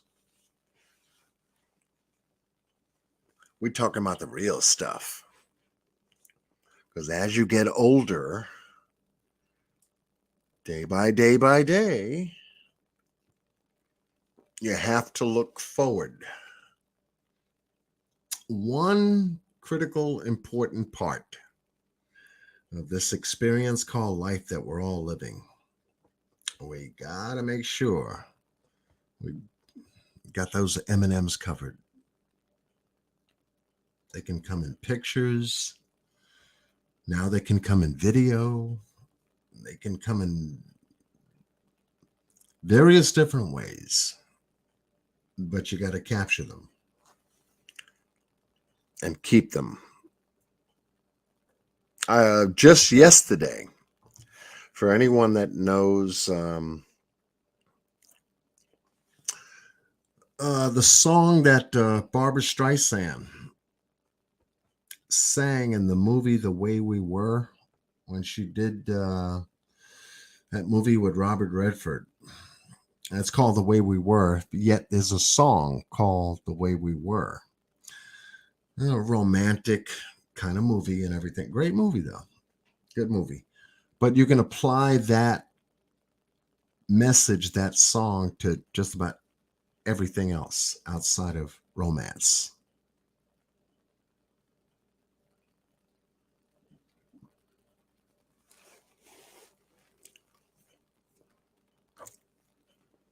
I don't know how many of you would remember that song, but it's a good one. It's the message in the song that makes it memorable for you to remember.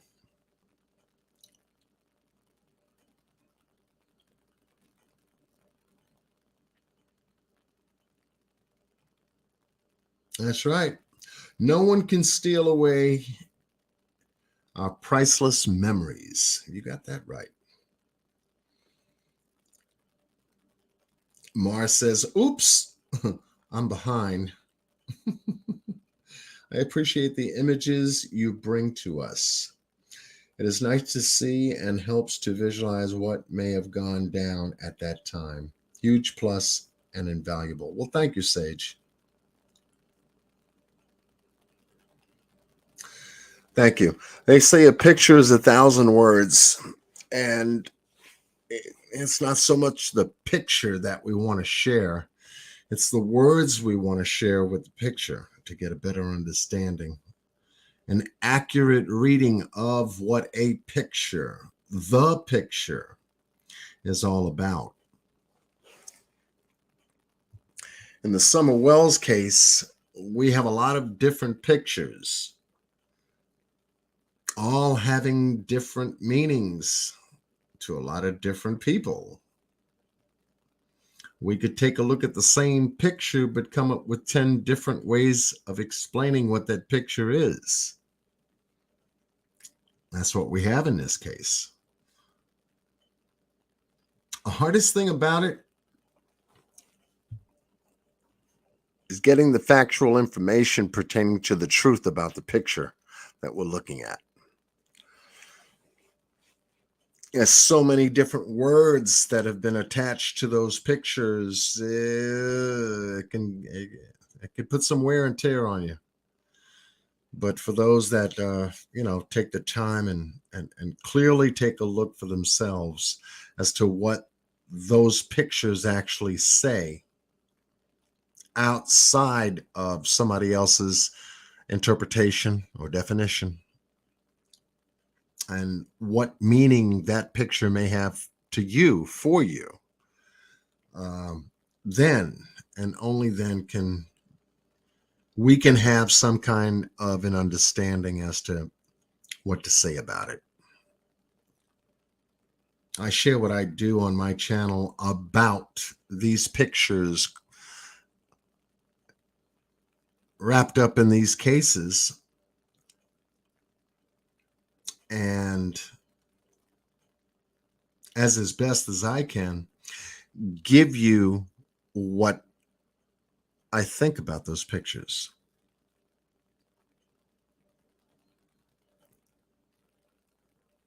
I can't tell you exactly what they say, especially if I wasn't there taking the picture to let you know what was going on. There's just a lot of folks that have taken these different pictures who were there, won't tell us. That's what makes these cases so just, not only hard to follow, but, difficult to understand. But I've always believed that when it comes to the Summer Wells case, no, I don't think she walked off that property. I don't think that there was a stranger abduction.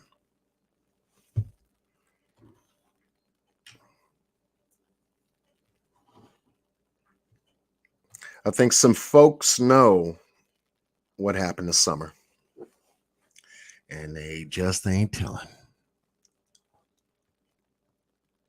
They ain't saying nothing.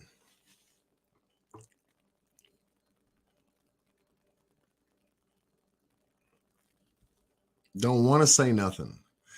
Why? Because they get in trouble. Because they get in trouble. Well, that's the truth. Well, yeah, but I don't want to get in trouble.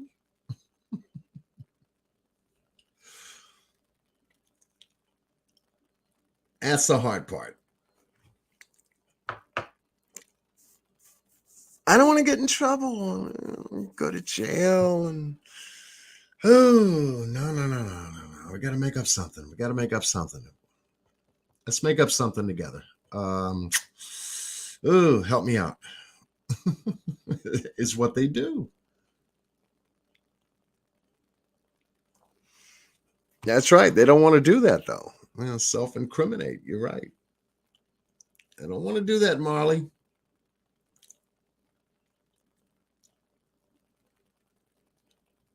I don't want to get in trouble because I don't want to go to jail.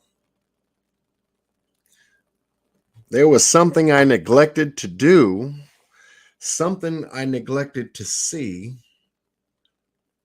and something I neglected to say. Oh, but if folks found out that I was that neglectful, I don't want to get in trouble. And a lot of that plays into that case. Unfortunately, but all to the detriment of not finding out what happened to this 6-year-old. Went missing when she was 5. That's the hard part. That's the hard part.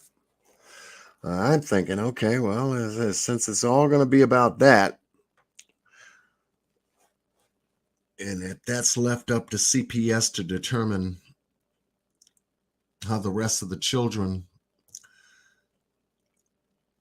are going to have a future in their life, then that's going to play out too.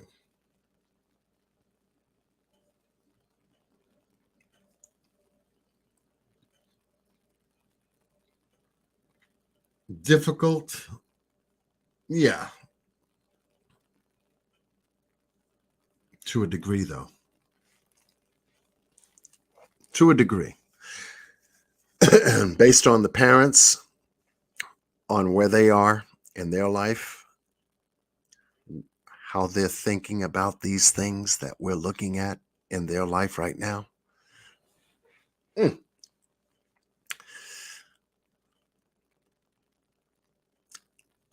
They can sweat it. Anything to save their own skin, they can sweat.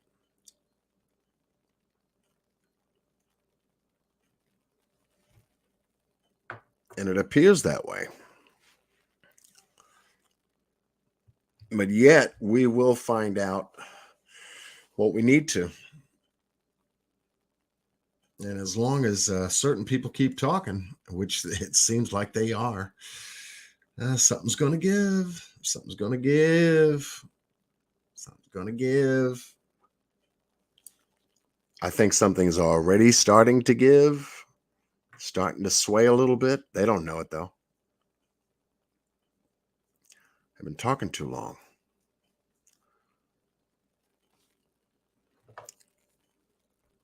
But we're chiseling away. Hello, Stella. Good morning. Welcome to our early morning special live with John Q. I was just doing a test.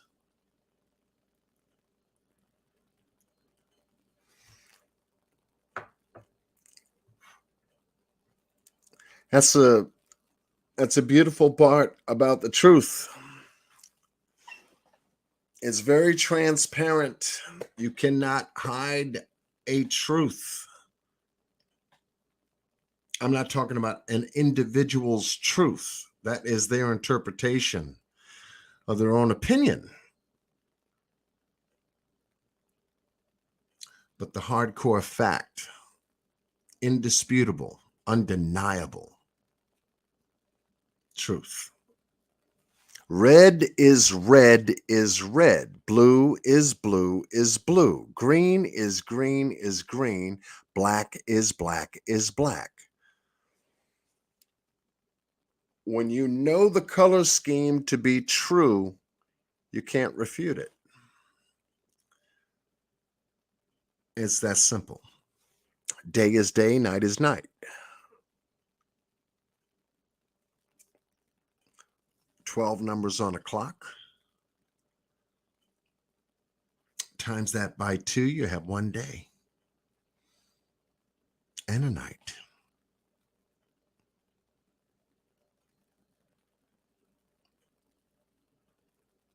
Chop it up, slice it up, whatever you try to do to it, it's always going to remain solid, no matter what. If you try to break it into pieces like shattered glass, don't worry about it. One of those pieces will cut you and remind you of what the glass used to be before it broke. Truth is truth.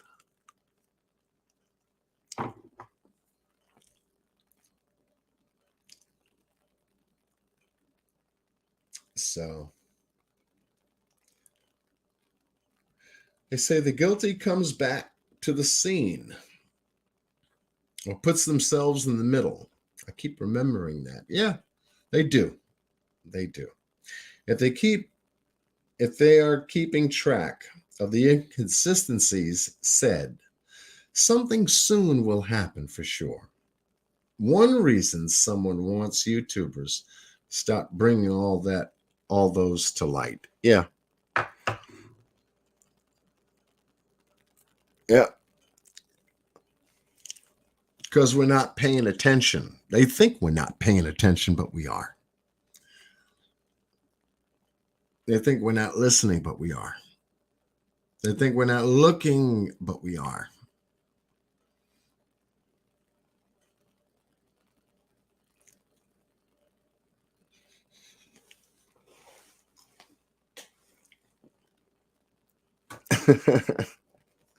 Can you remember all this stuff from 11 months ago? Yeah, I got it on video. Oh, shit. That's right, I forgot.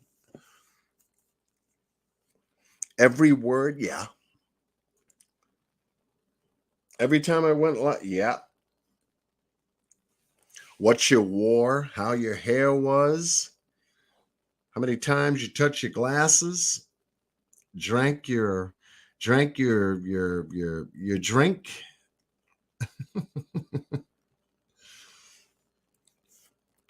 wiggled your nose, perched your lips. We remember everything because that's what YouTube does.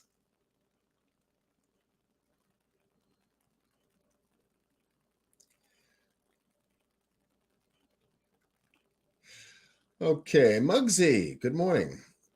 What do I feel happened? My opinion, please, on what you feel happened. Every day there's some darn twist. My head's going to blow. I know.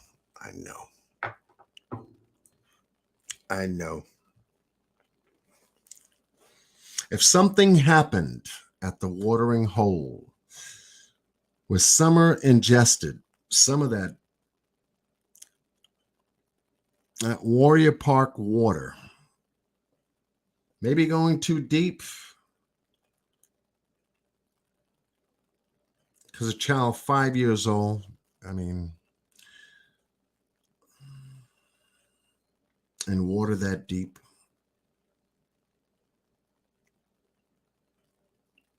something made her sick. She wasn't feeling well, per se. She wasn't as rambunctious as she was in the water.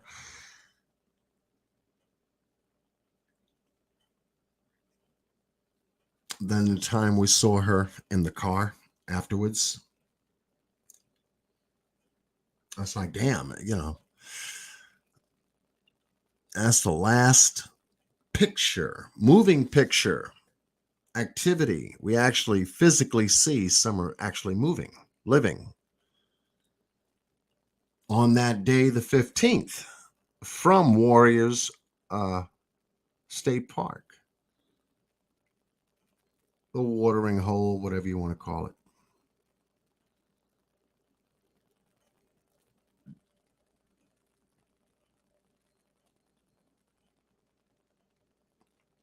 Not given proper attention.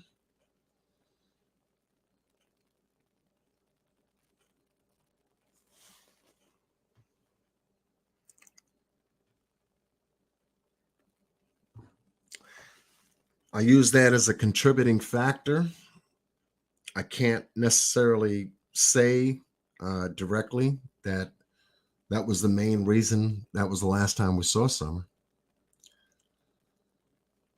But I can only gather together that she was there. And that was a contributing factor in her life at that time.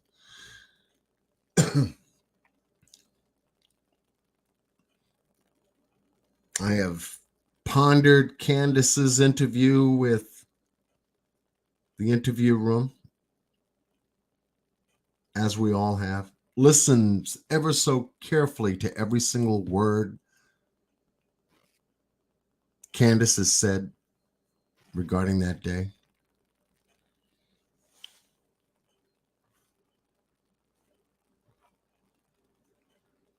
And it's hard because there's a lot of missing pieces in that story, and she knows it. There's a lot of missing pieces in that story, and she knows it. Hell, law enforcement told her and Don, it's not enough here. Are you sure you got everything here? Take a little bit of time. Make sure that you cover everything. Okay. Oh, yeah, that's right. We did laundry. Oh, yeah, that's right. I did cook a meal. That's right. Yeah, my mom did take a nap. Oops, I forgot to mention that. What else did we forget? I don't know. That's what it seems like. But physical activity to try to locate, to find their daughter, has told me a whole lot more about them than pretty much anything they said. What you do speaks so loud, what you say, you can't understand sometimes. And that's how I see them.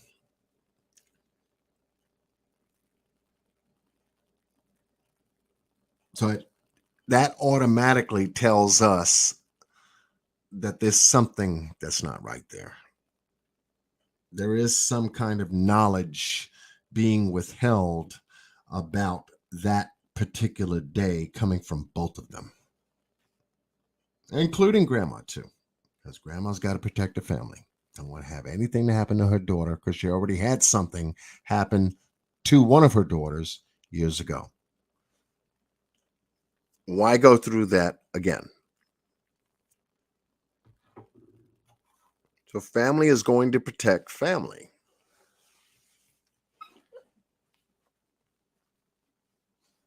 That's what I get out of it. And if Summer wasn't feeling well coming from that watering hole, and there was neglect there by not taking her to see a medical doctor or having her checked out by emergency, she feared having them label her in such a way that, yeah, that would have triggered CPS, even though CPS already had an open case on them.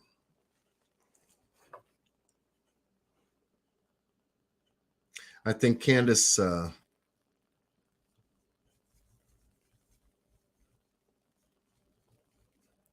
experienced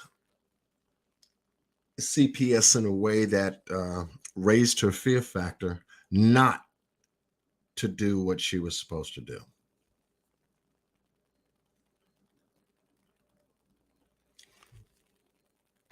And at the same time, too, it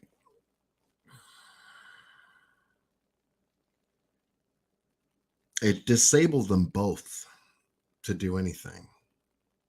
And that's the unfortunate part. I don't want to get in trouble. The ego, if you will, kicked in. It's not my fault. I have nothing to do with that. Oh, yes, you do. You got everything to do with your child, everything to do with your family. And anything you do that's incorrect, that's taught wrong, yes, it is your fault. So man up, woman up. It's okay. Make a mistake, you make a mistake. Things happen. You do the best you can.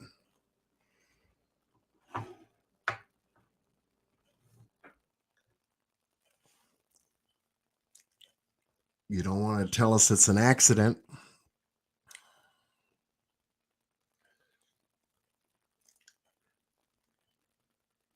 Was it an accident? The simplest thing a parent can do is look, it was an accident. You cannot blame me for a physical. You can't blame me for something that I had no physical control over. This is what happened. But they waited and they waited and they waited and they waited. Oh, Lord have mercy. The worse it gets. So now you've got to cover it. Good morning, infamous truth teller. Long time no see. I hope all is well. Yes, everything is good, good, good, good, good. John, I listened to you and Chris Madonna. You guys are both honest and drama-free, and I admire no bashing. Oh, we try to keep it straight up here. You keep it real and based on facts. Well, thank you. We try to keep it straight. Which you look at it with both eyes, listen to it with both ears, process it on both left and right sides of the brain, sleep on it, get up, then If you feel some kind of way to say something about it, you can. If not, you go back and do it again until you feel some kind of way to say something about it. In this case, a lot has been said about it. We're looking at it from the outside looking in. Not much has been done about it, unfortunately, like we would want it to be. But everything has taken a natural course on it. And it's all going to come out. It's all going to come out. That's why I say with God's speed, because it's only going to come out with God's speed. A little bit here, drop here, a big load there, then nothing, maybe 2 days, then another load, and all these little pieces that we're getting during the interim of time, because time is our best friend. When you have time, it's your best friend. When you don't have time, guess where you are?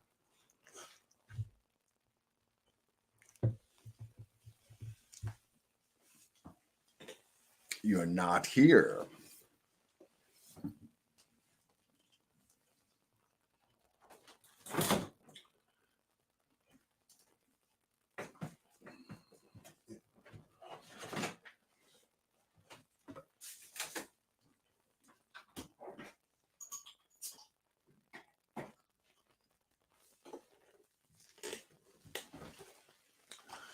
But yeah, out of the gate, if it was an accident, it should have said so. Out of the gate. All right, we're 11 months in, going on 12. That's the tough part. Because now you've gotten yourself into something else. You said she went missing. What proves she went missing? What proof have they given to us she went missing the way they said she went missing? Quote unquote, she was abducted. Hence, from that day forward, we have not gotten any proof from both of them that proves that's what happened, according to their story. And along the line, law enforcement, they come to the same conclusion that the abduction, as much as they want to realize it or not, it's still on the table, but I don't think so. Has she been taken out of state? According to FBI card, they don't think so. No accident. No abduction. It's not a kidnapping. Wasn't taken out of state. Hard to say if she walked off because we've searched that area with the dogs and EquiSearch and everything. What haven't we done? What's left after you begin to deduce? Break it down, break it down, break it down, break it down. Did we really cover this area? That's one part. But the other part, after a while, since nothing proves any of what was said, then yeah, you have to take a look at some folks in a different way, run the story back over your mind, and then listen to what they've said over the last 11 months and see where the story goes from there. That's what you have to do. Does that mean you have to start all over again? Well, I mean, for most folks, you can if you want to. Go back to the original news report of them saying what they said, and then run that whole thing across the 11 months that they've been talking, and see if you come out the other side believing day one. It's hard because they made it difficult to believe day one.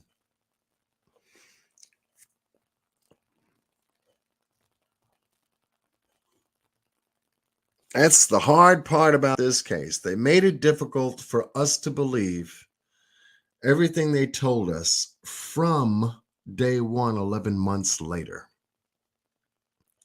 With everything that's happened with them. Put that in perspective. Now see what you say. It's not asking another content creator what you think happened. No. Put all of what I just said together for yourself and then come out the other side, the 11 months, now going into 12, and now see what you say about it.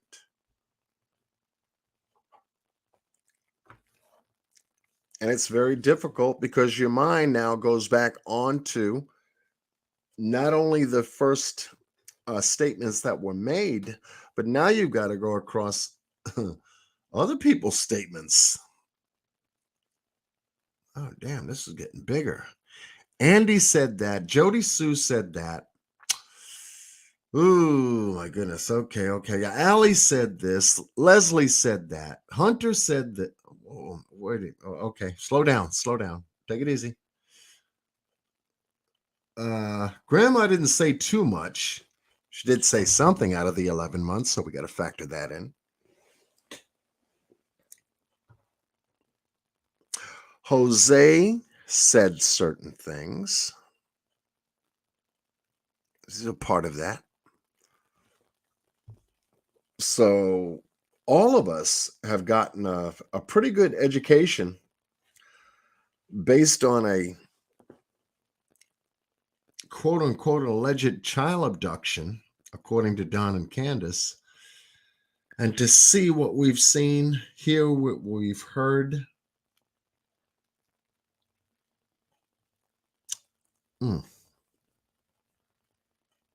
You have to say, do you believe Don and Candace's story? This day, it's hard. It's hard because I'm looking for the other activity to connect with being with them as parents being congruent to what their story is all about. And by not seeing them or hearing about them going out there to search or being a part of any kind of searches, the emotional content of how what they were talking about during these 11 months is also questionable. And it's almost like you get to the end of this thing and you'll say, something? Well, if you don't give a shit about your children, why should anybody care? Because there are other children out there. There are other children out there that are far more worth looking into to try to find than the folks in this case not even looking. But you see, everyone fell in love with Summer. That's a beautiful thing. They don't know, Don and Candace, that is, they don't know how blessed they are by having content creators and subscribers and the audience that's been following this case. They don't know how blessed they are to have folks like us all that want the best for them nonetheless.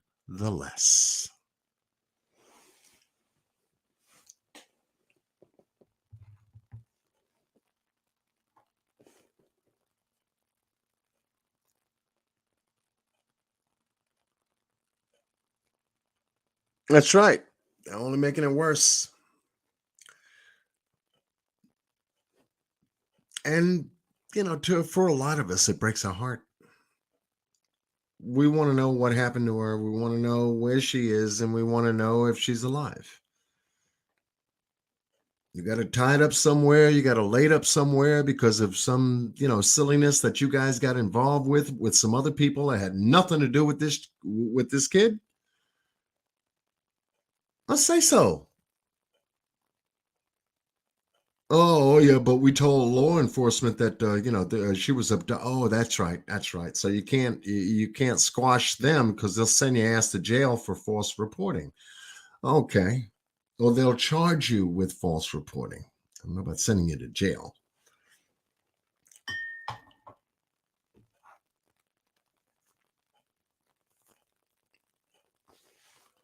Honesty.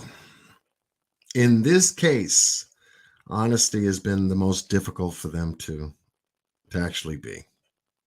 Just honest.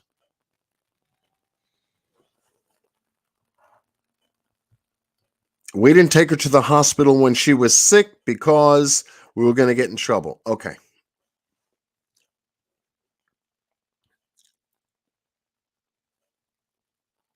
She never got out the truck when we got back home. And the last thing I know, I gave her to Don. That's the last I said. Okay. They look at it as what can law enforcement do to two parents that really haven't done anything with their child other than drop them off somewhere? Think about it. What could law enforcement do to two parents that did nothing to their child but drop them off somewhere and don't want to tell law enforcement where? Do you think they're obligated to tell law enforcement? Now, lying is one thing, but nonetheless, do you think they are totally obligated to say, this is what we did with our kid? We're fine. We know where she is. There's no sweat off our back. So if we need you, we'll call you. How's that? And law enforcement's like shaking their head like, what? Oh my God. You're not going to turn in the phone, Donald's phone? Well, if you want to come, if you want to get it, you can come and get it. That kind of attitude. If you need anything, you can call me.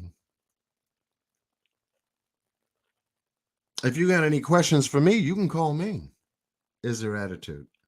But are they calling them for any kind of progress report? You see, there's a two-way street there. So what you do speaks so loud, what you say, we can't understand sometimes.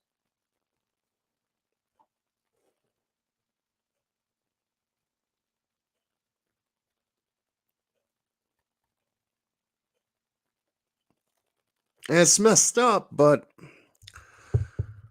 so me, like I said, when you break it down over the last 11 months, that's what we've got.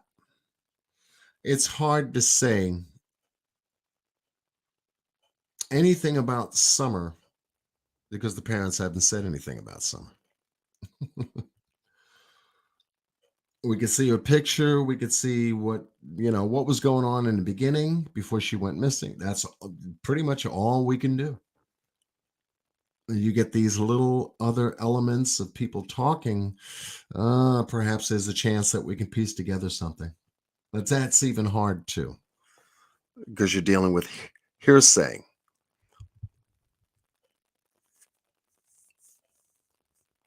It's hard. It's difficult. Is it true or not? You go back and forth with it. These people don't know us. We don't know them. So why should they even be truthful to anybody in this case when they're all used to being to themselves, doing what they would normally do? Like we've seen them do on YouTube already. They have shown us far more about themselves, revealed a lot more about themselves on YouTube than we could ever possibly even think about if we didn't see them on YouTube. We would know nothing about these folks. Not a one.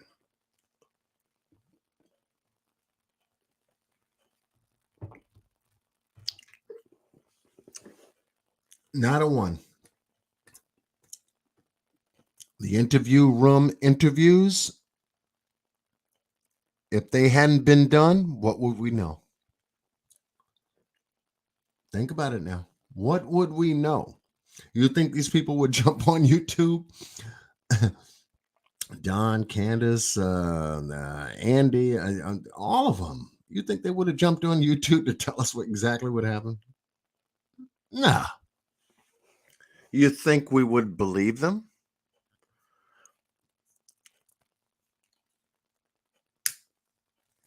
So what would you have? Think about it. What would you have then? Pretty much what you got right now. Pretty much what you have right now. Some are still missing. The parents are not talking.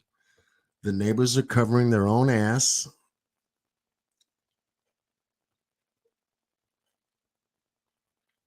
And that's pretty much it. Hence the Summerwell case in less than 30 seconds.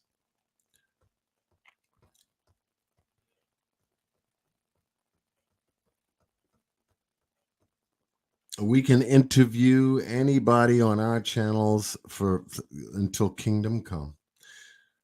If it doesn't bring Summer home, what's the point? And as far as the 11 months is concerned, with all the interviews that has been had on social media, on YouTube, has it brought Summer home? Every single one of them. Has it brought her home?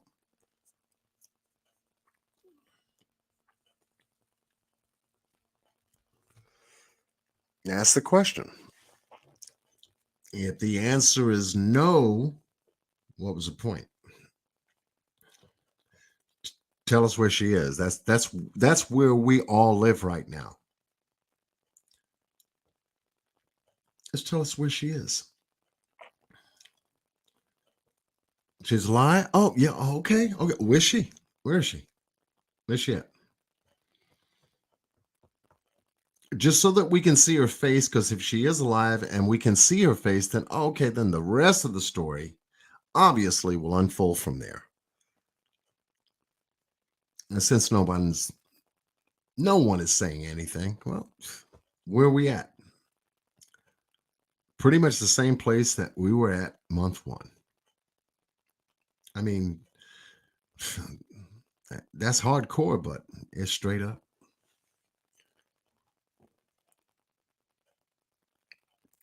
Good morning, Carol King.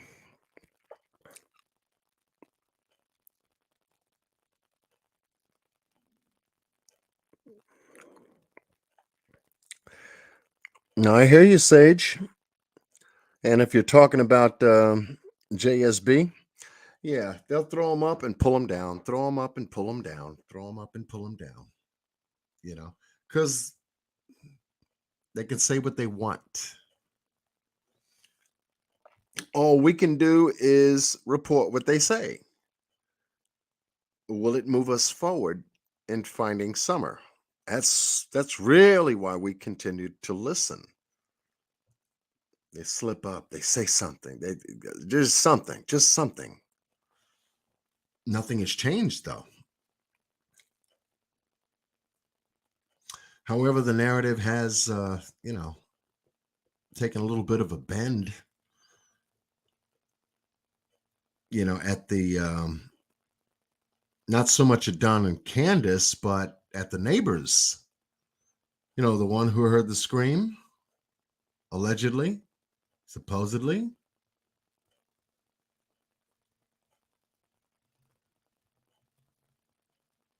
I guess I'll talk their way out of that. But other than that, nothing has led us to Summer. It would just be nice, really good out of all this, if somebody just swallowed their pride, just say, you look, here's what happened. And get it over with. And relieve themselves of that burden from carrying this empty void that they have to carry in order for this stuff that we're experiencing to continue.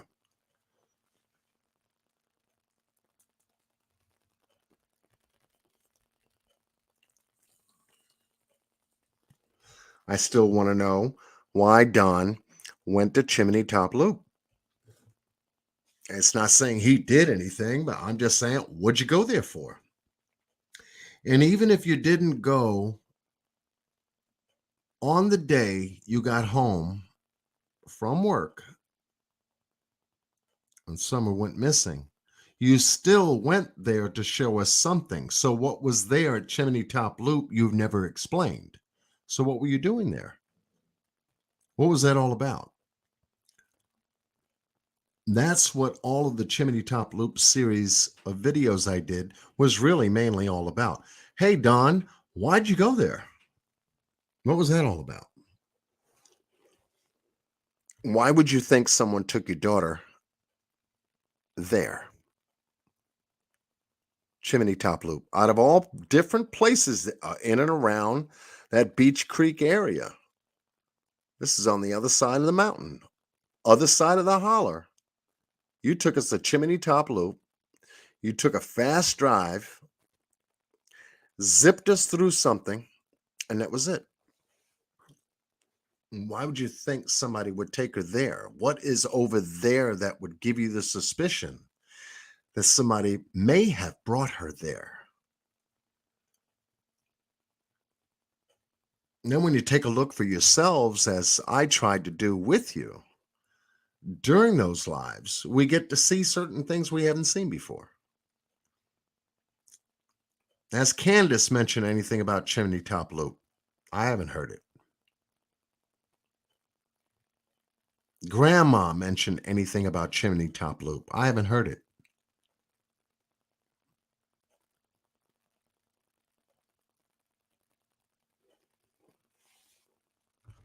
JSB mentioned anything about Chimney Top Loop? I haven't heard it. What I did hear, though, is that one of the content creators that did do a walkthrough over at Chimney Top Loop, Scott Skulls, did point out that house between Horton Highway and Chimney Top Loop, when you come out of that loop on the other side, was quite suspicious. And he was up close and personal in that area to know there's something not right about that house.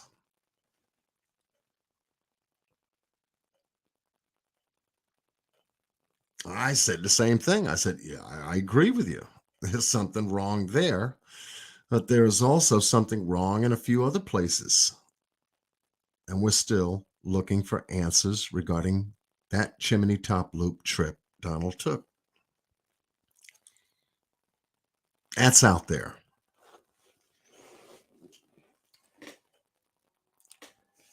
So does that area need to be searched? Answer, yes.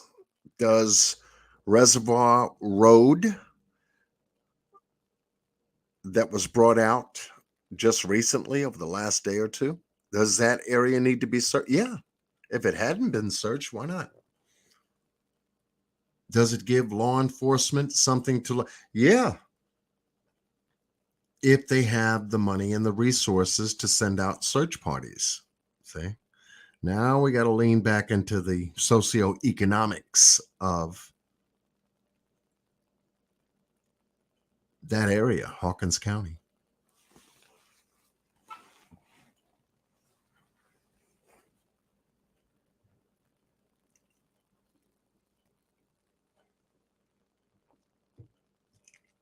And as far as I know, as far as any of us know, there's been no announcements from law enforcement about any searches going on. It's been very quiet. It's been extremely quiet.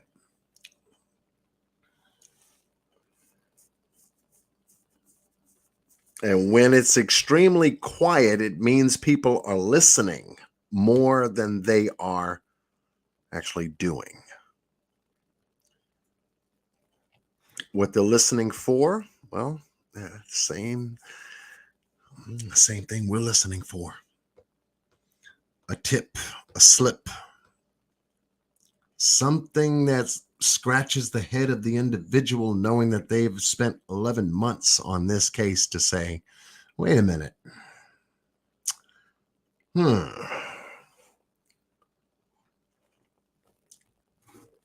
That's different. Good morning, RJ. RJ.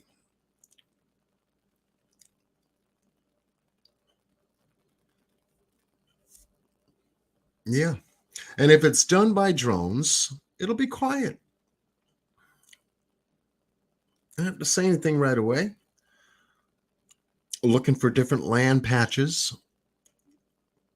Who knows? They could be checking Chimney Top Loop, Reservoir Road, Fields Road, Bell Road, all these different places by drones. Surveying the land, going back over the narrative, taking a look at statements, double checking interviews. I've always said, and I still believe this today, if there's any body that truly knows what occurred on June 15th, that afternoon, at the point in time Summer did go missing, anybody that would truly know would be the boys.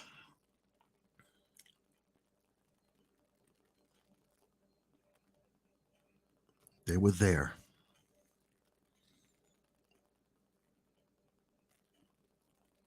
What was said, what was done, what wasn't done, they would know.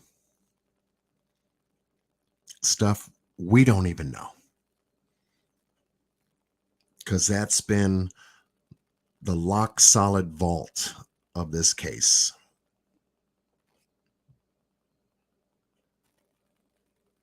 Everybody else has spoken about it, but yet we have not heard anything, and nor will we at this point,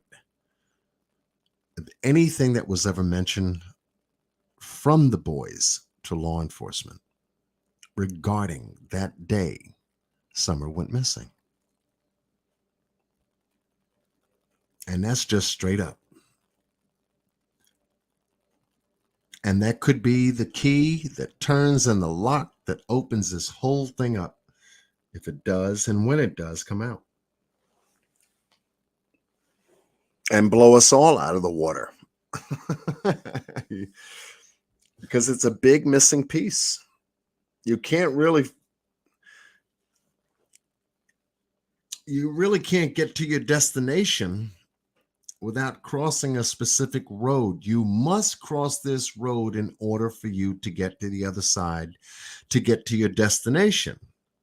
Yet, if you cannot traverse this part of the road to get to your destination, you will not get there, no matter how hard you try, because it's the only way to get to your destination. And with that part of the story in a void, if you will, not being exposed, it's very hard for you. Hell, it's one part of the land that you're on and the other part of the land where there's no bridge. And it's the only way to get to the other side. You can't fly over, you can't walk over, you can't crawl over, you can't do anything, because that part of the story is missing. And it needs to be in there in order for everything else that comes after it to make sense.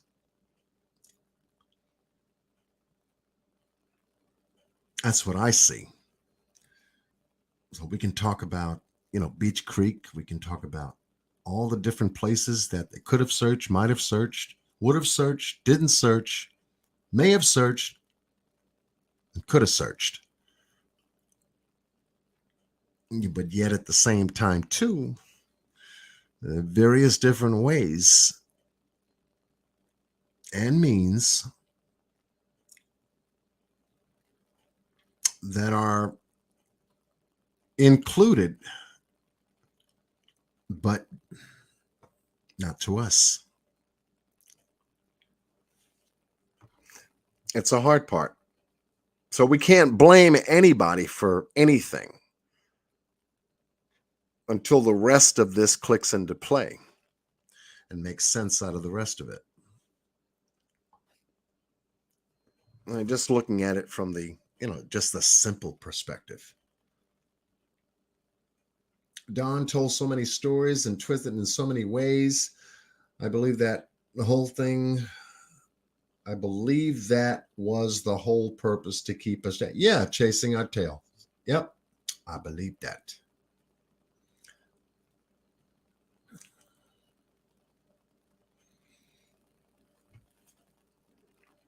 And that's why we listened so hard to both Donald and Candace when they were on other channels trying to explain what they knew about what happened this summer.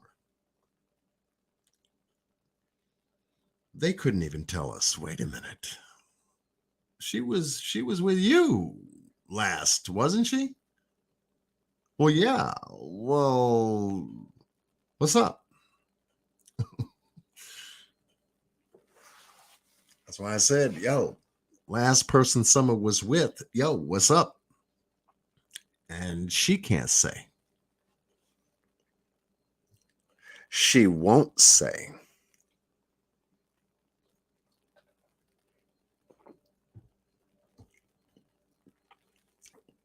Real easy about it. Not too torn up about it. But it was a plan, I believe, that backfired. Because I guess out of all of this, they weren't supposed to lose the boys.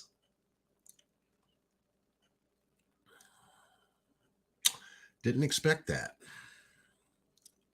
But with the house the way it was, how could they not?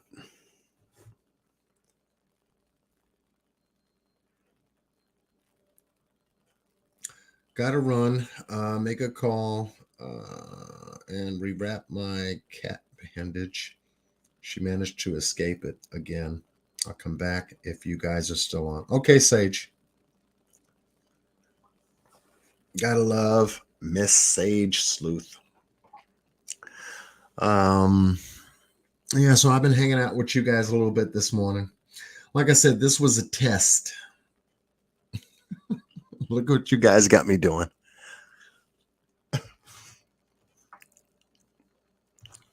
Yeah, but you see, that's how much love I have for you all. I hope he sticks around. Maybe I can get a question in. You know how hard it is for me to get a question in to John Q when he starts to show pictures and walks through his presentation and stuff like that. He never reads the damn chat.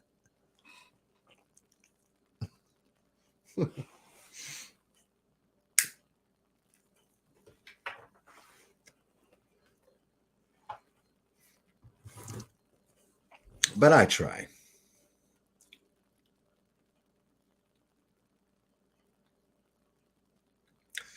But this has been a hard one. Yes, Stella, you're right. It does show their true character. And you hit the nail on the head, because I said that during the interim of doing some of my lives.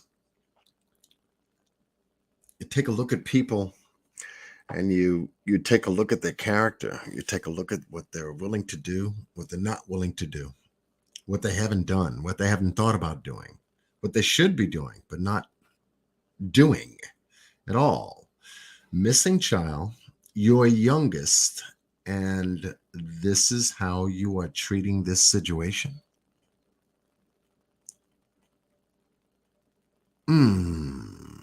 See, red flag. You go to red flag real quick. That's not right. Wait a minute. Why aren't you out there looking for your kid? You seem to be relaxed, laid back on YouTube. Damn, of all places. Now, if you were trying to gather support in reference to the folks that are down there in the Tennessee area, in the Beach Creek area, okay. But what did that accomplish? What did all of that accomplish in finding Summer? Well, it told us a lot more about character than it did to tell us where Summer is.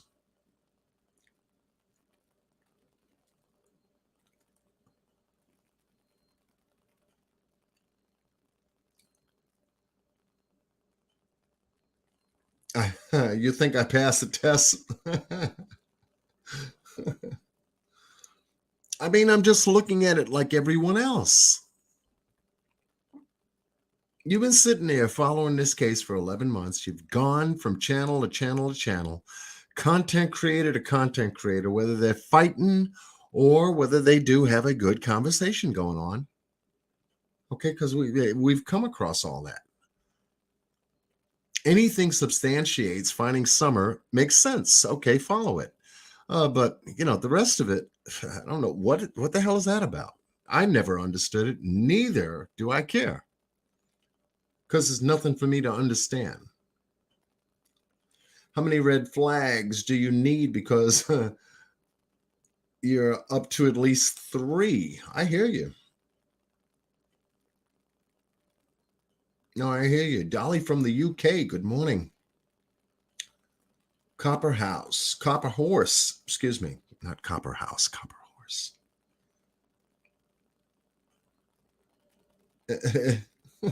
You're all here to make sure my test was going well. Well, thank you. Yeah.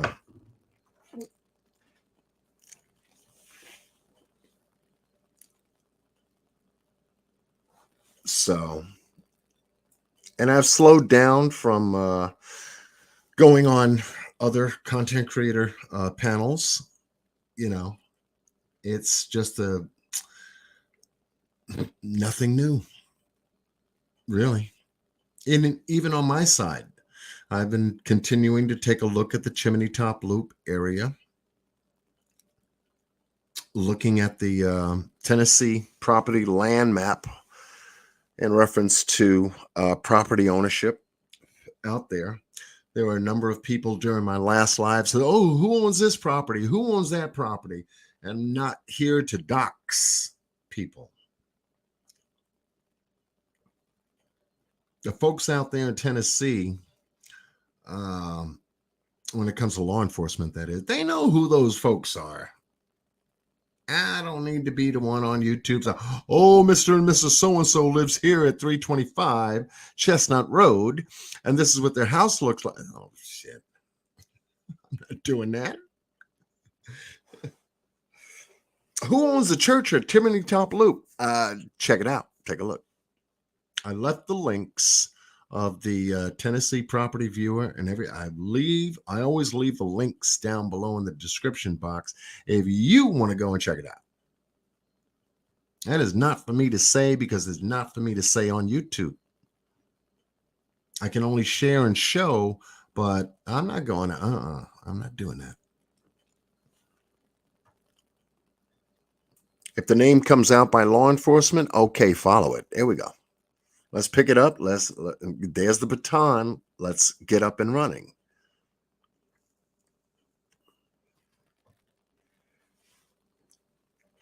But I'm not going to go chase a waterfall.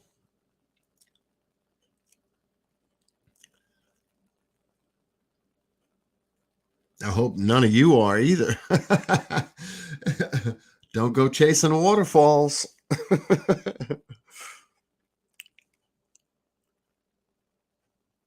That's what it's about. keeping it right there, keeping it simple. Where is this child? Why did she go missing? See, that's all. Where is she? Why did she go missing? That's what we want to find out. That's what we wanted to find out for the last 11 months. If it ain't coming from the parents 11 months later, the answer kind of tips in your favor. And you can ask content creator after content creator, and the only thing that they can tell you in a different way than I'm telling you this morning is pretty much the same thing I've just told you in a different way. That's it. Because they don't know either. They don't.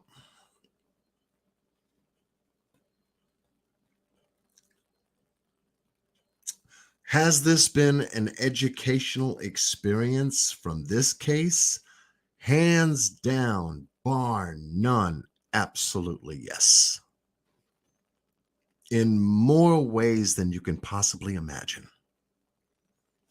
Not only about the case, but about people in general. Everything. I mean, I've learned a lot. I'm learning a lot from the Daniel Robinson case. More so behind the scenes handling that than actually, being out on YouTube. And looking for certain questions to get answers. If any of you are familiar with that case, I've got the videos on here. And I've always asked about the ignition cycles on that particular case. When was the first one and when was the last one in terms of timeline? This car tried to start well over 44 times. Was it actually 46 times? After the airbags deployed in the vehicle. I said, okay. All right. So what time do we have airbag deployment? Okay, 12:54. What time was the ignition cycles from the first to the last? How long of time duration were the ignition cycles? Where does that take us in a timeline? Just things like that. Because when you're looking at a case to identify timeline, you just got to be looking at certain pieces of evidence that connect to timeline. Go to Summer Wells. If you got home a little after 3 from the swimming hole, why did police, according to Donald, that is, why did police delete all of the information on your phone from 3:30 up until the time you call 911? Why would they do that? That never made sense to me because they don't do that. Copy your phone, texts, emails, and records. Okay. Yeah, but they deleted everything. Yeah. We didn't take a look at it until about a week or two later. Huh? I found that strange. You mean to tell me when you got your phones back, you never looked at the phones right then and there to see what they did? No, we didn't take a look until about a week or two later. Okay, Donald, you got that luxury. Cool.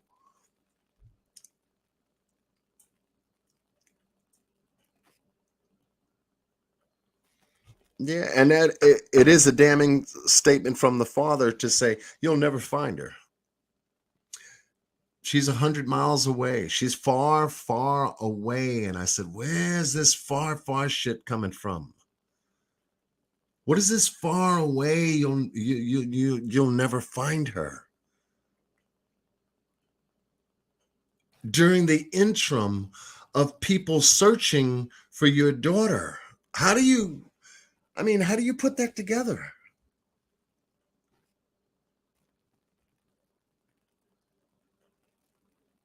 What are you telling us? What are you really telling us? And that's what's so weird about this case. It's how the parents have been acting based upon the disappearance of their daughter. They don't seem to get that. They're not looking at it from our side of the road. But yet, that's the missing bridge I told you about. If it ain't there, you ain't crossing.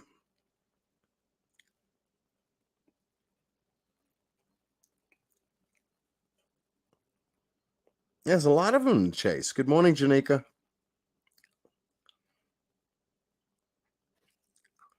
Lakeisha Douglas, good morning. Yeah, I mean, if there's no bridge for you to cross, how do you connect it? And they made sure they chopped it up real good. And worse than a goddamn butcher shop. Oh, you'll never find her. She's far away, down in a dungeon, in a basement. Huh?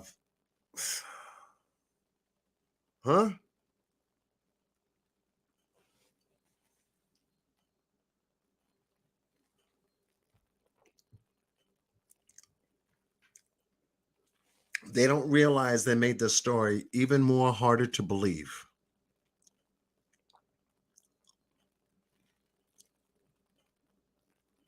Every time they came on YouTube, they made their story even more harder to believe, thinking that they're going to clean up and clear up any kind of misunderstandings, or maybe you didn't say that right the first time, maybe go back and maybe straighten that out. I mean, they were playing the fiddle on this.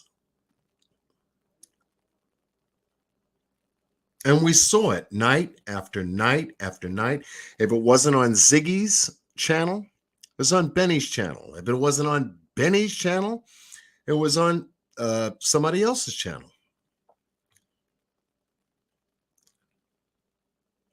The Glare had Candace on his channel. Oh, wow, she's really going to say something. No, she didn't say nothing. Oh, Candace is going to be on Ernie's channel. Maybe she'll say that. She didn't say nothing there either. Prayer Garden's channel, she didn't say nothing.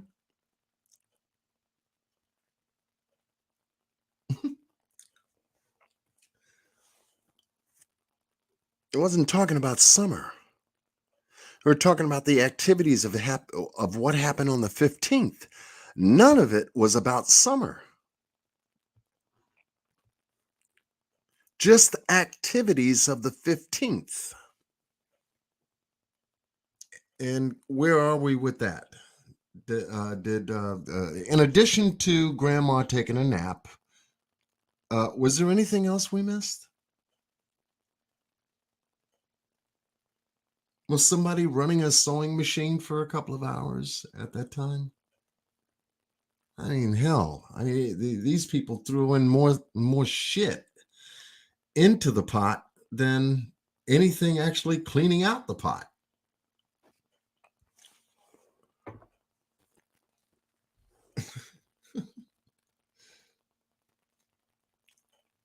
Yeah, when your child goes missing, you want to hope she's going to be found. That's right. That's right, Dolly. Not meet her on the other side of doom. You're right. The resurrection. Oh, man, you said the wrong damn thing at the wrong damn time. It's been 3 days into your daughter being missing, and you bring up resurrection. That was hard for me.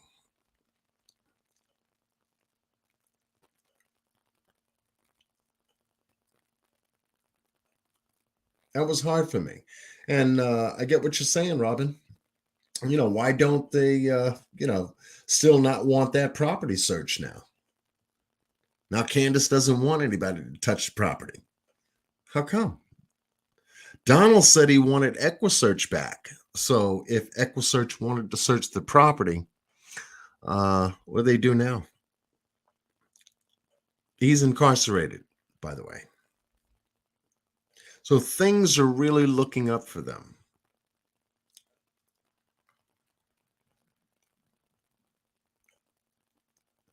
And I'm with you, RJ.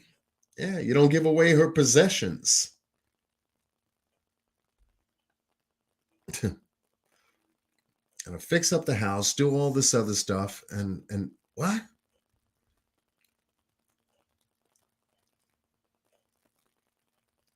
I don't know if she did, Robin. I don't know if, and that's a damn good question too, because I said, well, this is all Candace telling Donald what happened. If the man was at work, okay, and he came home when he said he came home, let's give him the benefit of the doubt to a certain degree to see how the narrative checks out. If he was at work, she calls him up and she tells him, oh, Summer's missing. I can't find her. Get home now, is what she told Chris Madonna at the watering hole. Those words exact. And let's say he did come home. And he was on the phone with her for 30 minutes during the duration of his drive from Jonesboro all the way back home until he got to the bottom of that shed at Beach Creek.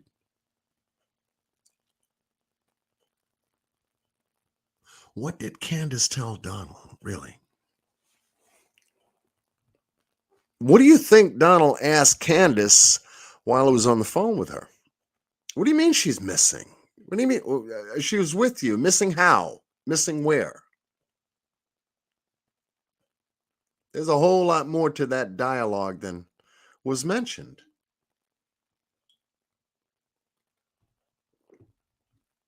Where are the boys? Did you check here? Did you go here? Well, remember she went missing the last time. Did you go there?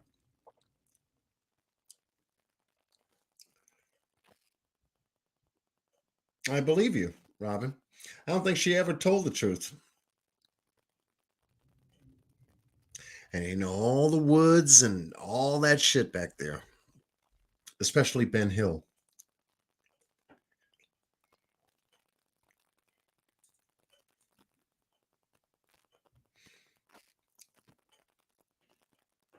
And it's a hard thing.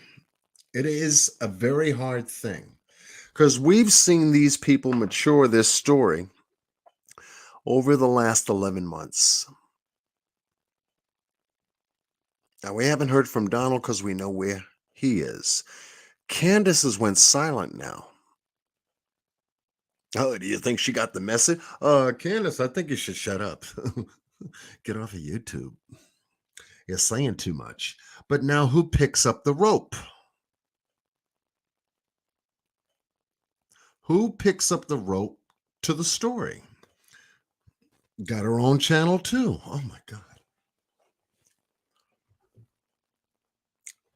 I thought Hunter's dad was enough.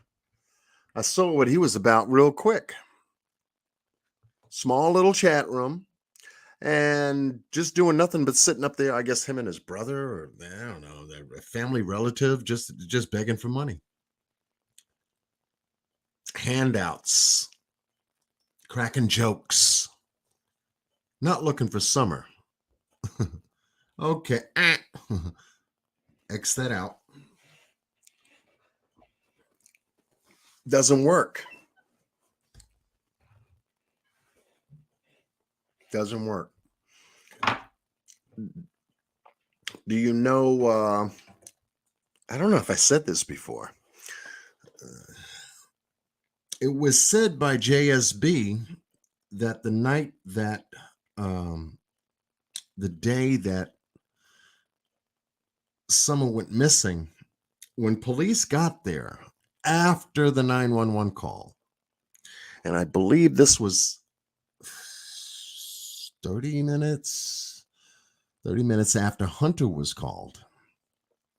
7:30, I think it was Candace and Hunter on the phone. She calls him. Summer's missing. That was it for that. You get Robin and David that shows up a little before 9 p.m. that evening. It was hard to find where the hell, they lived. They've never been there before. But it was said by the neighbor that Don left the property during the time the police were there. He did leave the property during the time the police were there that night. I said, oh, okay. So where'd he go? Oh, we can't say because that could kind of tamper with the investigation, is what was said. And I'm like, oh, give me a break. You're gonna throw it out there and then you're gonna pull it back. That stuck with me deep enough for me to say, what did Don do? Where did he go? Where did he go? And then that chimney top loop thing out of Mr. and Mrs. Shear's channel came up, and I said, wait a minute. And I started looking there. Why would he think somebody would take his child there? Are they affiliated with the church, Chimney Top Church? There. I ran a whole lot of questions through my head, and that's what took me there. How far? How many minutes? What's the route, the route? How many homes in the area? And I want to know the density. And damn, did I bump into it. Every question I asked, I looked at that place and I said, oh my God, what? And nobody was talking about it. But now, obviously, that dynamic has changed, thank God. We've got people looking at that and other places too. So if law enforcement is monitoring and watching all this stuff, well, we're giving you some homework of different places to search. Hopefully you're picking this up and checking these places out.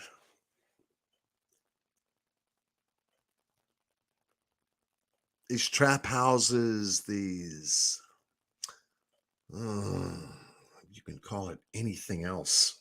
Halfway? No, I can't say halfway. No damn thing about halfway. Yeah, they are, Lakeisha. They are disgusting. They are.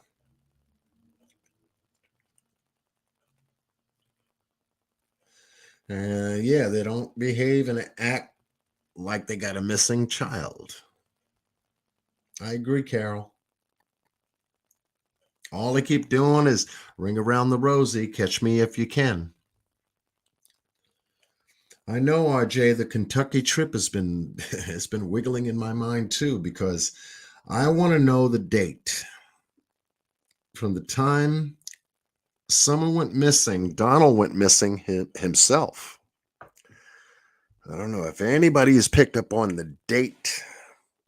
I know that he was out of the loop maybe 3 or 4 days, give or take 5 days, then came back and then said, oh, well, he was, on one of his binges or something like that. And, he was so distraught about Summer going missing. And I'm going, you're going to go missing for 4 to 5 days when your daughter's missing.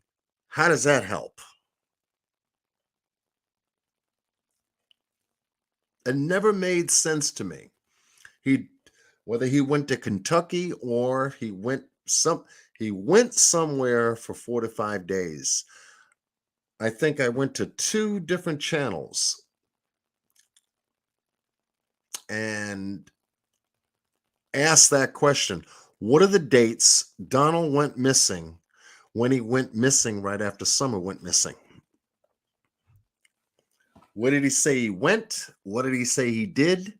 And what are the dates he was missing during that time duration? Because it didn't make any sense to me.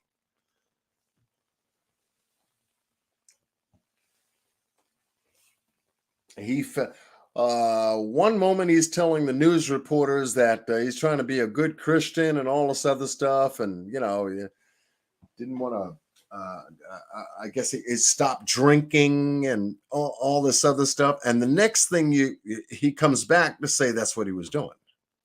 It never made any damn sense to me. None.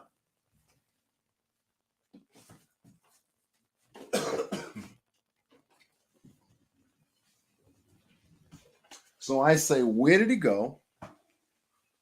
What were the dates he went? Because that plays into this factor as well. No one's talked about it. No one's questioned it. No one's asked about it again. I still got that in my book. And that's a very good point you made, RJ. Yeah, the rabbit hole does run deep, Kathy.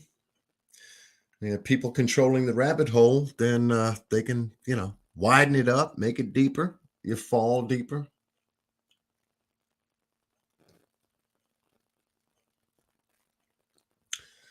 Yeah, I was thinking about that too, Carol.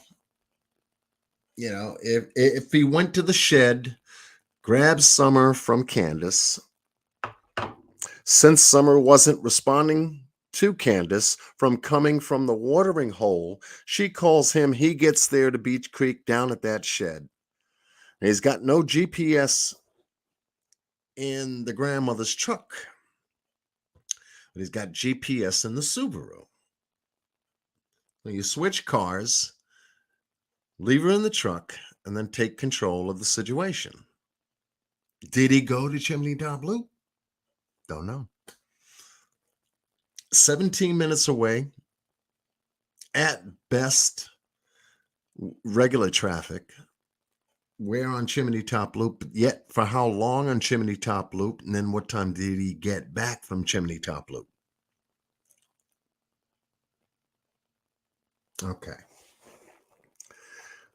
According to the timeline, why did I guess Sheriff Lawson say why didn't Candace report Summer missing earlier that day? Ooh. I said, well, we've been working with the same damn timeline. If the last point of connection was 1:33 from the prescriptions, dropping Hunter off at about 2:15. 2:30 to 6:30 is a 4-hour window. Okay. Yeah. Well, it's still working with the same timeline. What the hell are you talking about? Nothing has changed. It's the same timeline. What they did between 2:30 up until 6:30 has been the question of law enforcement telling them to fill in the gaps. And they still got the same info that I guess we do to a degree. Maybe they have more and we don't.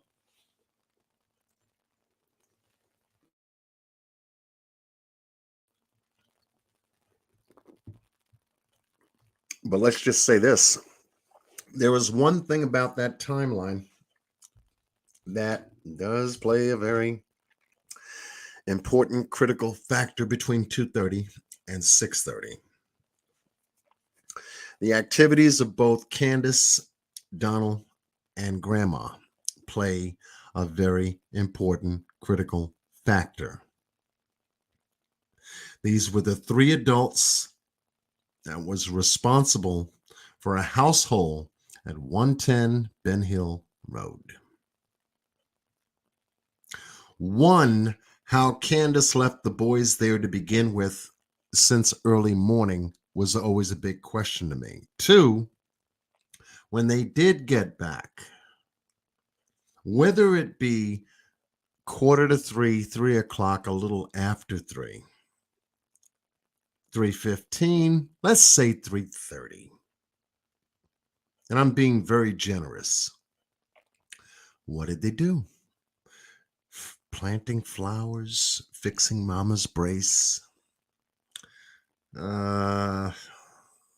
I don't know. It's hard. That was hard when I first heard it. Okay, it's got to come a little bit more. It's got to be a little bit more. It's got to be a little bit more. Then when Candace began to explain to Chris Madonna exactly what she did and how she did it, the timeline was the same. So nothing has changed. I told someone to go in the house, boys, watch your sister. I'm going over here, stepping away. Uh, the leg brace was 2 minutes, 5 minutes, 10 minutes. How do you go? How do you go missing? In your house from a basement. Now, if the door was unlocked, okay, now the door was locked at first. Now the door was unlocked. And okay, so she came out the door. And now what? And they don't continue to fill in the blanks. That's why I said the timeline breaks down with Candace. It completely obliterates once they're home. Then it's picked up by Donald on the other side when he gets home. There's a big void there of time, and that is the gap we've been all looking at. It's a big one. And it's a lot of time for a lot of activity, any activity. I went to Chimney Top Loop and came back. And I still got enough time within 3 to 4 hours to do anything. Is that what Donald did? Well, that question in the book. Candace said she went through the holler. She went down the road to the church, didn't see anybody, didn't speak to anybody, and there was no cars on the road. How convenient. So that leaves her where? That leaves her in a void, a black hole. Hence, the story breaks down right there. So where in the holler did you go?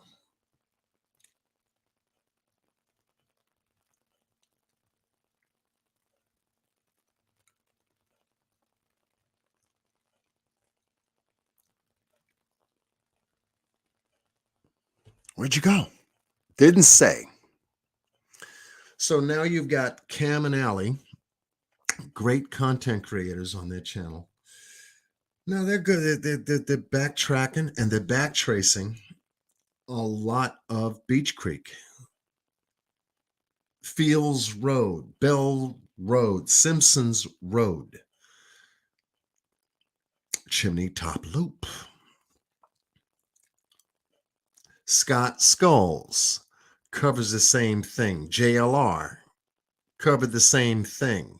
Betty Blowhorn covers the same thing. So now we've got some motion happening in these areas, and they're coming back with at least some great reporting based on that area. Who lives there? Who owns property in that area? Where you can go, where you can't go. How far is this? How much time it takes you to get here to there? So it's like, okay, maybe we can get at this a different way. And so that's what they're working on, to kind of chisel away at certain things that it's hard to do on a computer. Realistically, with someone there physically can tell you a whole lot better, truthfully, than Don and Candace has. And so I'm very grateful to them to have gotten out there to check those areas, because there are certain areas that need to be searched and checked. And we just hope that it's enough noise to get law enforcement kind of, put your ear to the ground, put your ear to the ground, get your eyes open. Are you looking over here? Levi D, good morning. Are you looking over here? Because according to the narrative, the missing pieces is, guess what? The missing pieces of the narrative are where we are right now, in places that weren't ever mentioned. Did Fred Hill actually see uh, JSB's son swimming with Summer in the pool 2 weeks before Summer went missing?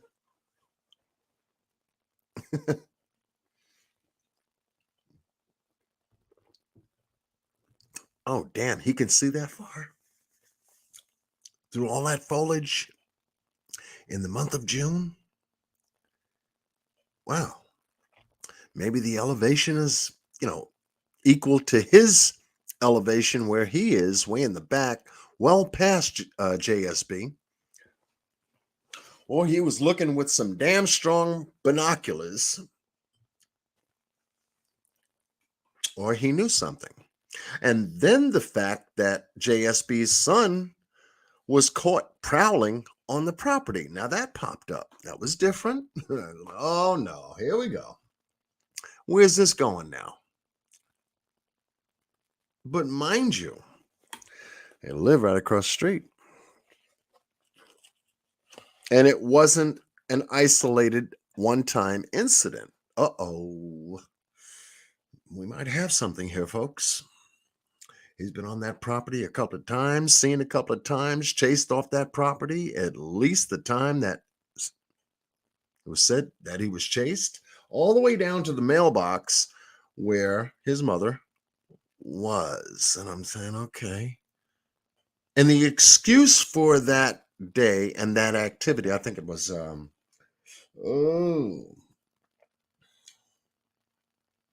forgive me for the dates, but they were relatively close. August 1st, August 15th last year.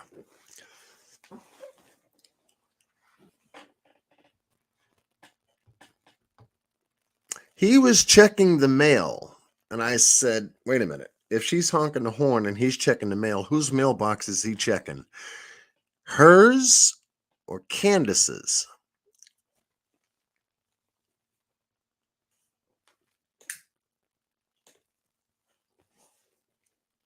Candace gives consent for the neighbor to check her mail.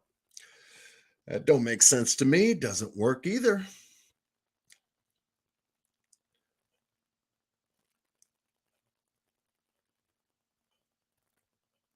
Doesn't work. I hear you, RJ, at James Bond equipment. First there's cameras, then there's no cameras. There's a lot of hocus pocus, hide and go seek.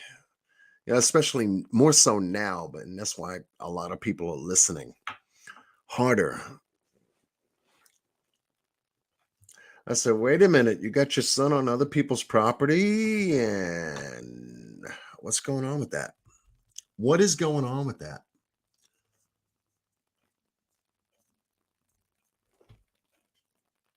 Isn't he the same one that said there was an animalistic scream? Quote unquote, he heard, and that according to JSB, her and her son went to look together. Well, what about what happened to the daughter? What should do? Leave her in the house? A lot of little different pieces I'm listening to. You go together. You don't leave your kids.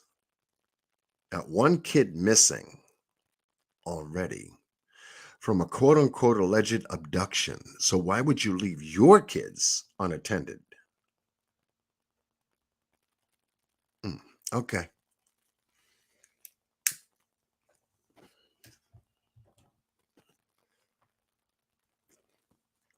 Animalistic scream. Don brings up covering the mouth. Now it's a muffled scream. Oh man, wait a minute. Where's all this coming from? And so we're starting to pinpoint a lot of where this story now lays today. Interesting. It's very interesting. And a lot of good morning, Destiny. And a lot of people are listening and watching and looking for furthermore inconsistencies. Don is in jail, so he's not online. Candace has been quiet, so she's not online. Who the hell is online? Another spokesperson. Oh, damn. Yeah. These people got tickets to this shit. Your turn. Pass the baton. When I'm tired, you pick it up. I'm sitting here like shaking my head. Okay, John. Where's this going? So, somebody wants their 15 minutes of fame. Okay, we got to give it to him just like we did everybody else. Kind of listen. What do you got? What do you got? What's up? What do you got? And we listen. We listen. Yeah, she has been, RJ. Yeah. And she's fine with it. She's got the attention. Hopefully she's getting all the cash apps and the PayPals and all this other stuff, all the stuff that she didn't get during the marathon.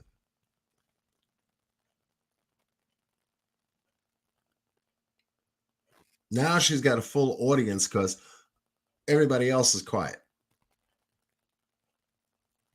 Taking the attention off of 110 Ben Hill Road. Huh? All right.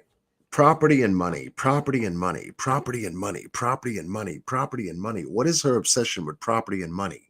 People, property, and money. People, property, and money has been the essence of her conversation.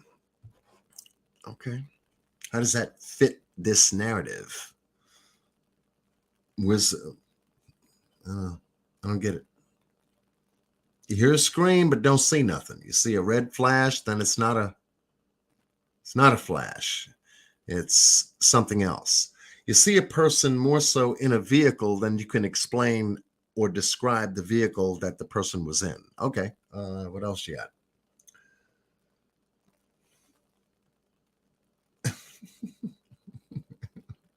Brain twister.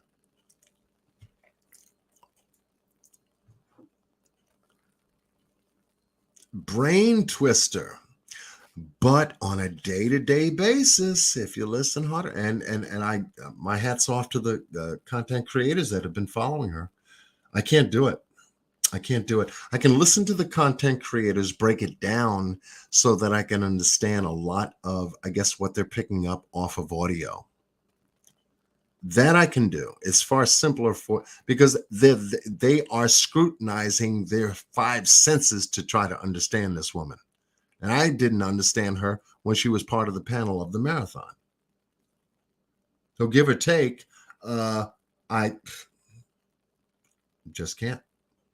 A lot of you say the same thing, so I'm not in the boat by myself.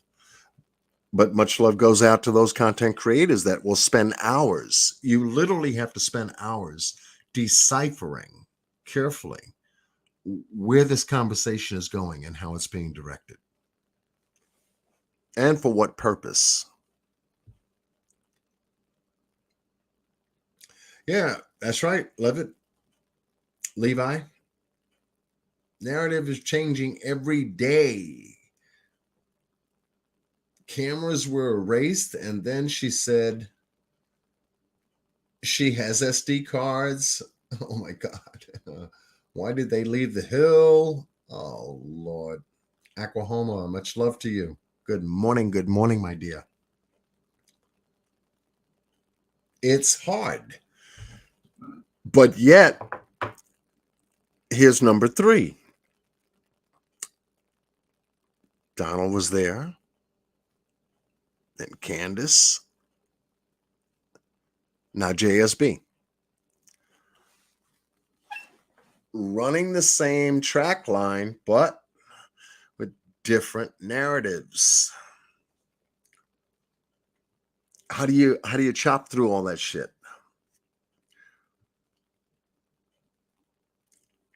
how does this relate to summer?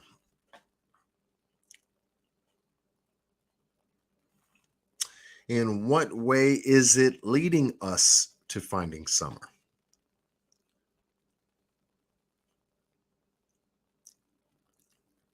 But that's pretty much where it's going. Same direction. Nowhere. Just attention. Hours upon hours upon hours upon hours of the same stuff every day with nothing. Variations of what the previous narrative was. So now you've got to incorporate a different word that wasn't there before, or a different sentence that wasn't there before, or parts of the timeline that wasn't there before. Does it fit? When does it fit? Does anybody in that area know how to tell freaking time?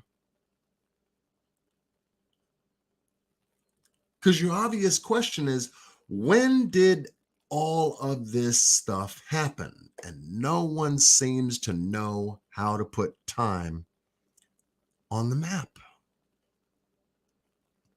Donald didn't do it. Candace ain't doing it. She never did it. And neither is JSB.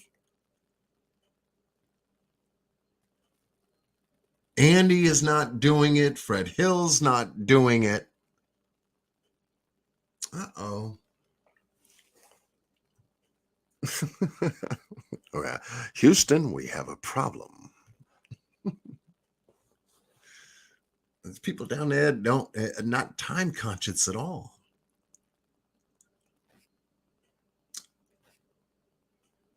And that's what has been the tough part about trying to understand this case. It's been very tough. And you can be as good as Chris Madonna, and he still couldn't figure it out.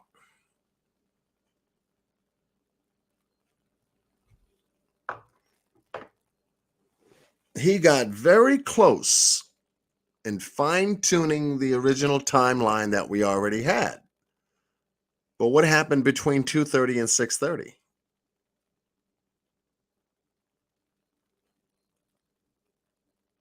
Huh?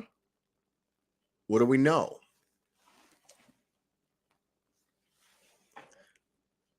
Avoid that time gate at all cost. And they have.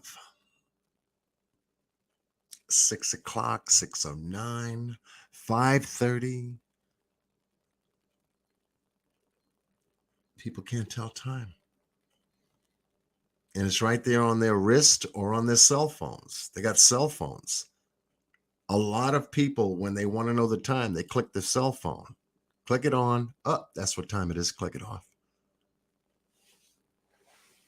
People got cell phones and still don't know how to tell time.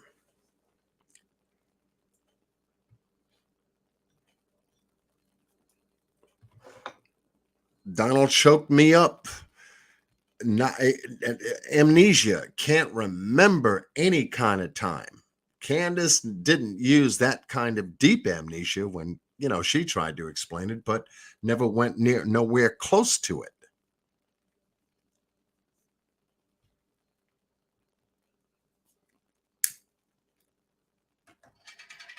So now you can ask the newbies that are coming on behind these people, well, what time, when did this happen? And what time did it happen? I have no idea. Same thing. So how are they going to help us? How are they going to help Summer? How do they help this case? Law enforcement is in motion doing something. But for them to have been frustrated with this kind of information about a missing girl, it's been missing off the hill since June 15th of 2021, who's had a birthday and now is 6. they're like sitting up there scratching their head too.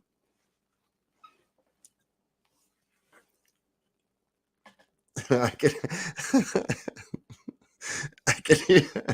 I can almost hear Sheriff Lawson and I have never seen anything like this in all of my law enforcement career.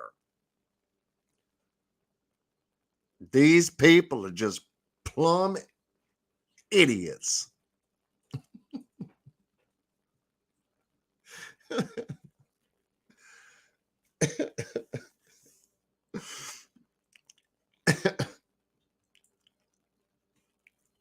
They just don't know shit and shinola. Making my job just about difficult as hot damn kicking a possum across the road. Every time every time I listen to him, I think of those words coming out of his mouth. I start laughing.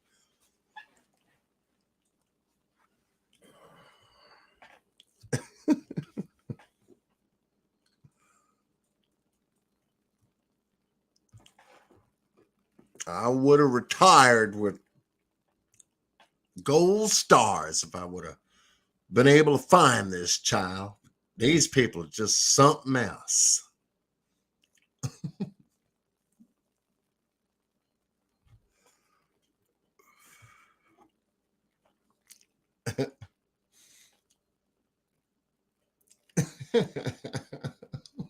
Life is like a box of chocolate.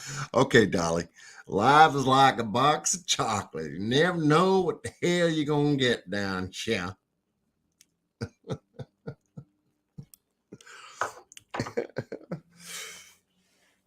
Oh, man.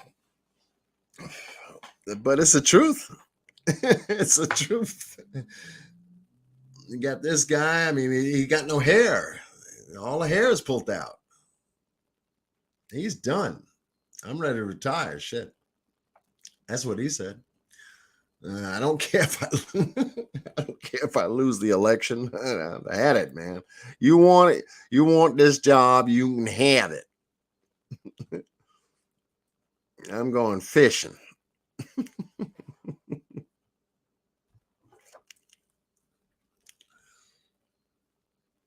Oh, it's tough. It's tough. With all that said, Ronnie Lawson has done a good job with the limited resources that county has. Yeah. And then I don't know, the budget constraints in Hawkins County, forget about it. You know, you figure they would, I guess we're going to see, you figured they would do something with the reward fund to try to help out. But that would go in a heartbeat. I mean, it's not a lot.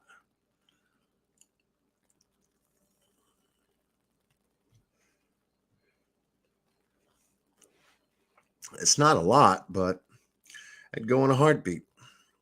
A couple of days, give or take, but you really have to, use that resource, because once you use it, it's a done deal. It's gone. And I would rather for them to do that, to use it to try to find Summer, than to have it go and be reapplied to something else. I know it's the Children's Advocacy Center, but that's something that we're looking at. I know Scott H. is looking at that aspect of it. He made a phone call to Churchill Rescue Squad to try to find out. We come to that deadline, whether, I don't know, June 6th, June 10th, June something next month, which is right around the corner. What's up? What's up?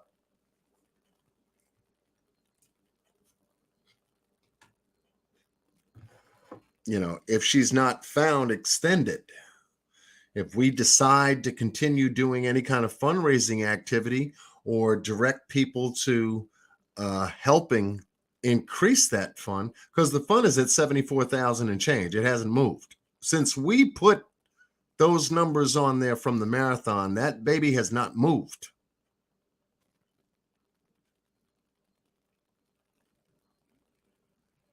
Just like it didn't move before we did anything. Didn't move. Two big contributors up front, 25,000, 10,000, 35,000. Okay. Maybe a few contributors botched it up to about maybe 38,000, and that's where it stayed.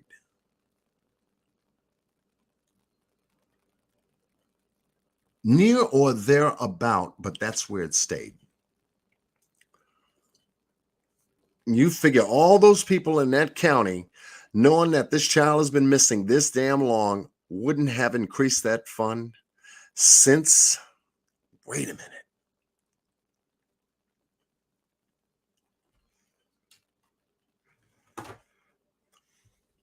It took some out-of-town people online, different states, different places around the globe, Ireland, Australia, to make little small contributions to help increase that fund in a 10-day window in the month of October of 2021.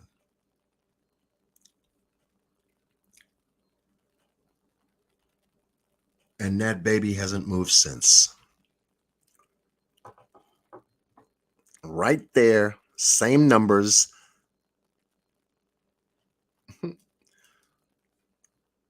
And still nobody's talking.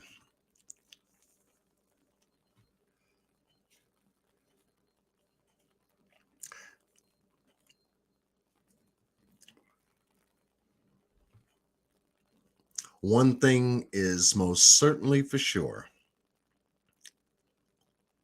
And the second thing is most certain too. We did our part. Every single member, I would like to call you all members that come into chat with me,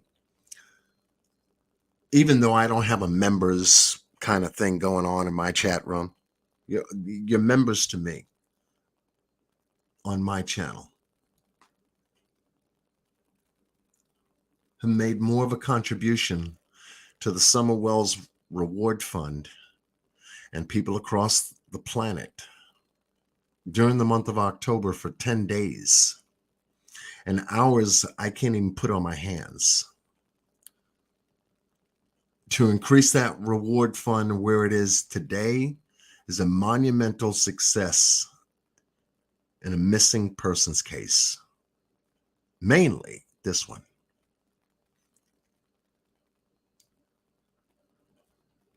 And you still got people out there calling us crooks and, oh, we don't know if that's the right amount, and blah, blah, blah, blah, blah, blah, blah, who never made a contribution to it from day one.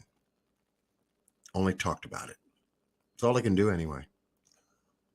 I never let stuff like that bother me because I know I was there along with some other folks that made sure that everything we did was recorded and is solid. And guess what? It remains that way today.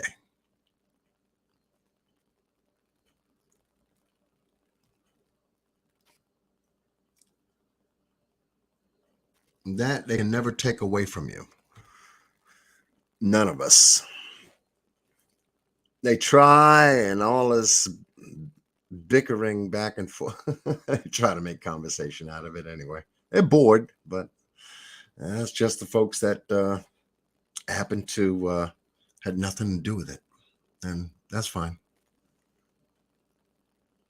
But those that had a part in it, no.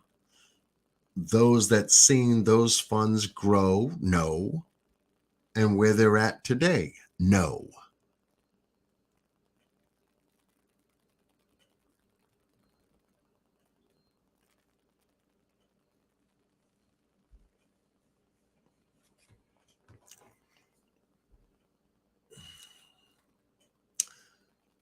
Thank you, Destiny. Yeah, that fundraiser was awesome. I have never done anything like that in my life. It was a major component to it. It was something directly from the heart. And most likely it'll be something you will not see again like that in the way that it happened. But it's there. Oh, yeah. If Summer's found, she'll know down the road, later on in life, that people cared and gave a damn to look for her and not bitch about looking for her. See? Because it'll all be on YouTube. That's for the ones that still have the videos up. The ones that made certain videos private because they went beyond the scope of anything that they themselves have ever experienced. Well, good for you. Extra video to take up room on something that says nothing about accomplishing that task of finding her.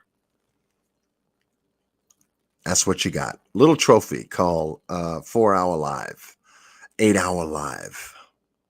That's all you got. The other folks have got something better.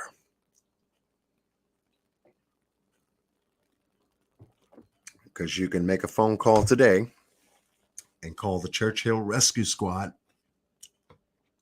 and inquire about that reward fund. Yeah. Yep. I did not really like the way they kind of kept it not necessarily a secret, because it wasn't. We made a lot of noise, but just, didn't say too much about it. But yet everybody's still heave ho with Summer Wells every single day to this day and never mention it. The beautiful thing that they did for that reward fund. At least that didn't get messed up and caught up with whatever happened to the billboards. See? Didn't get caught up and messed up in all that drama that occurred with a few little funds for the billboards. That was an entirely separate thing, handled by separate people, trying to just make a contribution, something positive to try to find that girl. Trying to find that little girl. That's all. And every single one of you are part of my channel, and part of Miss Q's channel, and part of Scott's channel, and part of Miss Penny's channel, or any of the other content creators that that you saw up here yourself personally during that 10-day marathon run. You know. And I'm good with that. I've always been good with it. I have to say too much. What you do speaks so loud, what you say sometimes, I don't get it.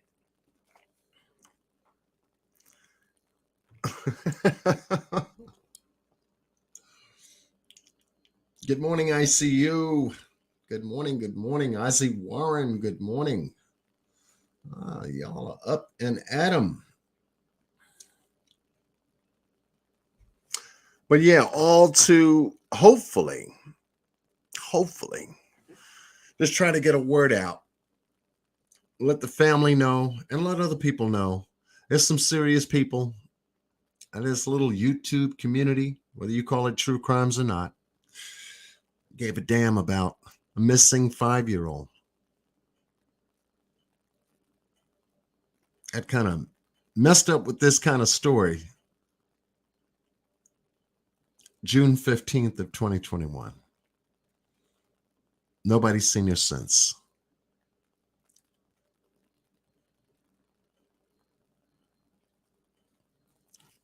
Nobody. Last time we all knew we saw Summer was during the time she was at that watering hole in a little TikTok video. That's it. Joy Catcher. Good morning. That's it.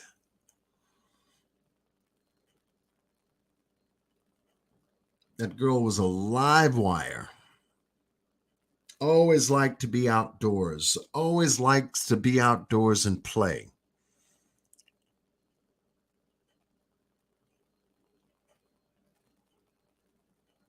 Yet Candace and Donald have not told us anything more than that. That's it. They don't know. And that's a hard pill to swallow because for the last 11 months, it's still the same story. They don't know. And that's sad.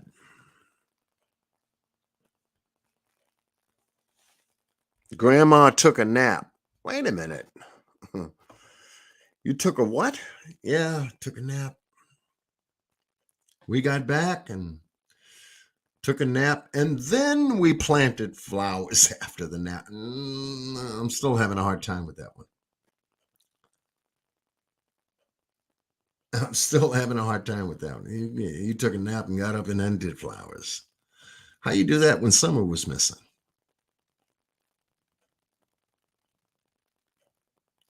That's a tough one. So I said, oh, no. And now she messed up. Grandmother's even messing up. Damn. Come on, tell us you took a nap and come on, there's more there. And you got to look back at the statements. Now, who do we have to rely on statements from? And RJ, I agree. You got to look at Jose's statements to know more. He personalized Summer. Gave us his experience. Different perspective. And I just found out it was a couple of days ago or something like that something has changed there. I'm like, oh my God. Okay, wait a minute. Does this change the dynamic of the story? Yes, it does, to a degree, because we can no longer hear from him. That's the unfortunate thing. We no longer can hear from him again, if what was said was true.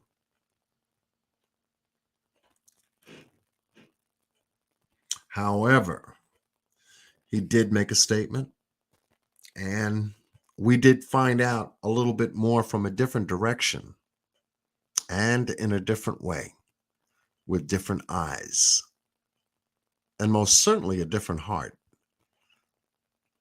Something about Summer. Something about how she was living. Something about how the household unit itself was operating. That we did get. So we learned something in this whole dynamic of different people being involved in this case.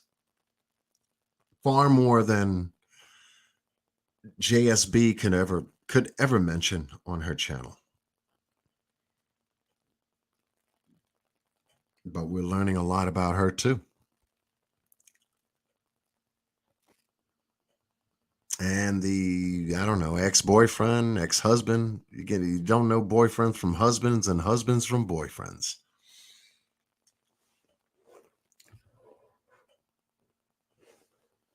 I didn't know anything about that September 6th eviction until I saw the paperwork. How does that fit in a timeline? Why aren't you at 125 Ben Hill Road? All right. We'll look into that a little bit further, a little bit deeper. Let's see what we come up with. And we don't need to really look that damn hard because she got her own channel.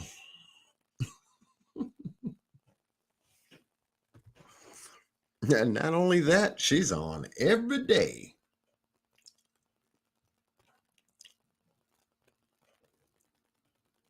Yeah, that's right, Stella. Jose did say more about Summer than her own parents did. That's a hard one.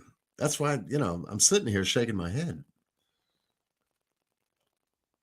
For the relatively short period of time that he was there, and he was able to give us a very vivid idea, a very vivid picture as to what he was able to experience.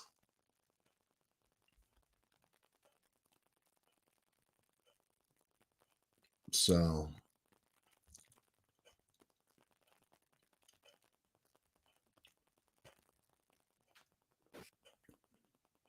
well, thank you, Joy Catcher.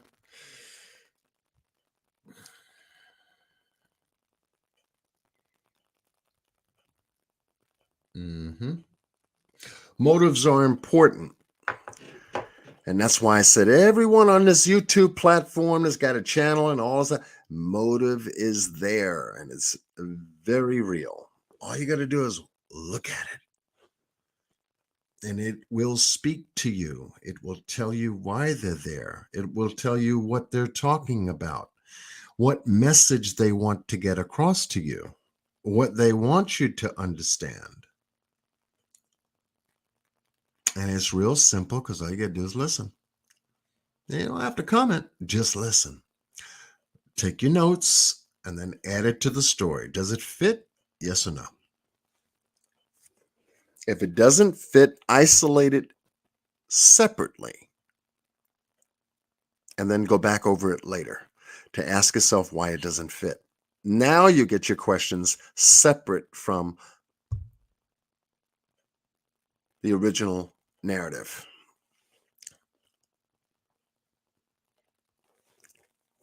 And you don't have to be confused. All this stuff is just conversation. It's really what it is. And one little piece helps to bring Summer home. One little piece changes the dynamic and we get to find Summer. And the rest of this stuff gets fully explained in an entirely different way. We all win. Every single one of us.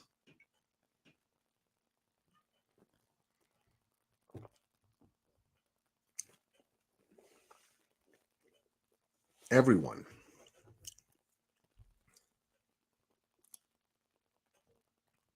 And you keep it simple,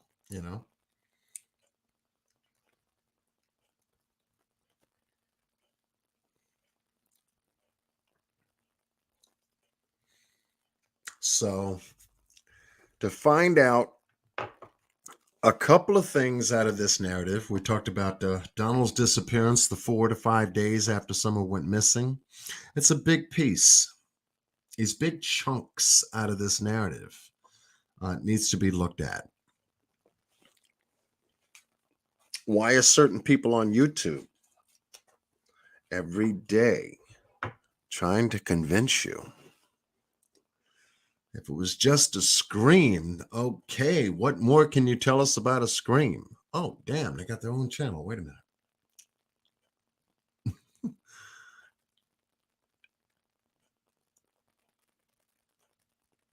And they're just telling you anything you want to hear. Anything. I'm not worried about being beat up or bashed or whatever like that. if when you get your own channel, you have to expect it. Me, I sit back in the cut and laugh.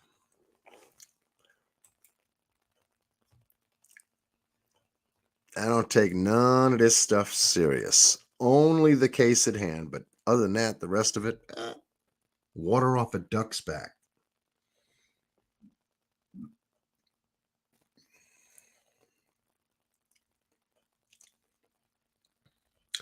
What truck was that, Joy? Did you wish that they would have examined? You talking about the red truck? Mm-mm-mm. It was the Friday after Summer went missing, and Robin called him to get him to come back. About 5 days later. And that was in a YouTube video. You don't remember the creator. Okay. Yeah. I mean, that stuck out like a sore thumb to me. Wait a minute. Your daughter goes missing and you decide to take 3, 4, 5 days nowhere. Just nowhere. Then you come back and say, oh, you fell off the wagon or something like that? You were into your feelings? Huh? And I've always tried to match that part up with the concerned parent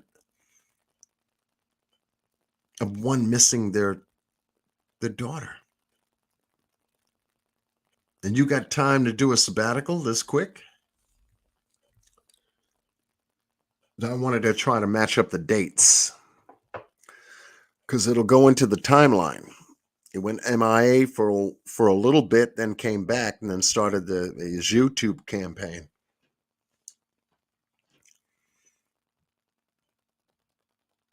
And that was an event in and of itself. All of it. No matter what channel he ended up on, all of it. All of it.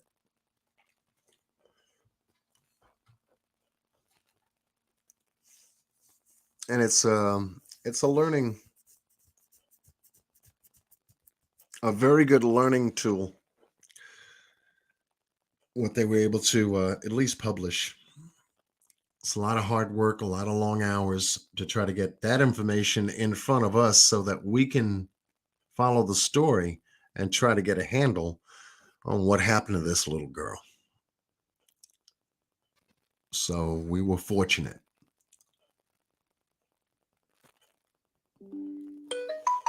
No doubt. No doubt.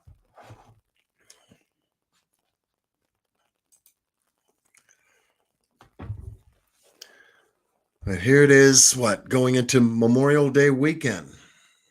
We are just near 2 weeks shy of 12 months. From summer back to summer, if you will. Tanisha, good morning. Unc Fed is in the house, brother. Unc Fed.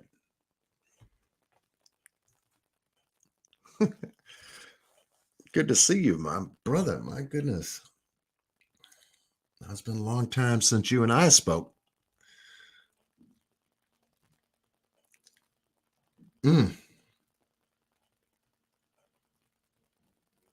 Break night with Unc Fed, my goodness.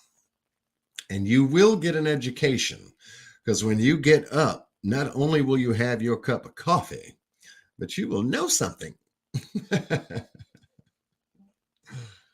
I used to hang out with him in his chat and going over Kanika Jenkins and that case. And the brother had some haters and he went through a lot of stuff. As a content creator, you will go through some shit.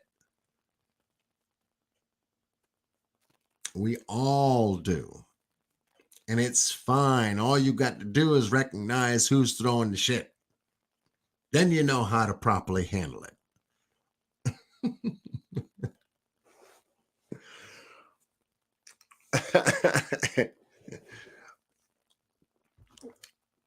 And say Confucius say when people throw shit, make sure you have a raincoat and hat.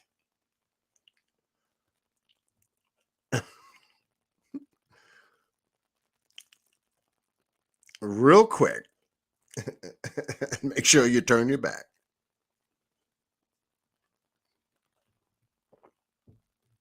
Because it doesn't last long. I get on to somebody else, something else, and no big deal. I don't give it my attention. It doesn't deserve my attention, so hence it doesn't come my way.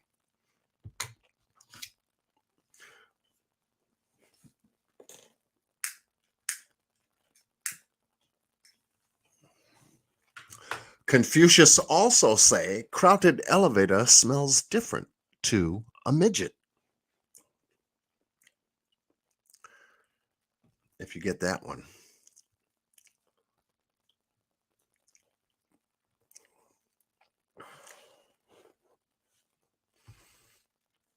I know.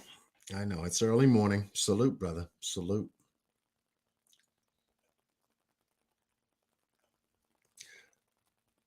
But sooner or later, it's going to get to a point to where it's going to get to a point where we will find out something.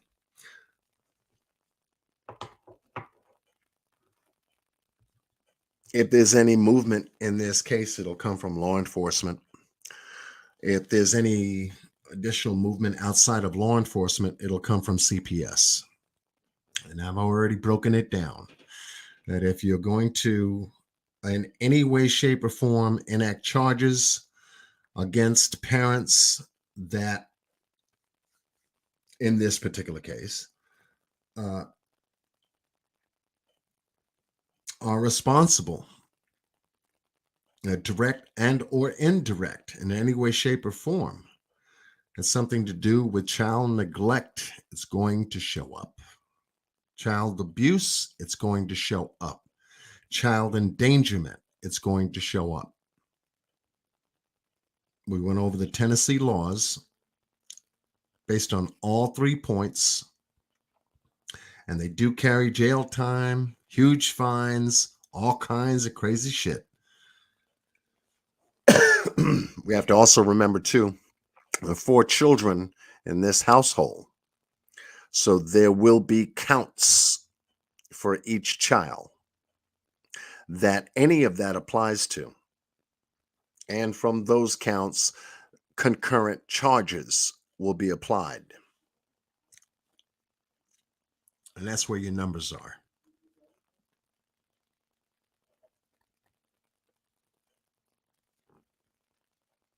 So however this is going to play out, it's going to play out, I believe, more so with them than with law enforcement that is almost like in limbo at this moment.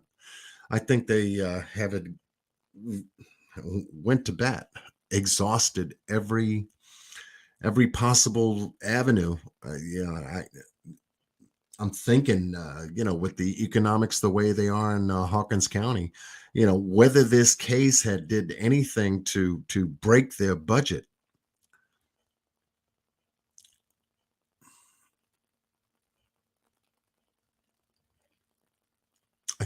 If I'm not mistaken, when did they do the last search? November of last year,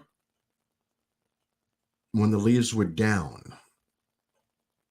I think they waited up until that time, until the leaves were down, because then they can check the terrain in and around the Beach Creek area a whole lot better than with all the foliage up during the summer. And as far as I know, they've only been independent content creator searches. Cam and Alley from Cracking Cases, JLR from his channel, Scott Skulls from his channel, Betty Blowhorn from her channel. Who else has been out there? Maybe I missed a couple. But you still have people out there looking, just in different places. And it's good to know that there's still some movement on the ground.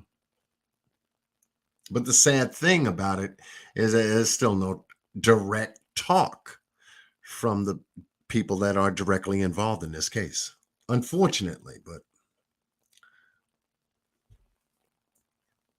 as for Orrin and Orson West, California cities out of California,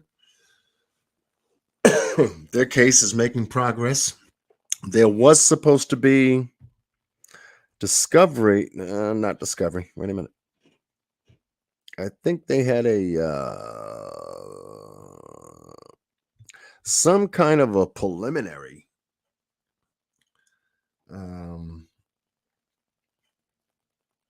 hearing that was supposed to come out of this month, 23rd. So I haven't heard anything about that, but I know that the trial is supposed to have taken place, if not this month, then next month if they had to move it up.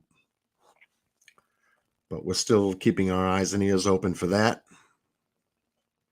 because that is one case we are going to be paying very careful attention to, outside of all of the stuff that's been going on with Buffalo, New York, and that shooting, Texas, and their shooting, California at the church, and their shooting.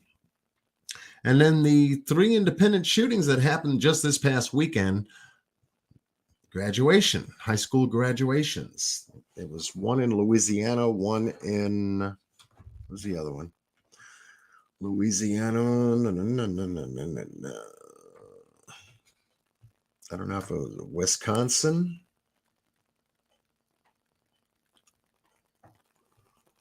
I don't want to pull it up right now. But like I said before, and I'll do this once again before I jump off of here, I've been holding your ears a little bit this morning, but I appreciate.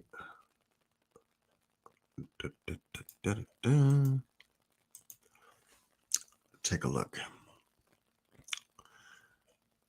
Let us take a look. Where did we go? Oh, yeah.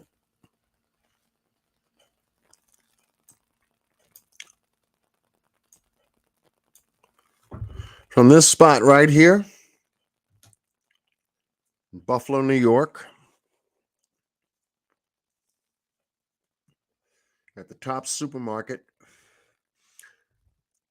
Earlier, I showed you, as best as I could, retracing the steps of that 18-year-old that decided to go up here.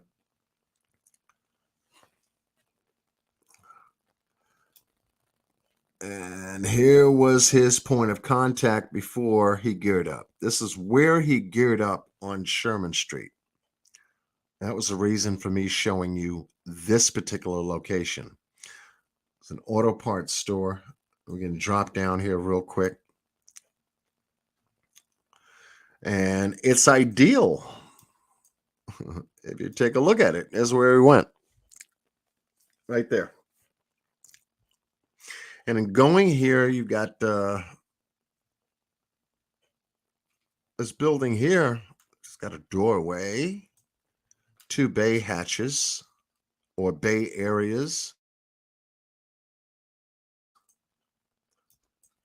Let's come back up for a second.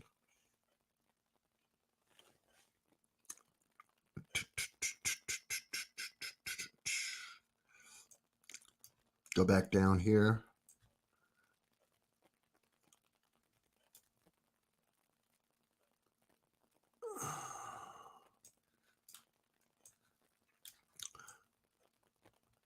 So you can see it.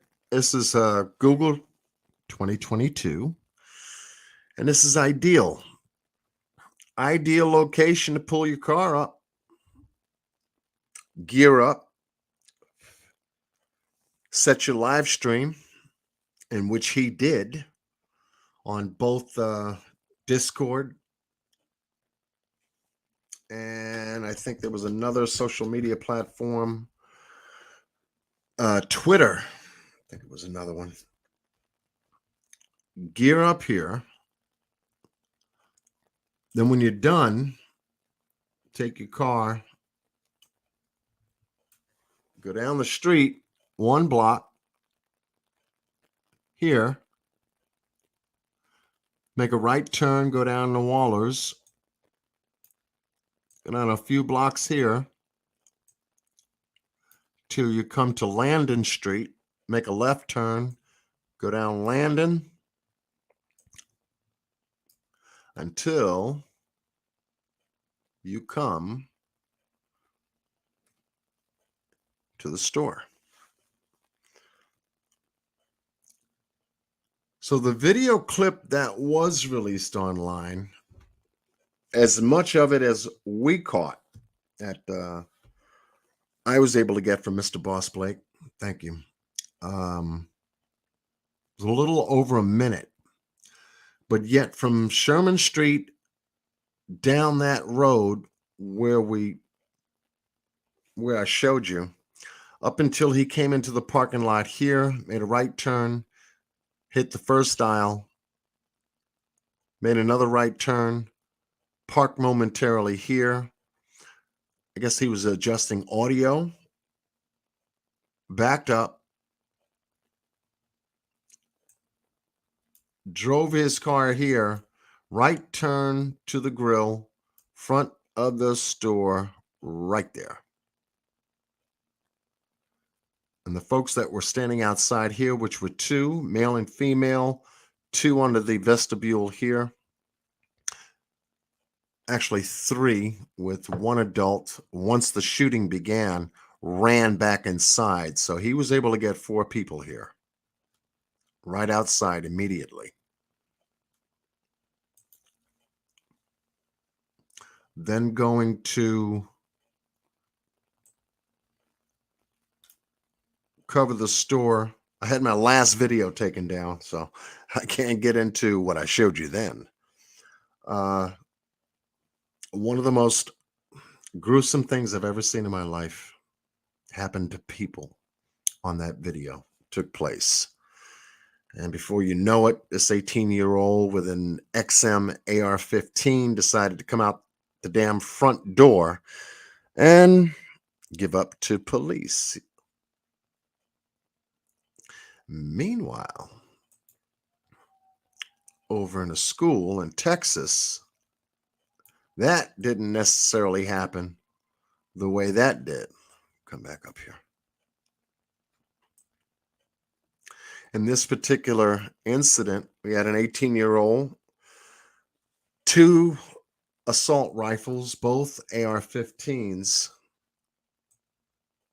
come from around this corner about 2 blocks down from Diaz, leaving his grandmother's house, which is here at this spot location.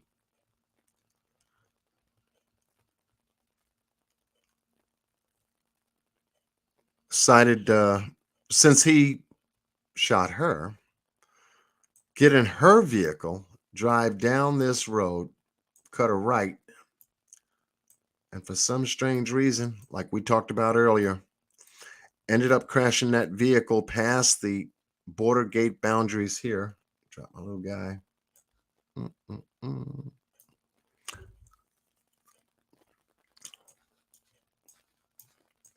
And end up in this 10-foot water ravine, busting through this rail gate, leaving the vehicle from the right-hand side on the passenger side, cutting around, and then going over this fence. These folks over here that own and run this funeral parlor came outside after they heard the vehicle crash into the ravine here, see what was happening. And he decided, after he jumped this gate, decided to shoot in that direction, and they ran back in for cover. He crosses this field and then begins shooting at the windows in 3 different classrooms, comes down to this area here where he finds a door that was open. by one of the employees. When we find out if they're going to release that information as to why that door was open and who opened that door during the time that this guy was out there at 11:27, 11:28, they didn't factor that into the timeline yet. So I'm waiting for that timeline to change to have this information inserted into it, because this door would not have been open if it hadn't been opened by someone inside the building during the time of the shooting. He wouldn't have been able to breach the building, get into close contact in any of the areas that we talked about here tonight, and in doing and breaching this building in any way, shape, or form to get in close contact with these kids. As was discussed during the press conference when they released this information.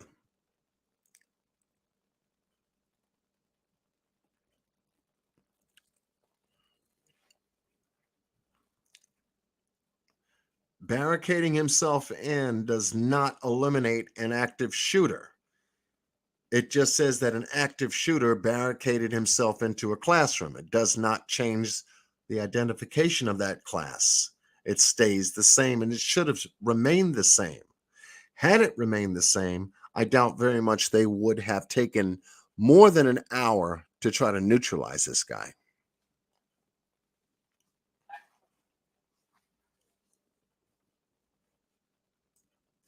And if that door hadn't been jarred open by whomever was inside, and like I said before, it was just my opinion, I think somebody cracked the door open to take a smoke just before the kids got let out for lunch. Why would you need a cracked door in 85 to 90 degree heat in Texas at midday when the school is air conditioned?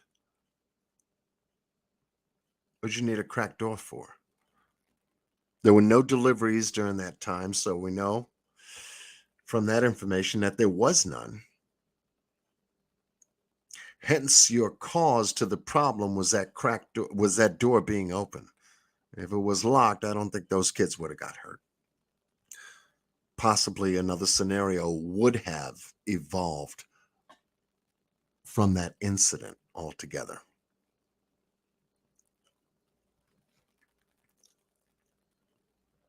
And looking at that, and then going over some details about Summer Wells with you. This is a tragedy. When we see certain things like this, we have to understand something. There's a lot going on with people these days. We talked about pharmaceuticals, mental health, but when people want to change something that they feel is not working or not put in place properly, and they want to change something, what creates change is trauma. And change in a way that does not affect just one individual, it affects us all. You want to talk about gun laws, gun reform, that's starting to float up to the top of this whole story. And it's really not gun laws or gun reform. Nothing to do with it, actually. But they want it to have something to do with it. I say if the door was locked, this would not have happened. That's one element. This would not have happened. 2, stop giving 18-year-olds AR-15s, okay? I don't care what fucking state you live in. 18-year-olds should not get their hands on AR-15 assault rifles, period. There ain't no hunting out here, folks. What you gonna hunt out here? Lions, tigers, and bears? Take a look. What's to hunt? Now you come upstate New York, there's plenty of hunting up here. Deer hunting, all kinds of stuff. But what's there to hunt here?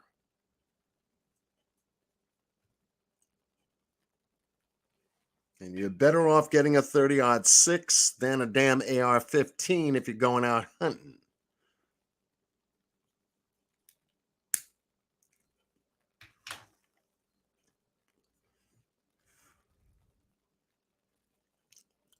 Man wasn't checked. Then you have to ask yourself, what does an AR-15 go for? How much is that? How much is an AR-15? Then you go to get two of them, one on the 18th and one on the 20th. Where's this money coming from? Where's the ammunition money coming from? Now, they did say that he had body armor on. That got squashed. He was just wearing what the police wear.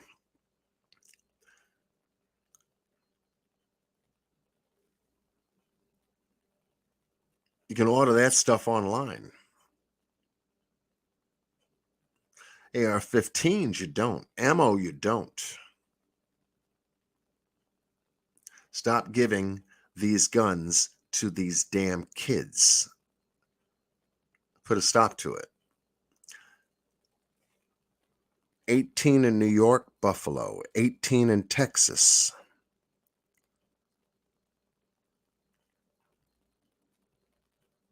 Difference between the two is no difference. Age range, the same. Weapons used, the same. Mentality behind the weapon, is something else. So both these are going to be taken a look at very carefully, along with a shooting that did happen, I believe in Louisiana or Wisconsin. I'm looking into, but I'll bring that back. But I did want to mention this particular thing in comparison to what happened to Buffalo, only because they took my other video down.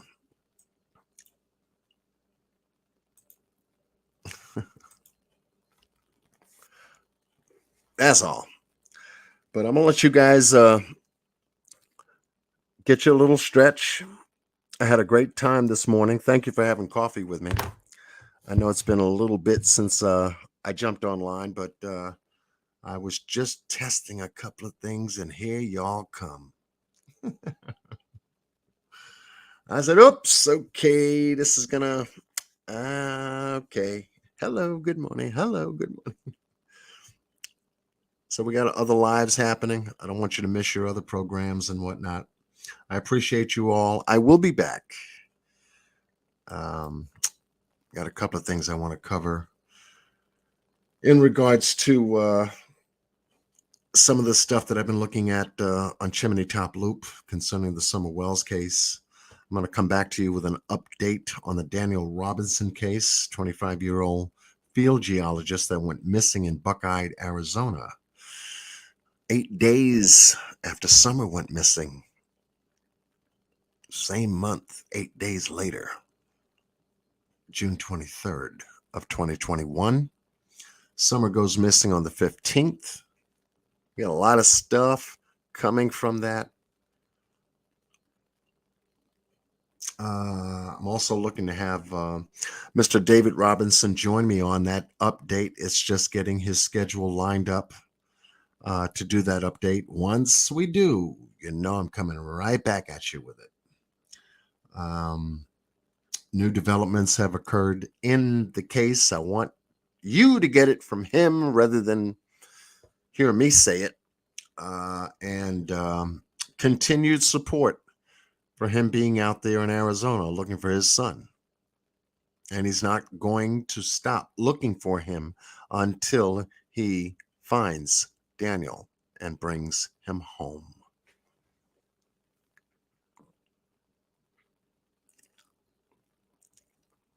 So, yes, with that said, much love to everyone that has had a little coffee with me this morning. I don't do morning lives, you know that, but oh Lord, these things do occur sometimes. Unc Fed, thank you so much for jumping in here, sharing some love. RJ, you know we got to connect. Oh my goodness, we had Sage Sleuth in here. And you know me, we got all of the beautiful people up in here. Copper Horse, Cat Size, Stella Farrell, Joy Catcher, Kathy Bennett. All of you have been hanging out with me. We got Double Rainbows holding it down in blue. Lakeisha Douglas. Deborah Ann, thank you. Tanisha Seeley, thank you. Dolly from the UK. Laura Croft. Got the early birds out here. Stella Farrell. Thank you.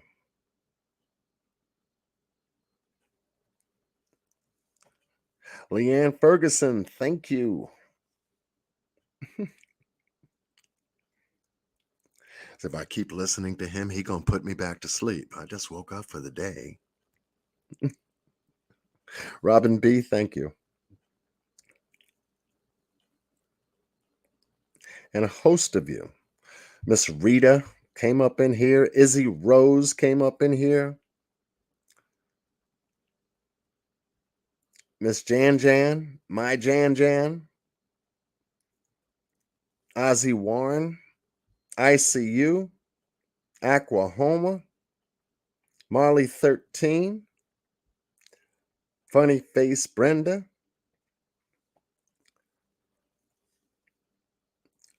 Robin Seg.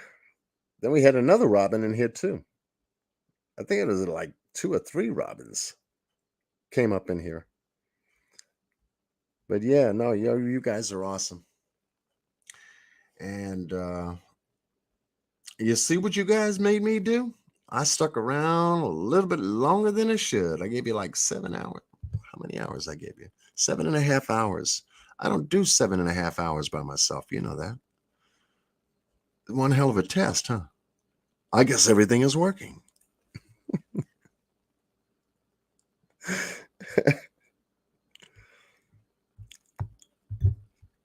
It's like, oh, damn, if everything is working, hell, I can imagine what a real life is going to be like. Miss Rowe is up in here. He did 7.5. Oh my God, on a test. Oh man, I'm ready for the real life. Do I need to take a day off, John? No, because I ain't doing that. Oh, you caught me in a moment, so I thought I'd give you one. You've been hanging out with everybody else, damn it. So 7.5 hours. Oh my God. I just woke up from a nap. You still on? Oh, wow. But yeah, have a good Memorial Day weekend. Stay safe, stay vigilant. Like I said, that's what we have to do. We live in a different world with different people. That's who we have to keep our eyes open for. These folks have no idea of what their realities are, whether it's a missing person or an unfortunate, violent gun shooting, whether it be at a school or a supermarket. got to pay attention to what's happening and do the very best to discern certain things, certain places, certain people at certain times. Because if we wait for law enforcement to try to handle everything, well, we see how they're doing so far. And take that card off the table and make sure that you give all of your family, whether it be a phone call or a good hug and a squeeze, let them know that the moment is now. And don't forget your M&Ms. I talked to you about that earlier. Your moments create your memories, and the memories last a lifetime. Yours. Let it be with you as it will be with the ones you have them with. Be well and stay blessed with God's speed. Enjoy your weekend. I'll be back to you shortly. Much love. So I think I'll go out of here. I think I'll give you a little. Let me see what I got here.